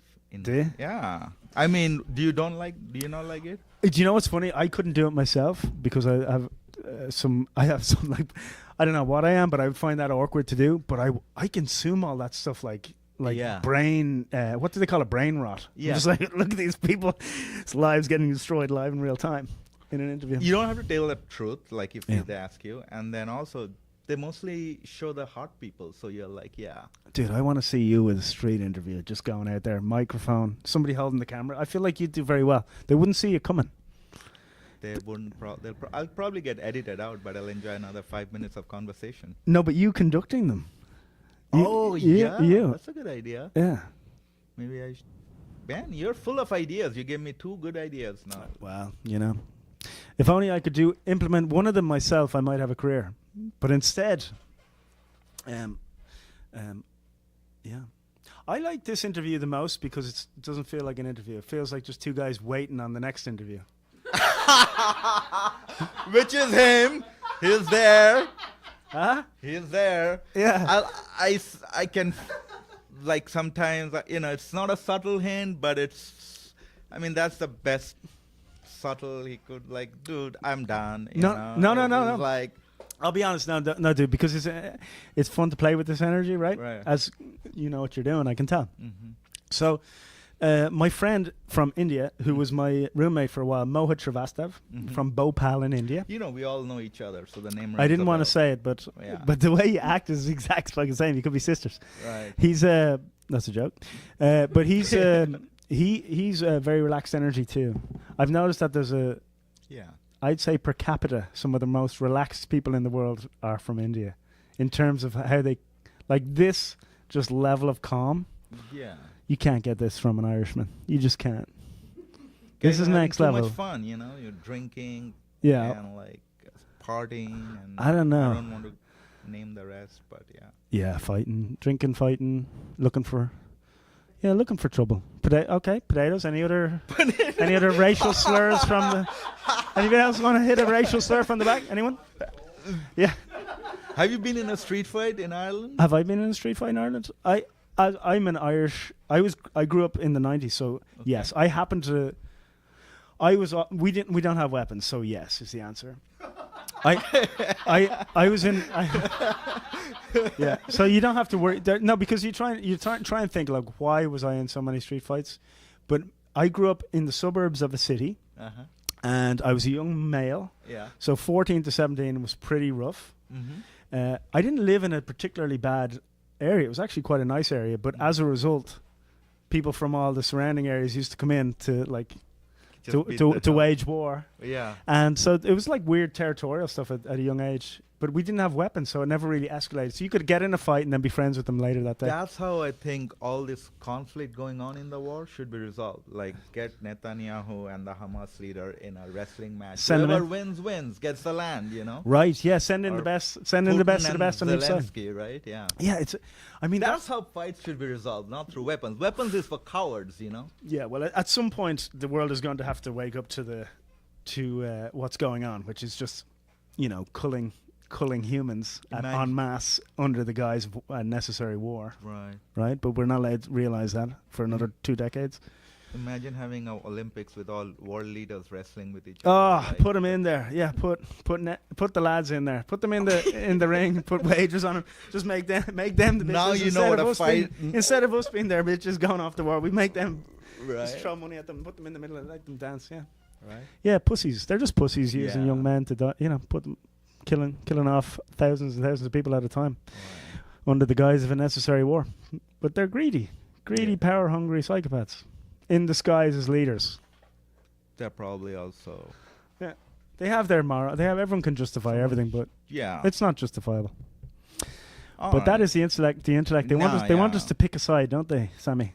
Huh? They want us to pick a side and get angry. That's the goal. Get angry. Do you do anger?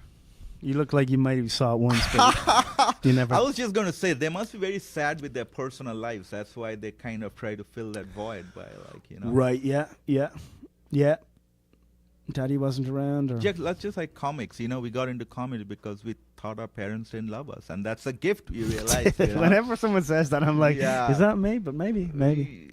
Yeah, I think everyone has a different path in. But there's definitely, there does seem a certain amount of attention maybe was lacking, and so we kind of chase it somewhere else. Yeah. I had great parents though. My parents were so sweet to me. I have no complaints. So I don't know why. I don't know why I'm here. I could just be mentally ill. I'm probably just mentally ill. Yeah, our parents are great, but I'm sure you got some mixed signals. Did you have siblings? I did. Brother and brother, 2 sisters. Are they doing better than you in life? Oh, absolutely. I'm a comedian. How do you think your parents feel about that? They're great. My parents, my whole family's pretty wild. You're drawing away from me, man. You're like, I am. Well, so I was going to interview you, but then when it went quiet, I said, sure, let him interview me. Right. But now, but it has been a distinct pleasure, Sammy. Yeah, thank you. I'm curious as to find out more about you. Yeah. The less you know, the better it is, though. I'd say so. I'm good for 5 minutes, but beyond that, I'm running for cover. No, dude, I have a feeling, I think there's a powerful intellect behind all this. I can see your timing and your messing. You're a mischievous mother. Mother. I was going to say effer, but you can't really say it. You're mischievous, and I like that in a man. Right. What's your name, man? I forgot. Chris. I'm Frank. Frank? Yeah. Frank, you're the pleasure. greatest Irish person I met. Well, dude, there's a lot of us here. I'll always tell them, Frank, I met, he was from Ireland. Dude, I would like to just compliment Sammy on maximum awkwardness during that interview. See you, Sammy. Take it easy. Take it easy. That was epic. And Sammy, be good. Enjoy those shows. How are you? Good. How are you, sir? Good. How are you? Let's take a moment, Matt, just to celebrate what we just witnessed. Wasn't that Irish, fun? Indian, and now British. Are you British? I am British. My God. You've got the All whole right, hey, Sammy, Commonwealth get back right in here. here. We need people who have fought the empire. Get back in here. We need people who fought the colonialism. No, I'm just kidding. So I'm Irish. Many a true word is said in jest. Pardon me? Many a true word is said in jest. Yes, There but we I'm go. joking. Yeah, obviously I grew up Irish. You grew up British. English, British. This is the most tense moment of the I know, the it's match like- it's today. like, No, I love all people. I really do. Even the British? Yeah, I do. Even My IRA people? well, I know. I'll be honest. I love everybody. I do think that they take things. People take things to extremes. It's hard to condone any. I don't condone any violence, but I do think that I'm optimistic about relations between the Irish and the English. Thank God, after so many years. It's interesting how it's going down. Tories. Bloody Tories. That's right. Oh, I can't even understand. I'm at the point now where I'm looking at politics and I'm just looking at it as it seems to be a mechanism to divide and upset people. Oh, absolutely. And so I'm really looking at it more as a uni party than left and right or anything like that. I could be naive, but I've just been on the planet so long. I'm just like I don't think we can you're figure naive. this out. I think you're naive. What? I think you're naive. Oh, shit. I'm sorry about that. Damn. You Well- know, I'm an immigrant in this country, so I tried. I'm big on politics. Oh, really? Oh, yeah. Okay. Yeah. Well, I used to date somebody who is in the White House right now. Oh, really? Puddinhead. What's that? His name is Puddinhead. Puddinhead. That's what we call him. I like that. He I made it know. all the way to the top of the name like I am Puddinhead. Puddinhead. I'm a fan. There we go. And so Matt Harrington. Correct. Harrington. My family, back in a few generations, we have Harringtons as well. Oh, really? Yeah, apparently it's Irish. I don't Yeah. know. No, we could be related. It could be. Could be sisters, as I like to say. Indeed, we could. Now, is it true you're from Wellington, Somerset? Wellington, Somerset, me love. Tell Americans what it's like over there. It's green and pleasant. Is it? Yeah, lots of sheep and cows. Like Ireland? Yeah, exactly. Is it very calm? Oh, super calm. Stone walls? Yes, and rolling rivers. Oh my Whether gosh. you actually play poo sticks. What? You know, poo sticks. I don't know poo Come sticks. on, you do know poo sticks. Winnie the Pooh, and Christopher Robin. Yeah, I know Winnie the Pooh and Christopher Robin. You put a stick on one side of the bridge. Yeah. And then you rush to the other side to see who's comes out the other side. Oh, that's first, down the river. fantastic. Yeah, poo sticks. So do you grew? That's fantastic. I want to play that game. It's a classic I'd kids never game. heard of that. Yeah, poo sticks. So Come is this? Are you, so you grew up in a rural setting? Correct. Nice. How do you find the big city, LA? I mean, it is what it is. Yeah. I live in a small town of LA. Eagle Rock. I love Eagle Rock. Do you really? I do. You I know have where it is? Yeah, some friends out there, All right. and I only know where it is because there's a big rock on the way out there. That's correct. And they call it Eagle Rock. Otherwise, I would not know. I would miss it every time. Because you just say it's between Glendale and Pasadena. I'm like, oh, okay. Yeah. It's a nicer part of the world. I think it's calmer out there, right? It is, but there's the divide, north of Colorado, south of Colorado. Oh, really? Oh, yeah, I'm south. Dude, do you guys ever? Is there gang signs? And stuff? Pretty Do much people it. throw- Yeah, there is. There is, actually. Oh, really? Oh, yeah. Okay, I'm getting in over my That's head. more Highland Park, Glasser Park. I didn't realize. Yeah, So yeah, there is gang signs. There is. out in Eagle Rock. Yeah. It's a cool. As a place, just as a place with a great name, Eagle Rock. You would think it would be epic, but I didn't think I didn't think people were having knife fights in the street. It's more like Karen knife fights. Oh yeah. There's lots of Karens. Like. I'd keep an eye out. Yeah, like if you keep an eye step- out for the women in particular. Are they all like HOA? Yeah, exactly. It's like, NIMBY. No BRT. Yeah. Big issue. Okay.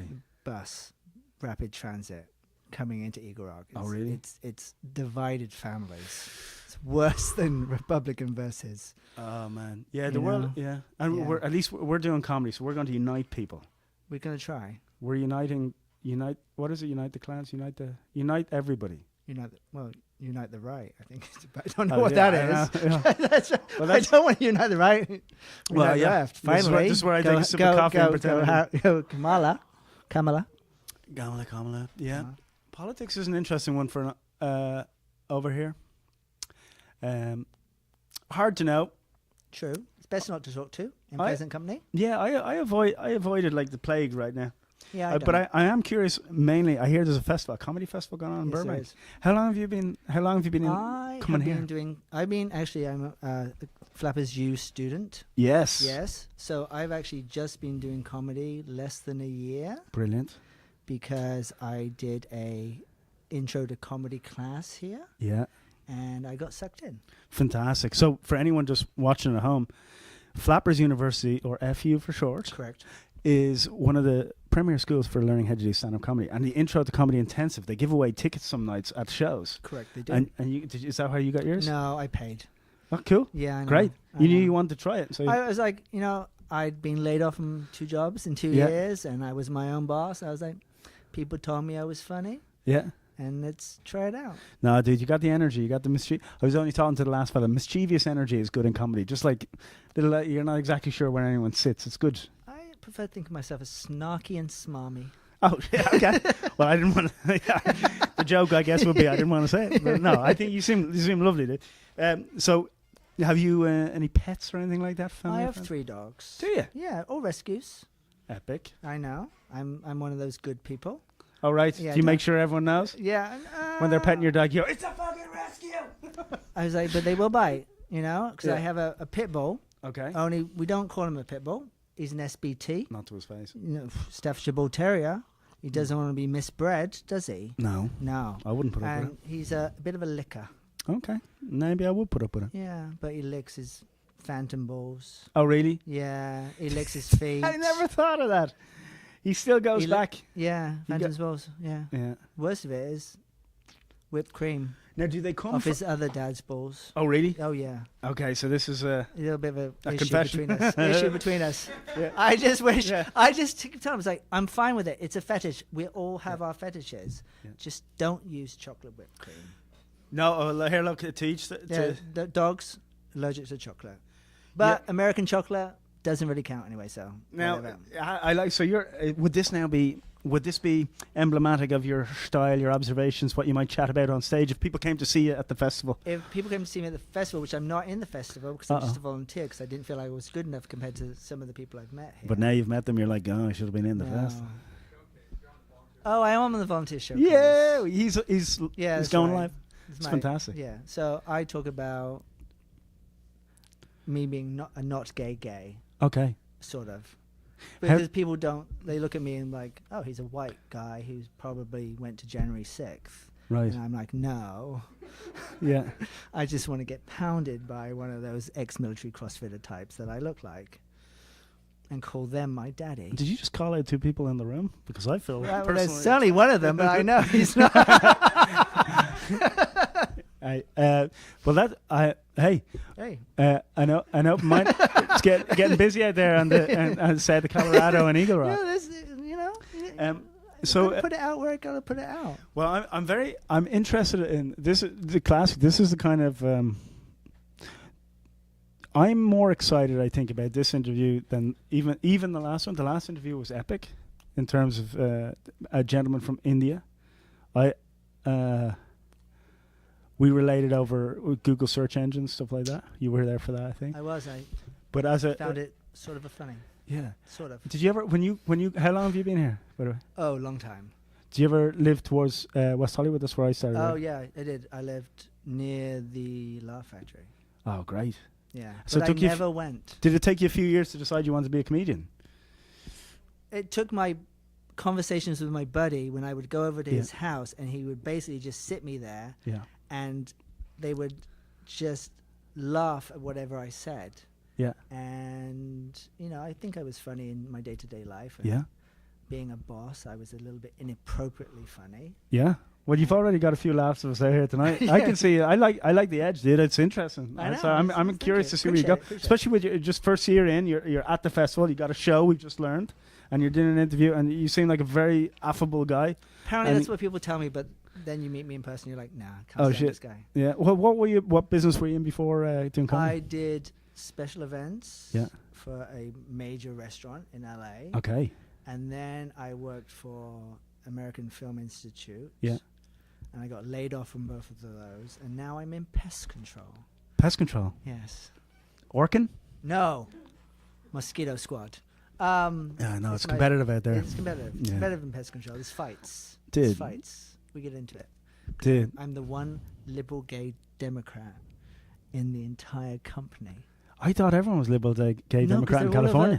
they're all over in bloody like Charlotte and Nebraska and whatnot. Oh, really? Yeah, so I'm like token. Oh. I'm token. I'm the token.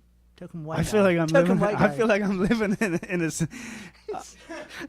I'm pretty sure all of my mates are liberal and like 50% are gay. But I'm in theater and stuff like that, so maybe that's. I'm it. in pest control snart. Oh right, yeah. Yeah, that's right. Okay, yeah, that's right. right. That's right. It's in pest control. That's a different. Yeah, that's Yeah, different. it's completely Okay. different. Yeah, so you're an undercover agitator. Basically, yeah. All right. Well, I like where this is going. You've definitely got your full character. A year into comedy, I have no doubt that we're going to see more of you out there. And this won't be the last we've heard of the great Matt Harrington from Somerset, UK. Thanks, sir. Pleasure. Cheers. Thank you. Nice to meet you. And you, No, sir. sincerely. No, And thank as you. the joke up front about being Irish and British was supposed to be a joke, but I think it apparently ran a little deeper into our blood than we thought. A pleasure to meet you, Matt, and to be continued. Now, is there any CrossFit? Oh, hello. Hi. How are you? How you doing? Good. Nice to meet you. You too. Jack Sullivan. Yes. No less. I feel at home already. Yeah. So I'm half Irish. Well, I'd claim 100% of you. You look Yeah. Irish as fuck. Wait, what's your name? Sorry. I'm Frank. Frank. My Irish name is Prunchias O'Cronin. Okay. Yours would be Sean O'Sullivan. Yes. In Irish, yeah. Yeah. And Juan in Spanish. Juan, yeah, okay. Yeah. I'm half Cuban. Oh, epic. Have you been to Cuba? No, our family wasn't allowed for a while because we didn't really get down with the communists. Right. But no, so I'm Cuban and Irish, so people think I'm Italian. Oh, that's hilarious, dude. Yeah. That's hilarious. So it's probably giving you a very interesting comedic perspective, I would imagine. Yeah, definitely. I mean, the Hispanic makes you very hardworking. All right, and the Irish drunk? I am in I'm just recovery. kidding. I am in yeah. Oh, really? Oh, yeah, congratulations. Yeah. No, you people made me. Oh, yeah. Here, well. No, I apologize. Yeah, we I'm have just a... kidding. No, I know, my brother. Here, I'm just happy whenever I hear someone in recovery, I'm proud of you, my man. Thank Because it you. takes a certain amount of awareness to come to the realization that you need to stop, which is fantastic. Yeah. And I'm surrounded, obviously, I live in Hollywood, so I'm surrounded by people doing all sorts of wild stuff. Right. So, especially the further up you go in showbiz and the more successful people become, the more susceptible to these things they become. So Oh, yeah. I'm happy to, yeah. So as an Irishman, I didn't even know, but Ireland, honestly, is an incredible drinking culture. And to be is. Irish as a teenager, you do a lot of drinking in general coming up. Oh yeah, I went my senior year of high school. Instead of beach week, we did like an Irish trip because I went to like all Yeah. boys Jesuit school, so Yeah. Ireland. Yeah. And it was amazing. It was just 12 days of just beer. Okay, epic. Yeah. There was some realizations on those trips. I gained 20 pounds from Guinness. These are good. It's supposed to be a light beer, but if you're smashing a lot of it, Oh yeah. you're gonna go intergalactic. Yeah. on that. You can imagine I exceeded the Yeah. recommended amount. Now you seem like you're into fitness, my man. You're like Yeah. That's a hell of a physique. Thank you. Yeah, no, definitely into fitness, not into CrossFit. No. Because no, people into CrossFit, then you get, well, some of the people. I mean, you get injured and then you can't exercise. Yeah, it seems like they train pretty hard, but it looks Yeah. sociable. I like the idea of it being sociable. I'm training. I'm friendly. Yeah, but when you're, it's gonna surprise you, but I'm gay. What? Yeah. I know. Dude, Well, I guess they I can't thought see with my those shorts, shorts. I was gonna say. Yeah. I was gonna say, I thought those shorts were Yeah. straight person shorts. Right. Yeah. I know. No, dude. Yeah, no. You're. I've never seen so much upper leg, so I'm excited. Yeah, it's a lot. It's a lot. The people on the airplane were thrilled. Yeah. So, no. What is that? You brought it up. What is the story with short shorts and the gay community? With short shorts. I want to know. I'm And intrigued. the gay. Yeah, I mean, I used to be a straight. Technically, yeah, it was epic. and I wore like super baggy clothes. I dressed terribly. Yeah. Yeah. Well, join. We're on that. We yeah. generally. I mean, you look today- pretty nice. Yeah. Yeah. This is Full tuxedo. Yeah. I don't know what I am. I could be a woman at this stage. I really don't think so. Oh. Yeah. I'm sorry. Damn. I thought that was up to me. No. Fuck. No. The gays will tell you. So many rules. Yeah. Okay. Talk to me. But you were originally straight. I was. Yeah. I was. Kind of like Will Smith. Yeah. Yeah. What's the story with Will? Is he the behind the scenes? I hear he's just finding himself, kind of a. Yeah. I mean, I think he found himself a while ago. I Okay. just think he kind of keeps it undercover. Yeah. Whatever he is, I'm happy for him. But yeah, certainly a lot of anger there. A lot of repression. Yeah, I wish him well, man. I wish him well. I imagine his life is incredibly complex for multiple decades. So Yeah. At some point you're gonna have to slap someone. No, but I'm No, proud. but- I'm proud of him because like I had several ex-girlfriends and like I couldn't make it more than a month before I was like, no, I'm a player. Oh, I'm really? gonna move on. Yeah, Okay. no, I was so gay. Well, you're in the right place. There's lots of people here who are willing to take you up on those. In Hollywood in general. Yes. People are very adventurous sexually here. I've noticed. Yeah. I've heard. I think so. I've never witnessed it myself. You haven't. No, but are I've you heard of it. married? You're not married. No. Good Wow. eye, dude. Good eye. Yeah. No. Good. And that's good. I mean, because the married straights are the worst kind. Yeah. No offense. Are you married? It's open season on straights. Okay, Apparently. no. It is. Yeah. It's an interesting time to be alive. I like to see everyone doing what they want to do and feeling good about it. And it seems to be seems pretty pragmatic as well. It's just a good way to be on the planet. I think so. I Yeah. think so. That's a very healthy way of looking at it. Right. Yeah. But as a former straight, which it says on the card here, that's a fun way to put it, dude. Yeah. Yeah. Well, so I talk on stage about like my ex-girlfriends. Yeah. Because they've gone down different paths. Okay. One of them became a cop. Okay. And most cops are good, but like she married a cop and they're both in that like other category. Oh, right. Yeah. What's the other category? They went to the Jason Aldean concert. Oh shit. You know, he has that song "Try That in a Small Town" about like killing people man. of a different race. Yeah. Oh, yeah, that's not good. Yeah, no, not good. Not good. I feel like I need to say that outside because I'm wearing a tuxedo. Yeah. I No, don't agree with absolutely. any of that. Yeah. But like, a few years back I did sleep with her husband. My God. Yeah. Is this a first? Is this a revealing this to the wife right now? No. I don't specify which of my ex-girlfriends that became a cop. So Okay. like it could Yeah, be yeah. either. Yeah. And just a another few? one became a nun. Dude, you have some effect on women, I'll tell you that. Yeah. Yeah. Well, it's funny because the nun, obviously she hates the gays. Okay. I love the nun. The nuns are great. They're great people. Yeah. Great people. Yeah, no, pretty much nuns. Pretty, what do you call it, copacetic? They generally do, they're generally not out to upset anybody. No. They kind of work away in the shadows, helping the poor, feeding them, Yes. clothing them. They're Yeah. probably some of the best humans on the planet in general. Yeah, I mean, when you put it like that, Yeah. then I guess they're okay. Some of the priests need to be investigated at length, but the nuns in general are kind of like got caught up in that whole mess. But the nuns in general, yeah, save for maybe the schools they kind of there's a few beatings. Yeah, I mean, I'll be honest with you. I don't know much about nuns. Yeah. I just they had like photos online of her. I don't know what they call the ceremony when they change your name. Yeah. It's kind of like when you change genders. Like you have a dead name with your former gender. Yeah. Like she's no longer. She's Sister Mary Aloysius or something now. No, she's Theresa May. Oh, that's kind of nice. Yeah. That sounds wholesome. I mean, it sounds like she could be in a convent or like on Brazzers. Well, I mean, that's quite. You are straight. Am I? Yeah, you know Brazzers. Dude, if you don't know Brazzers, what life you living? I will say I do. I understand anyone who wants to just get away from the general mayhem of life. Yeah. And get into a quiet place where they just pray and meditate all the time. Yeah. I could get with that. I kind of support whoever needs to do that. You're really decidedly pro nun.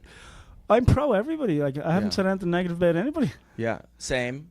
Yeah, I kind of like. Yeah. I will say, I think it's there's a lot of pressure on humans in general nowadays, just to be to be one thing or another? Oh, absolutely. Yeah. My anxiety is through the roof. Oh, do you have that? Oh, yeah. Yeah. Well, I feel like all... No, no judge. I get it every now and then too. Just trying to process. There's a lot of information we have to digest, and then we have to achieve, and then we have to pay our bills. Right. Yeah. And then we have to keep everybody happy along the way, or their lives are not great. Absolutely. Or they'll end up in monasteries or fucking in nunneries. Dude. Yeah. And I mean, because like in New York, I don't know that I know a mentally healthy comic. Dude, you know, you were 100% correct is what I'm saying. Yeah. Comedy is a great opportunity to investigate yourself. Yeah. And then sometimes you can get caught investigating yourself too long in the wrong kind of rooms. Right. And so you don't experience success at the rate that's required to stay mentally healthy. Right. And so some people take a downturn, I've noticed over time. But if you get the right positive feedback at the right time, and you're around good people, you can really have a nice life in comedy. But it's fairly rare. Yeah. It's fairly rare, and I think most comedians will attest to that, right? Oh no, absolutely. Yeah, but absolutely. I like the fact that you're on stage though talking about you've had a wild life, dude. I like this. I know, and it's exciting. I haven't gotten into the sobriety stuff on stage. Not yet. Not yet. Well, that's good. Yeah, just while I have a day job. Like I don't. Yeah. No, well, I think you've represented yourself very well, and I think as you become as you're doing it longer and longer, you can attack subject matters with more nuance, right, and more carefully, and make it more palatable for audiences. And then absolutely, it's fantastic. It's a great outlet. Yeah. For mental pressure and stuff like that. Stress. Yeah. A few more years of sobriety, so I have a little bit more of a filter. Yeah, I did. Yeah. And just knowing it's interesting. The creative arts, basically. What is it? Inspiration comes from we don't know where. Yeah. You put it through the filter of your body, and then it comes out, whether it's in spoken words or creating something. And wait, and you said you were in theater? I was in theater school, but I was in the military before that. So I've had a quite eclectic life as well. The U.S. military or the Irish and United Nations. Wow. Yeah. So it's been fun too. I'm on a quest of self-discovery as well. That's amazing. Weird, right? But I am interviewing somebody who looks like they have Irish heritage, Mr. Sullivan. Yeah. Thank you. And at a festival. So I'm looking forward to seeing your set, dude. I want to see what's out there. Are you gonna see? Yeah, I'll be around. I'll be just knocking around. Oh, I'm excited. I'm around all week creating havoc and caffeinating. Yeah. I gave you a preview of one of the bits, but that's it. I thought it was great. Keep going. Okay. I'm excited for you. How many years again? 2.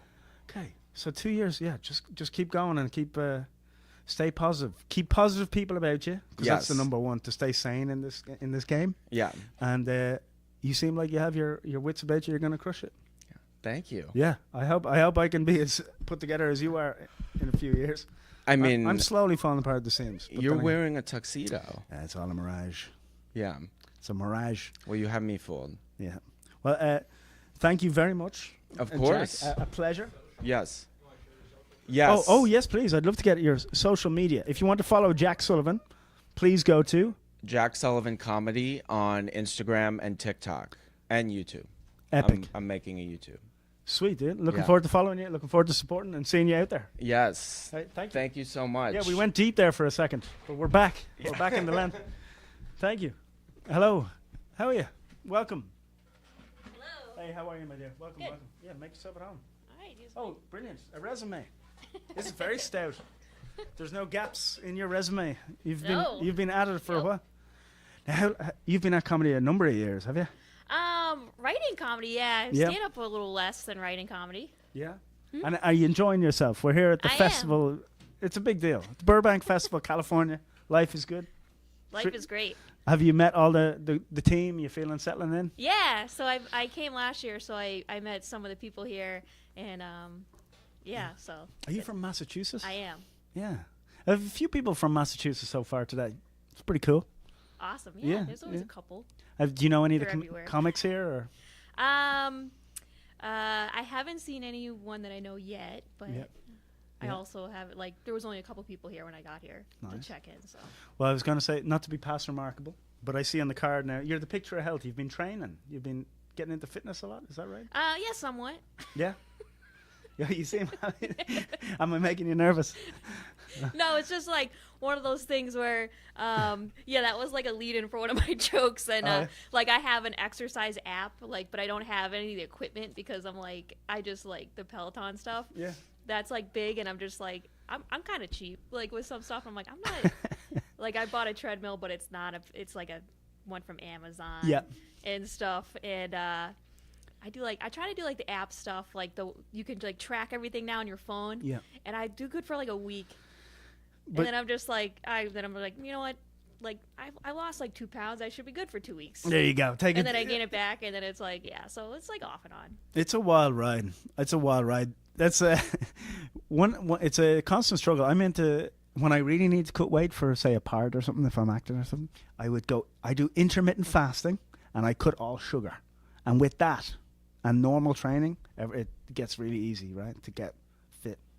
See, I could never do that. Really? No, cut sugar, no. Yeah, it's pretty addictive over here. They put sugar Yeah, in they- it's everything. It's wild, man. Whenever I come back to America, I put on like 15 pounds. It's wild. It's like, I don't know what's in the food here, but it tastes great. Sugar. But yeah, it's probably just, pure fructose. Yeah. So now I notice you have 2 shows. Yes. And they're back to back, Wednesday, Thursday. That's pretty Yeah. cool. Yeah. How are you feeling? I'm excited. Yeah, I'm on a 5 o'clock one, and I've been calling that my early bird special. Yeah.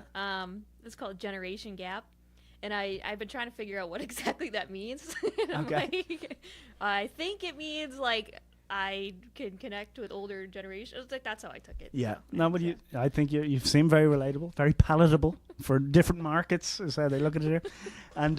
And then your Thursday show, terrific Thursdays in the Yoo-Hoo Room. Have you done the Yoo-Hoo Room before? No, I haven't. Yoo-Hoo Room's No. great. Have you seen it? I have. Yeah, Okay. I've been to some shows in there. Yeah. So it's cool because like it's like a little stage like this, so you're like right up and Yeah. very cozy. Yeah, it's definitely one of my favorite rooms. Intimate It feels room, the word, they hear the word intimate in Yeah. comedy. Yeah, so you feel like you're connected with everybody. There's almost like, in theater, they call it a line of tension between the performer and the audience because it's so intimate. You can really feel the energy in the room.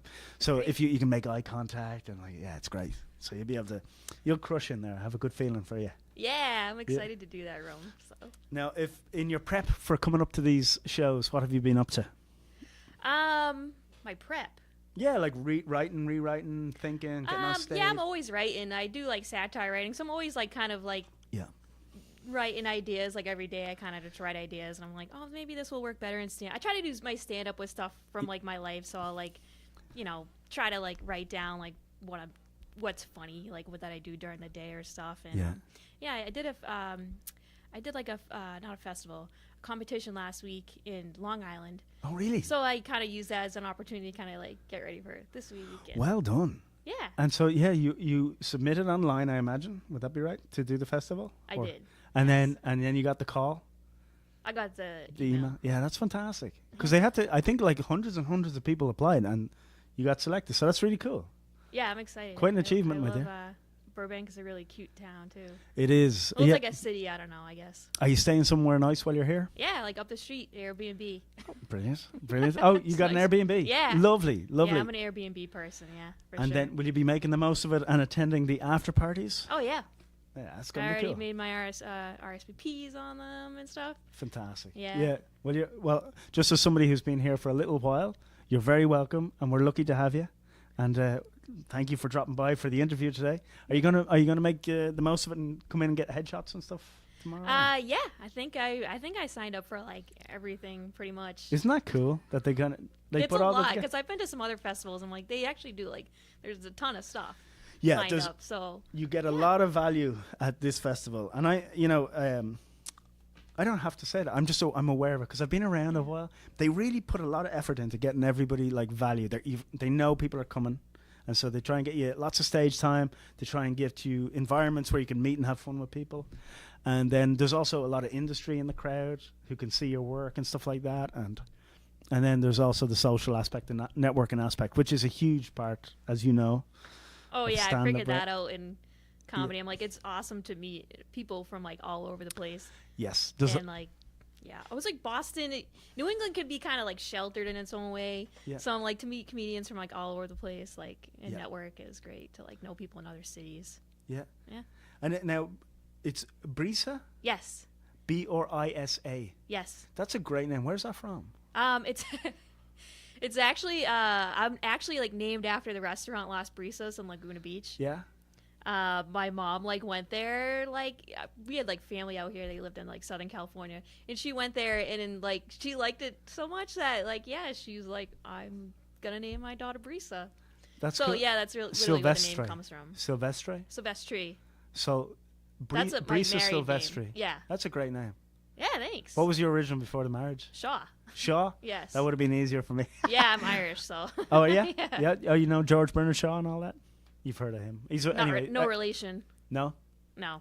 No. Well, The actor. I think there's like George the actor. I thought like when I was little, I was like, oh yeah, like probably yeah. related to him.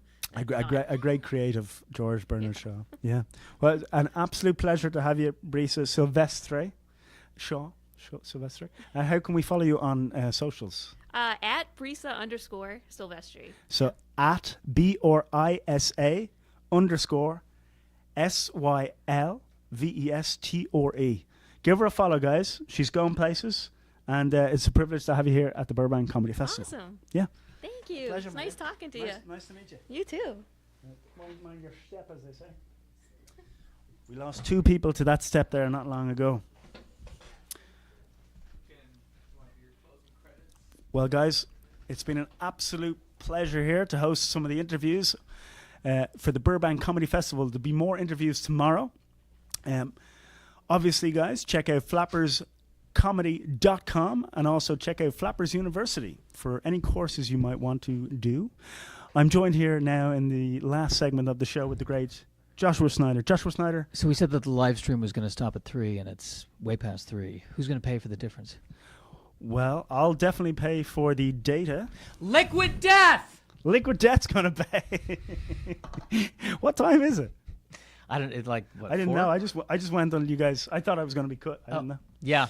No one said stop. No. Good note. Good note, guys. For the future. No, remember, someone's got to stop Frank, or he won't stop himself. Well, I didn't know. I'm in Hollywood. I just go until the producers and stuff for fear of not getting invited back. That's great. It was lovely to meet all the people. It was a great pleasure to be here. Yeah. Thank you, Joshua Snyder. You're welcome. Thank you, Sarah. Thank you, Adrian. I'm Francis Cronin at Glowpunk. See you tomorrow. All right.